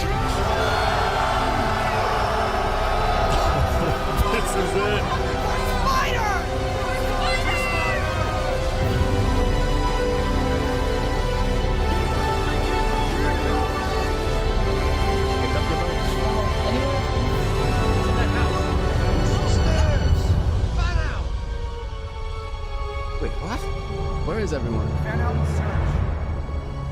The Commonwealth had been completely abandoned. See, after Zekor's meeting with Spood, Sitzkrieg had tried to rally all of Island 2 against Westhelm, but not a single nation joined him. Throughout its days, the Commonwealth had faced chaos, infighting, global humiliation, and now Sitzkrieg was utterly defeated.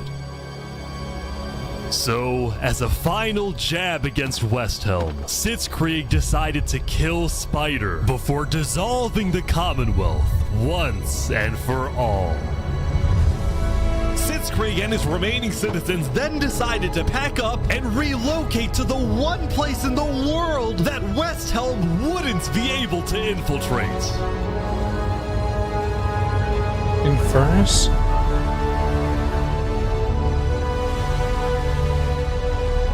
Come on in, guys. Welcome to Infernus. Thank you, Seneca. There are so many people. Oh my God. Infernus is massive. Oh my gosh. Well, good thing Saps didn't go to Infernus. Meanwhile, at the Cast Coalition, it was the end of another good day. The farmers had produced plentiful crops, the businesses had made lots of sales, and there was even a birthday party. But while her people were happy, Cass knew very well that the outside world was quickly growing out of control. As leader, it was Cass's duty to keep track of all the world conflicts, but by day 9, they were simply overwhelming. She watched from afar as the Commonwealth fell apart. She watched as world leaders died left and right. She watched Infernus avoid justice by blocking themselves off, with Netherite at their defense, as well as the volcano's sheer height. Yet despite all the turmoil, Cass spent most of the day trying to solve what was now the world's biggest mystery. Who had really murdered all the Island 2 leaders? Was it Saps, or was it Flux? See, earlier at the Blue Cross meeting, members of the Cast Coalition were listening carefully.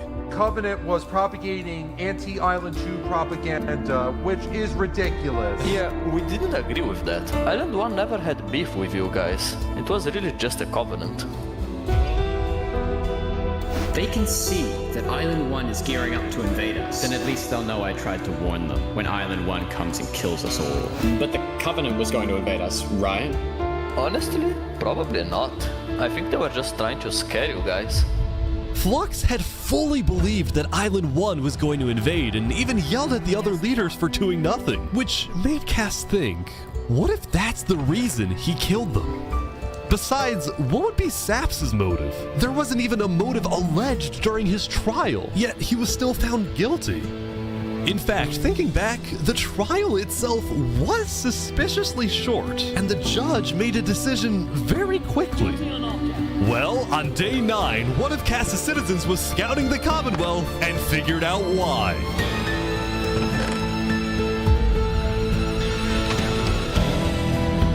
Flux had bribed the judge to ensure Saps was found guilty. When Cass discovered this, she immediately called for a meeting with local leaders. It's been Flux this whole time. I'm so mad. He needs to die. I never thought I'd say this, but you have my permission to invade Luminara. Okay, I'll tell my guys to prepare for battle. No, there won't be a battle. We go in, we take him out, we leave. Got it? Sounds good. See. All right, first thing tomorrow.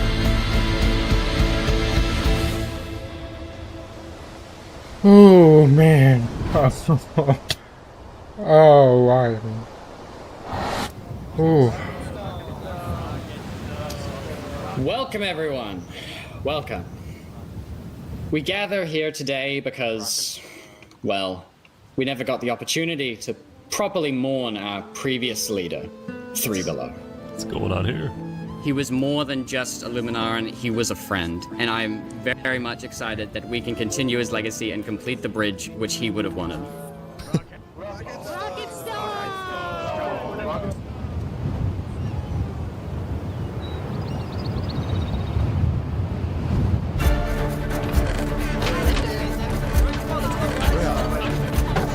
All right, let's go, let's go. And so, the Cast Coalition set off on their mission to kill Flux once and for all. On the way, Cast stopped at Empyreon to rally their people. We've found the person responsible for the multiple leader assassinations, including the assassination of your own president. Are we ready to fight for Luminara and for justice? The plan was simple. Empyreon would invade Luminara from the south, while the Cast Coalition approaches from the sea so that Flux can't escape.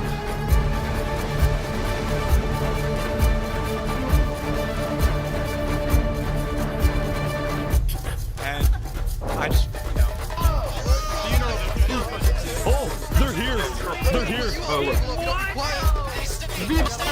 Flux is running. surrender! They're after him. Surrender, Flux! I don't want to do this! Oh! Okay, wait. Wait, surrender!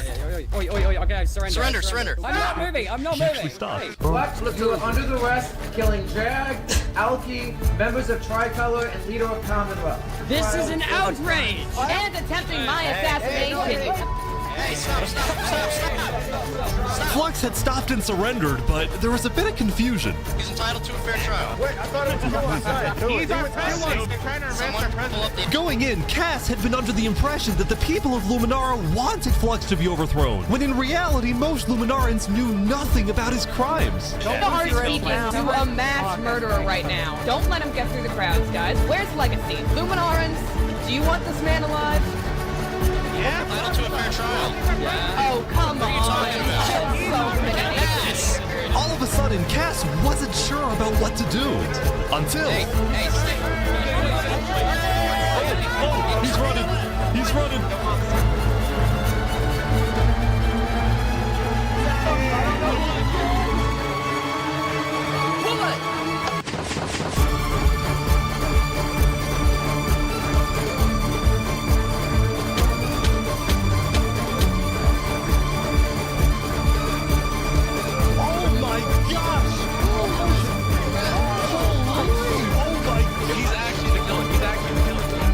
Flux had killed 5 people using a secret trap he had built the day before.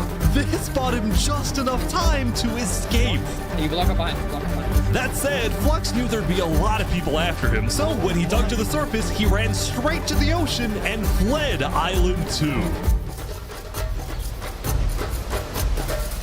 Still, Cass and Empyreon sent out hit squads to try and hunt Flux down, while Legacy directed the citizens of Luminara to evacuate. I gotta move all of these people over to the Conquistador HQ because no one is safe in Luminara at the moment. Holy. Like that, Legacy had taken over as leader of Luminara. Cass and Empyreon were down 5 citizens, and Flux had gotten away with everything once again.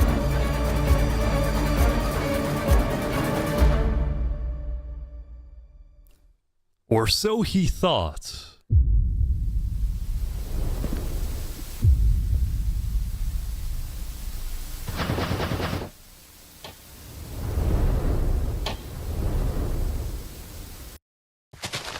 I am so confused on what's happening right Oh my god! Oh my god. Oh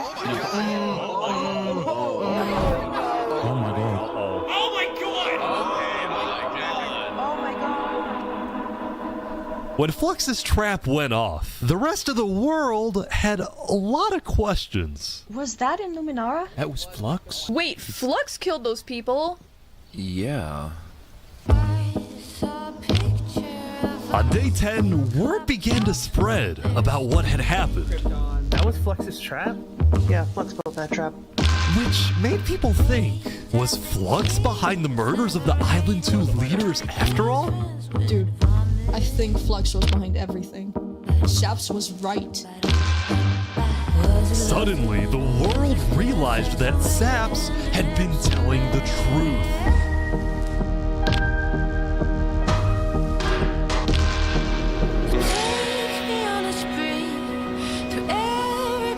Hey, Saps, how do you feel? Finally, I'm so happy. For the first time since he had got into hiding, Saps had been vindicated, proven innocent, and the world was finally on his side.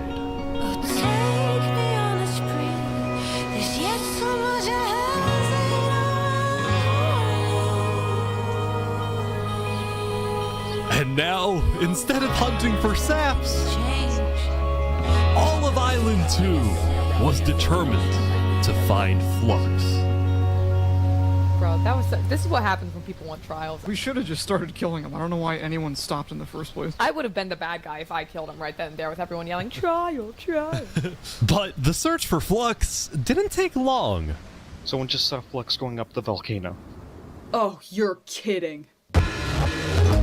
Layer by layer, I didn't know narrowness in my childhood. Queen Sinica had offered Flux refuge at Infernus under the condition that he and his crew build deadly traps all around the volcano perimeter so that nobody can break in. But the rest of the world was unfazed. Yeah, they're gonna pay for what they did. Yep. On day 10, all of Island 2 joined the Tricolor West Helm Alliance and declared war against Infernus. Alright, today we infiltrate the volcano for Spider and for Owo. And I just want to say, if I die today, I love you all. We love you. Glory to West Helm. Linguini. He was my brother. He was everyone's brother. And they took him from us. They took him. Flux got away with murdering so many of our people and our leaders. Today, we get justice for our entire island.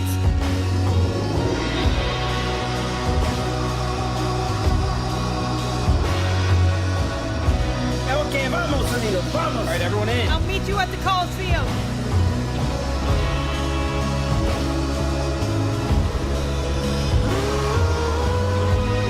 I'm so worried with all these traps and everything.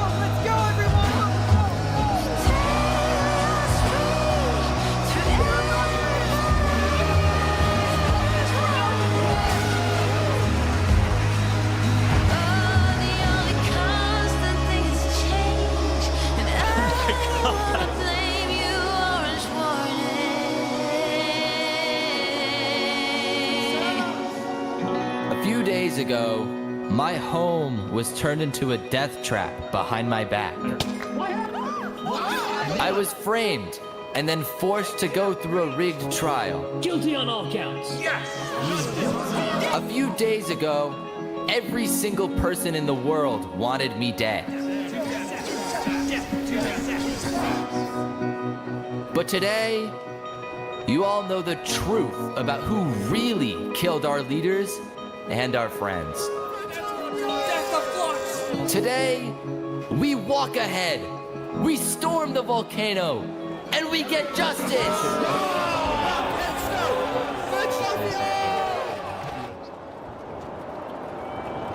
Thank you, Saps. Alright everyone, listen up!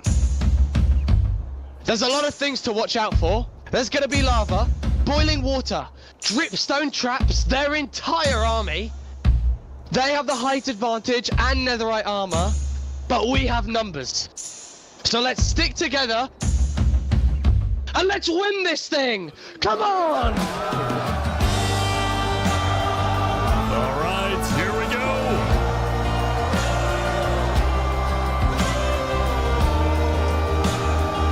Oh, I'm so nervous. There's so many people. You make me all blind with your civil rights. You demand that I eternize your name. Walk ahead. Oh my. Look at all the lava. I think there might be a problem. It's okay, it's good, it's good, it's good. You cover us in shame, and I take the blame. Living by the rules, Teen Witch, high school blues. Walk ahead.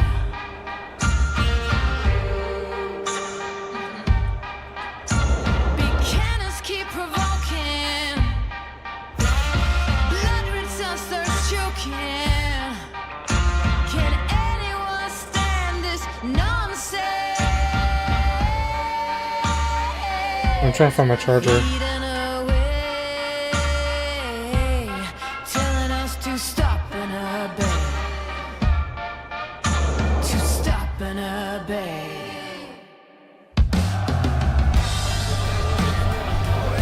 They're pouring water on the lava, but the water still burns.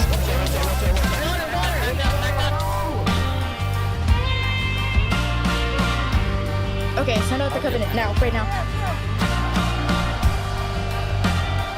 Go, go, go, go, go. Oh, big fighting on the ground right now. Covenant is attacking from behind. Keep going! Skin shining. Joker's got silver linings. Holy Mary sings songs in the wet rain. Walk ahead. Shields up, shields up! Now every new day is a new firearm to my teeth. It's just chaos on the ground as well. It's the Covenant. Someone show me someone living a desire. Get down off our mountain!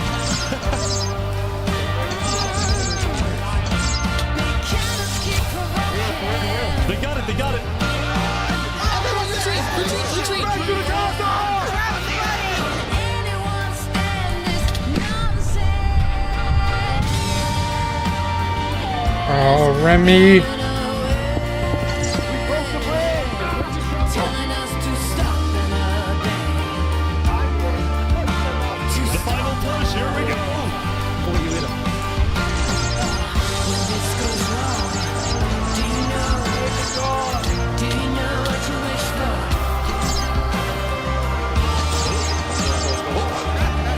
They're in.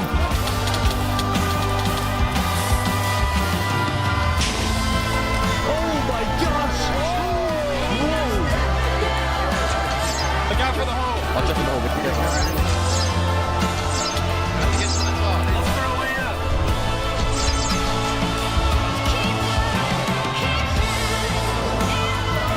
We found him!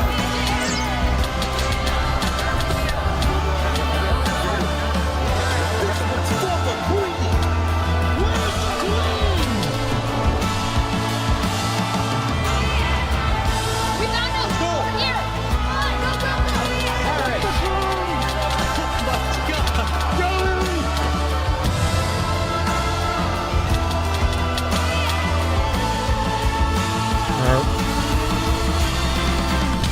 This goes wrong, do you know?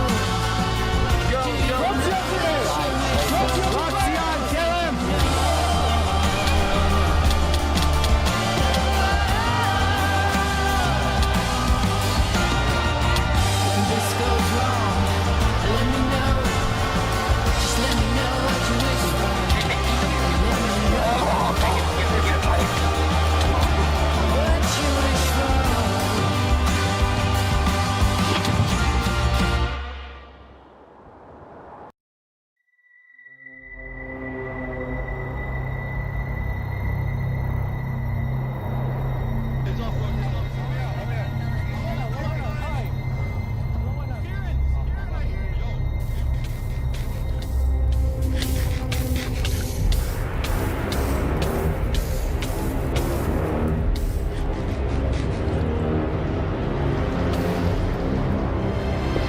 No.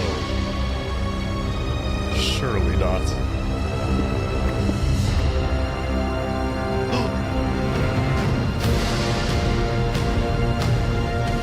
No, of course he has a tunnel. Of course. Where was he? I saw him! I saw him! We're gonna kill him! Run away!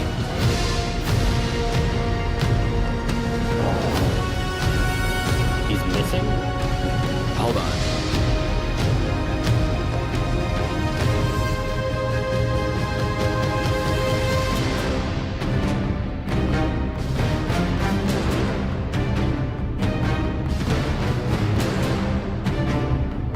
Oh, come on. Alright guys, let's go, let's go.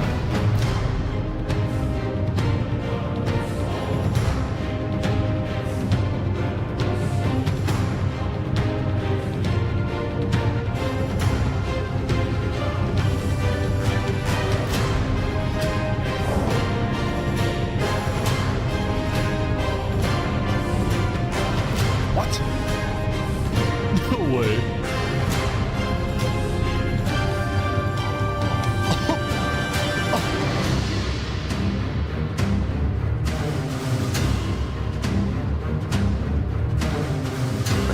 Wow, you actually showed up. Can't say no to a friend, can I? Let's make this a fair fight, okay? Flux. Look at all these people dying right now because of you. You know, Saps, none of this would have happened if you had died like you were supposed to. I'm sorry for everything you've had to go through.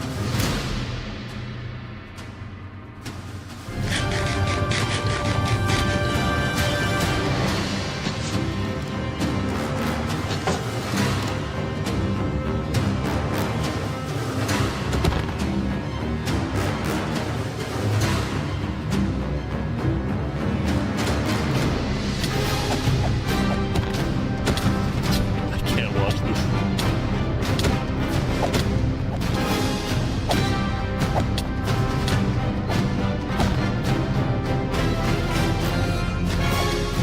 Oh my gosh.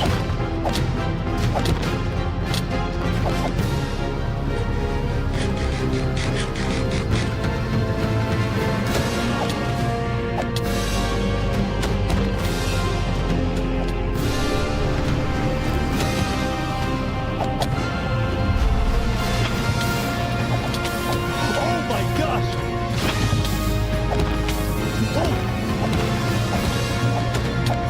Oh.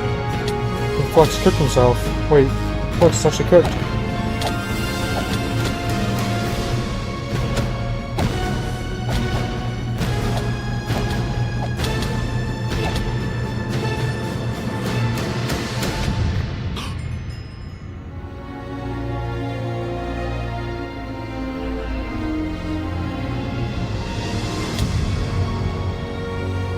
Oh.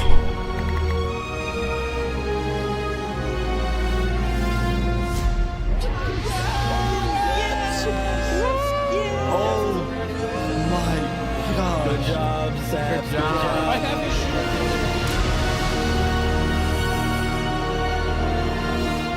Saps had killed Flux, and with that, Flux's reign of terror was over.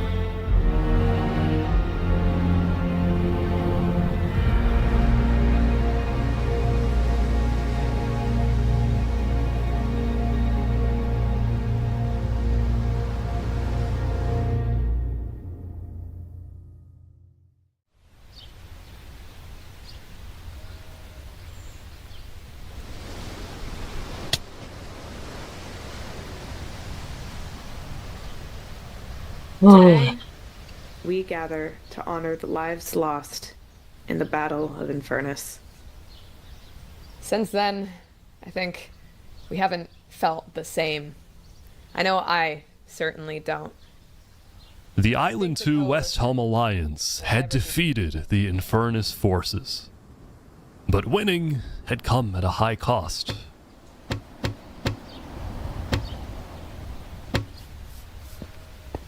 After the war, people across the world took time to mourn their dead, reflect upon the battle, and then, eventually, decide how to move on.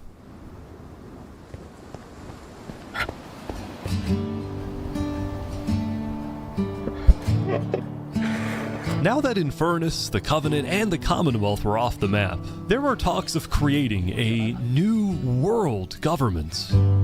But ultimately, it never really materialized, and all the remaining nations just agreed to do their own thing and have peace. In the corner of the crowded Island 1 had taken the brunt of the war. Crops trampled, the big tree scorched, the volcano ravaged. As a result, people across Island 1 struggled after the war. But I'm dead. Some of them joined cults, while others moved to Island 2 in search of a better life. Elysium was fine though. Instead of going to war on day 10, the Nation of Peace had decided to hold a peace festival. And on their shore was something new. A bridge stemming all the way from Luminara.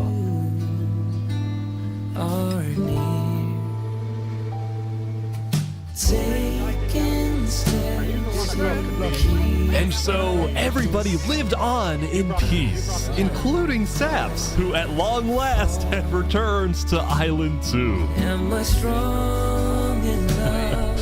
Those brings back memories. Still, the world wasn't totally conflict-free. The Cask Coalition Bakery was yet to be exposed for causing the death of Wood Daddy. And Knight Arcturus was still in hiding, yet to be found by Westhelm. It's a big world, so it's not a surprise that many stories like these may just never end. But I think there's some beauty in that. Do we all so slowly lose control as emotions overflow? Yeah, we still have some work to do. We will catch that traitor. But tonight you can rest. You've made your emperor very proud. Jury, you have heard all of the evidence. If you find Thomas 5200 guilty of aiding Fluxion with his reign of terror, jump now. Thomas, may you find mercy in the end, senor.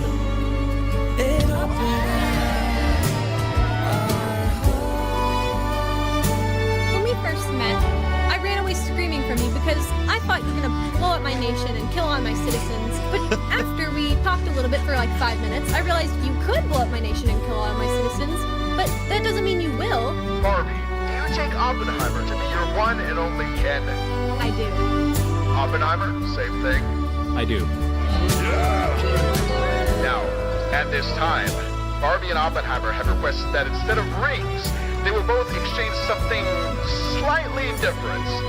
If you would please turn your attention to the nuclear bomb that's behind us. 3, 2, 1.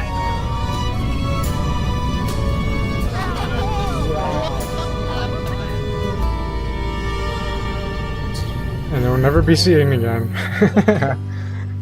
So slowly lose control as emotions overflow, falling into the unknown. Or do we all guard our small fragile hearts as we're softly breaking apart, afraid to give in to the storm and open up our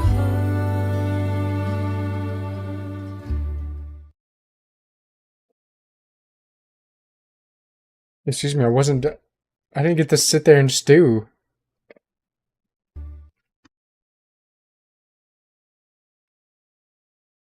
Whoa.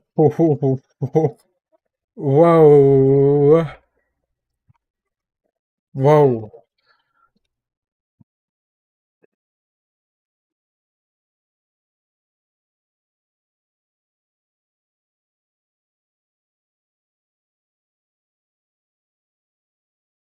Oh, there's an interview.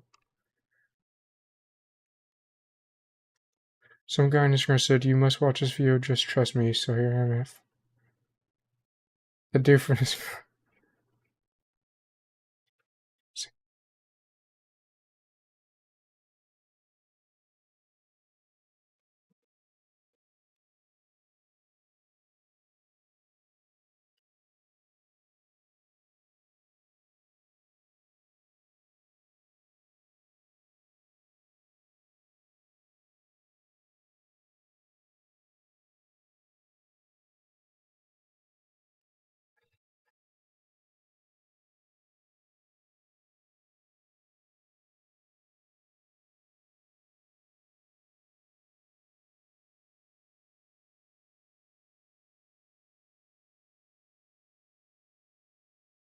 That is actually insane.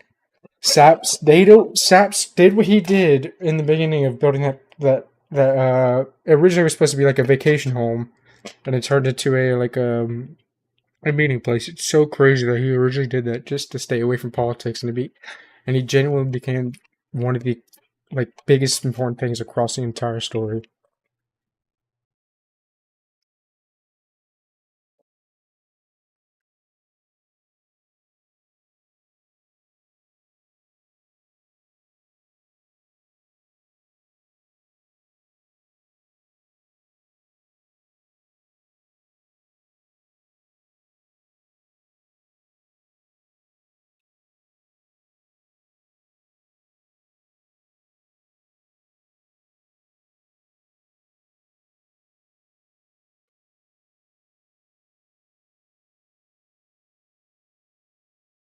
I think in terms of the interviews, I don't think that's something that's really react worthy. It's gonna be cool to see it, stuff like that. If you enjoy this video, I would definitely go check it out. And I'm about to after the stream, but that was insane.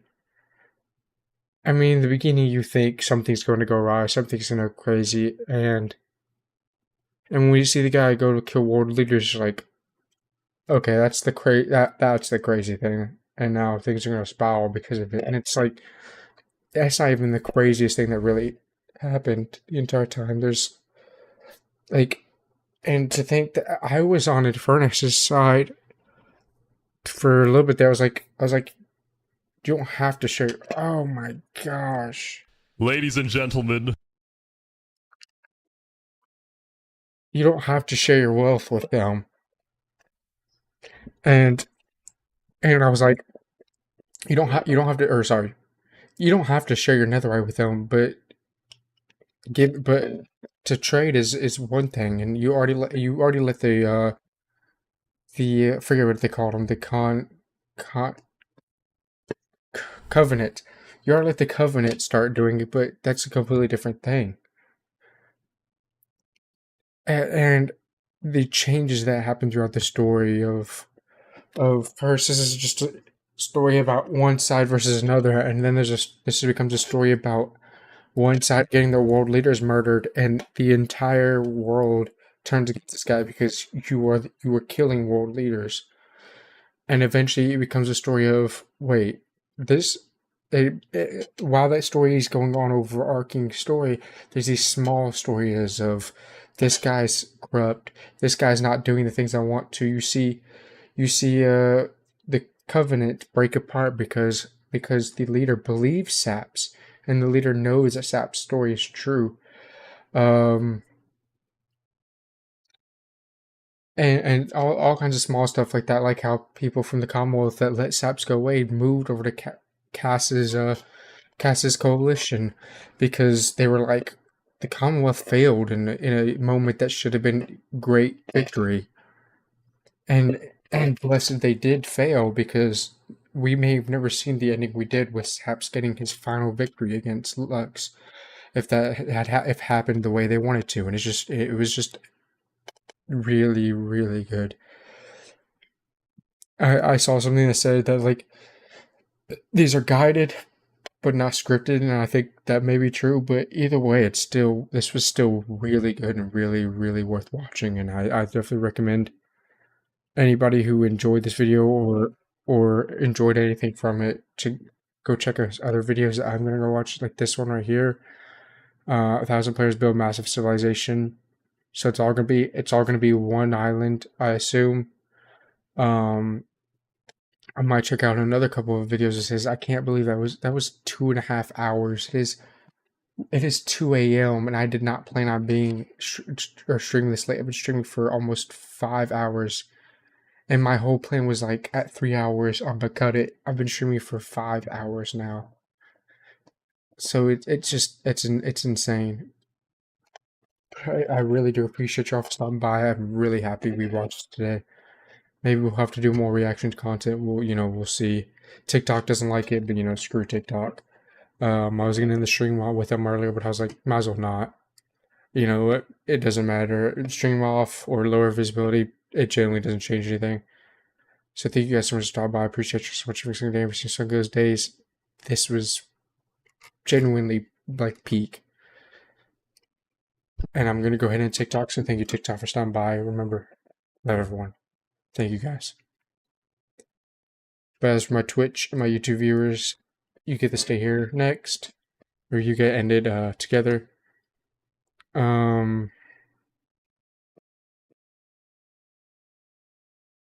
That was just really, really good.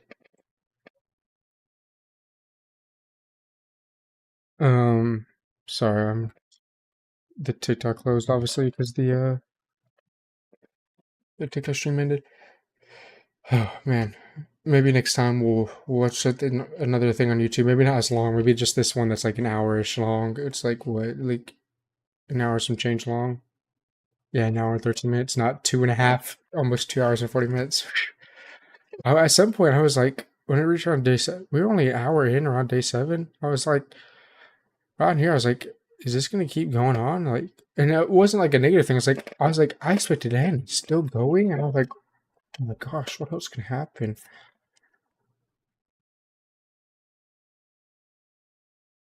The fact that this is their most replayed moment, and it's not even the moment where they figure out that Flex really was the bad guy, is crazy. Not that that's a negative thing, but it just goes to show like what people. Oh, this is also the most replayed moment.